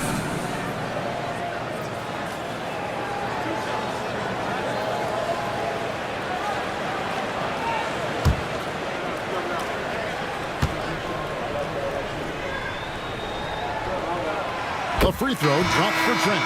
And the Pelicans making a change here.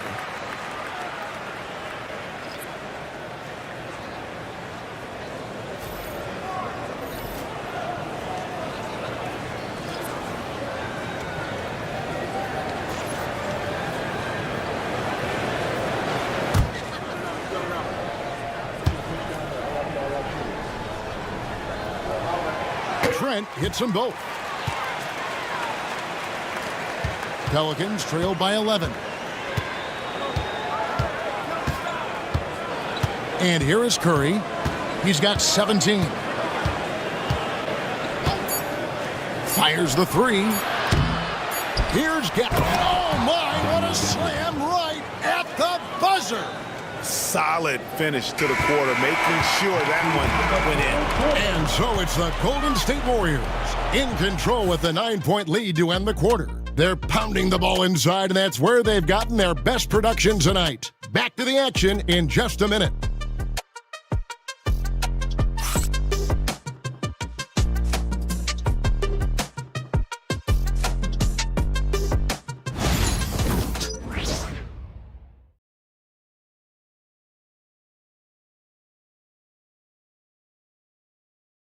How about a look at today's State Farm assist of the game? And the winner today, the big fella here with the sweetest of dimes. What a plus it is to have a post player who's got this ability to find. You know, anytime a guy's in the post and the teammates know he's unselfish, great player movement can create an opportunity just like that. And this is it. Glad to have you along for this 4th and final quarter. Setting the 4 now for the Pelicans. They've got Daniel Gafford. DeAnthony Melton out there with Curry. Then there's Oubre. And it's Kuminga in at the 4. Jones, no luck. Pelicans trail by 9. Melton finds Curry. Oubre outside. Good, and Curry gets the assist. Oubre's got 9 points here in the second half. Can't lay off Oubre that far. He's good at taking advantage of that separation. Cool with it. Boom, he jams it straight down. And there is no better way to add to the lead. Isn't that true, GA, especially when the slam is coming from the point guard? Oh, yeah, his teammates love that one. I'm sure he's going to hear about it when he gets to the huddle. to Gafford. And Alperen Şengün gets the whistle that time. That is his first foul of the game. First team foul.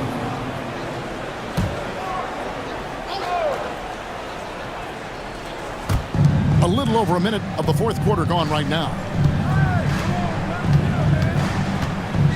Curry on the wing. Guarded by Poole. 4 on the shot clock. Fires away from outside. Curry can't get it to go. He missed that one, but I've seen him drill shots from that distance in warm-up. Oh, no, I know he can make it, but that's warm-ups, so maybe just a step too far. Şengün with the screen on Oubre. It's stolen by Kuminga. Oubre against Jones. And foul on the shot, so he'll get a chance at the line. Oubre just being aggressive, and that's going to pay off on some free throw shooting attempts here. Oubre Jr. taking 2 shots. And the first one drops. Brown is checked in for Herbert Jones.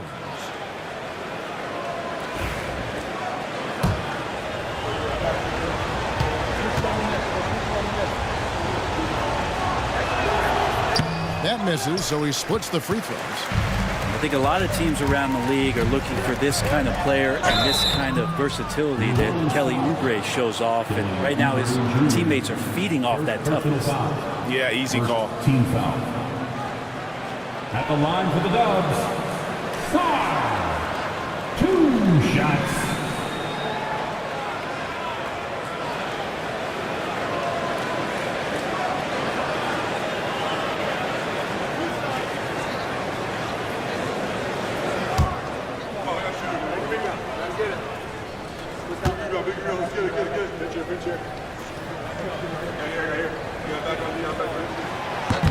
No good on the free throw. One big thing you love about Alex Sarr, he's got that 7'4" wingspan, and as he gets older, he'll fill out that frame plus add to his game. And he sinks the second. And we're around 2 minutes into the fourth quarter here. Oubre outside. Back to Curry. The focus from Curry gets it to fall inside. So Steph Curry, the best shooter in the world, is open and has the ball? Yeah, that's what I thought. Screen by Şengün. And Şengün throws it down. Yeah, I mean, maybe could have tried for a more memorable dunk than that one. And we know he's capable of those memorable ones. Outside, Kuminga. Pass to Oubre. Back to Kuminga. Wants to get it to Gafford, and does. Down to 5 on the shot clock. Launches a 3. Curry's shot is off. I think if I was coaching these guys right now, especially him, I'd tell him, you take one more three-point shot, and we're going to have some conversations here side by side. And Matador defense, that's one of the easiest shots he is ever going to see. Yeah, feels like Christmas right now, just gift wrapping points. Outside, Kuminga. Pass to Gafford.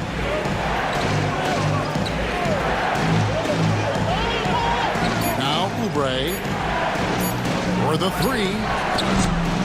And the rebound goes to the Warriors. Şengün's got 9 rebounds in the game, getting it done. Sarr with it, takes the 3, trains the three-pointer.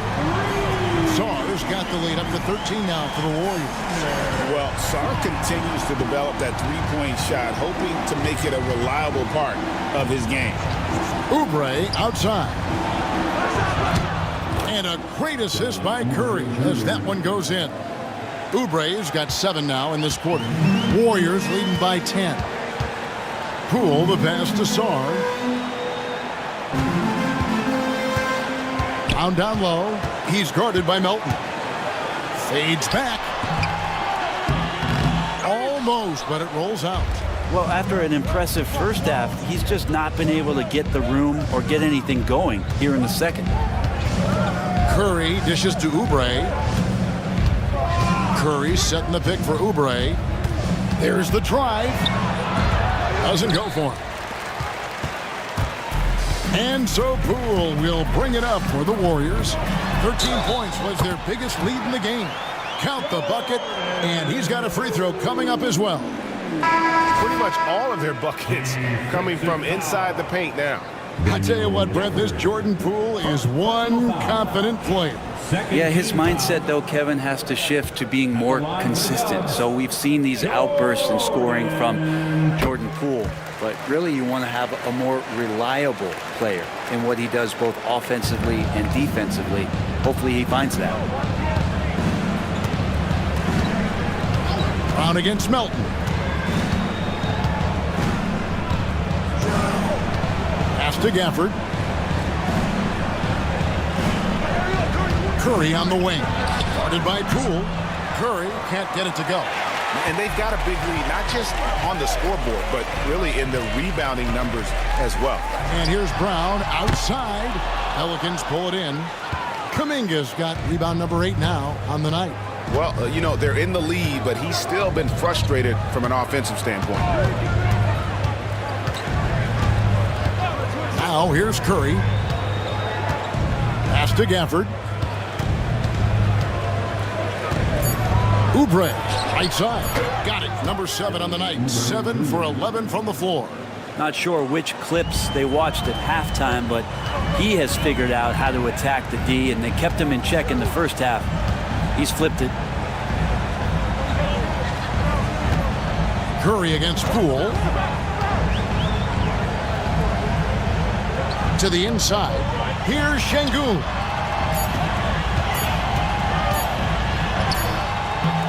Rebounded by Gafford.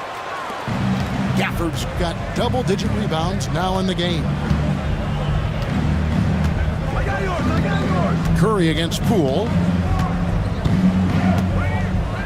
Pass to Gafford. Oubre with it. Working on Jones. Oubre can't get it to go. Warriors leading by 11. Shooting foul as the whistle blows. He'll shoot 2 free throws. Greg, we see the NBA fining players for certain actions or statements. Multiple offenders are always going to be under the microscope, Kevin. Sometimes they end up playing into those expectations, so those punishments can appear a bit skewed.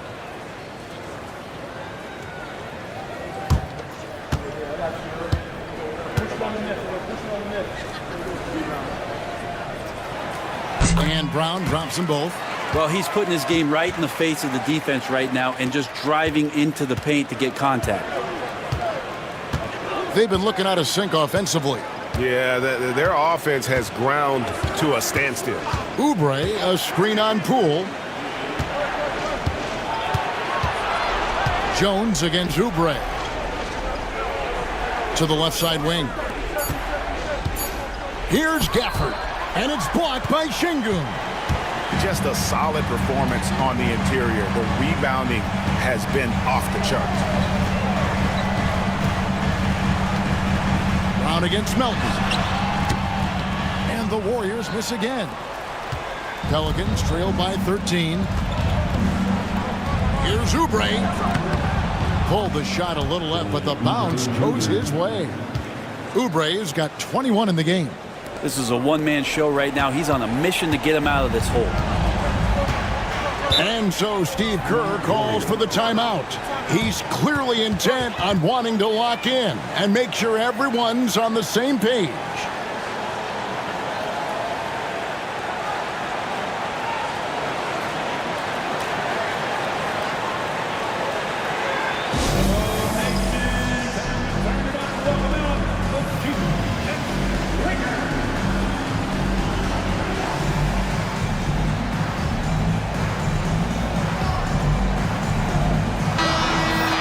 Turn to our sideline reporter, David Aldridge.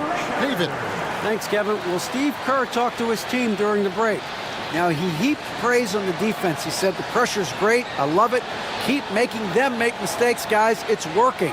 He thinks they're on the right track here. Guys, back to you. All right, thank you, David.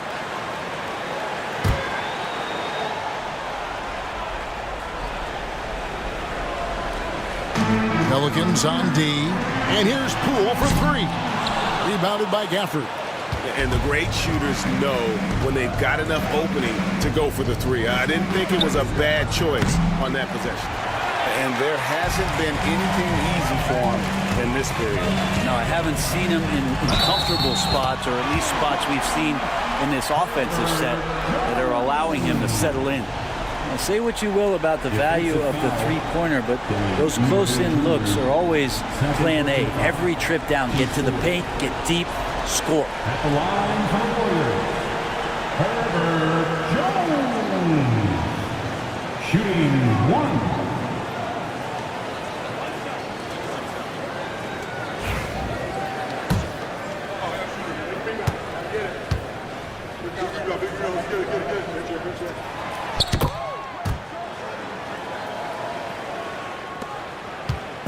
And so Curry will bring it up for the Pelicans. It's a 14-point game. And timeout called by Willie Green.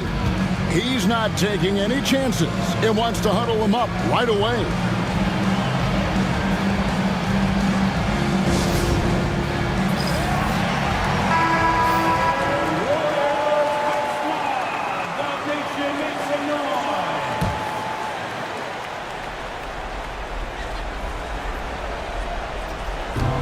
Kicks to Curry. Lets the three fly. Wow! Curry automatic from deep. They're almost always layups for Curry at this point. Makes the three look so easy. Here's Poole. 1:56 left in the fourth quarter. Here's Brown. Up and in on the layup. Brown's got 10 points here in the second half. And boy, he's really in a groove. Dominant performance last game. Same thing this time out. Seems to be nobody standing in his way. No roadblocks for him to get to his spot, capitalize, and continue to be aggressive.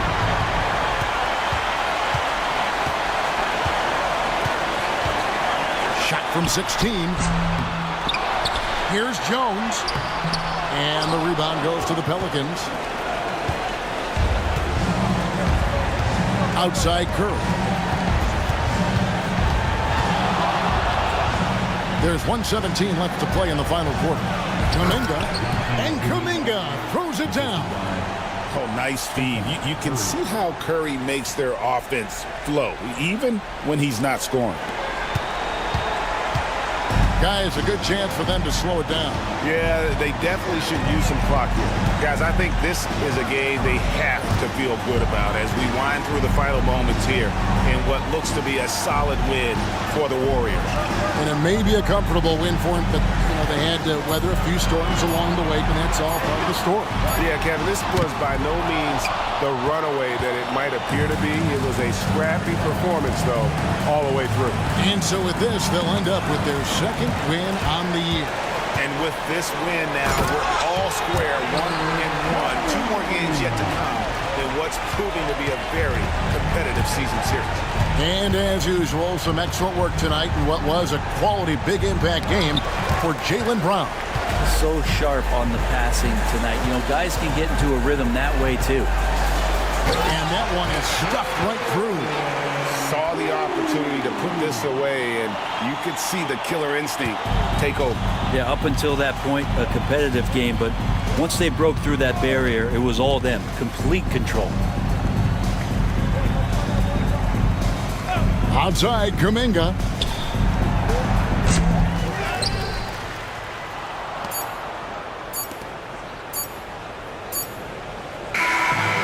So we see the Warriors taking the game here.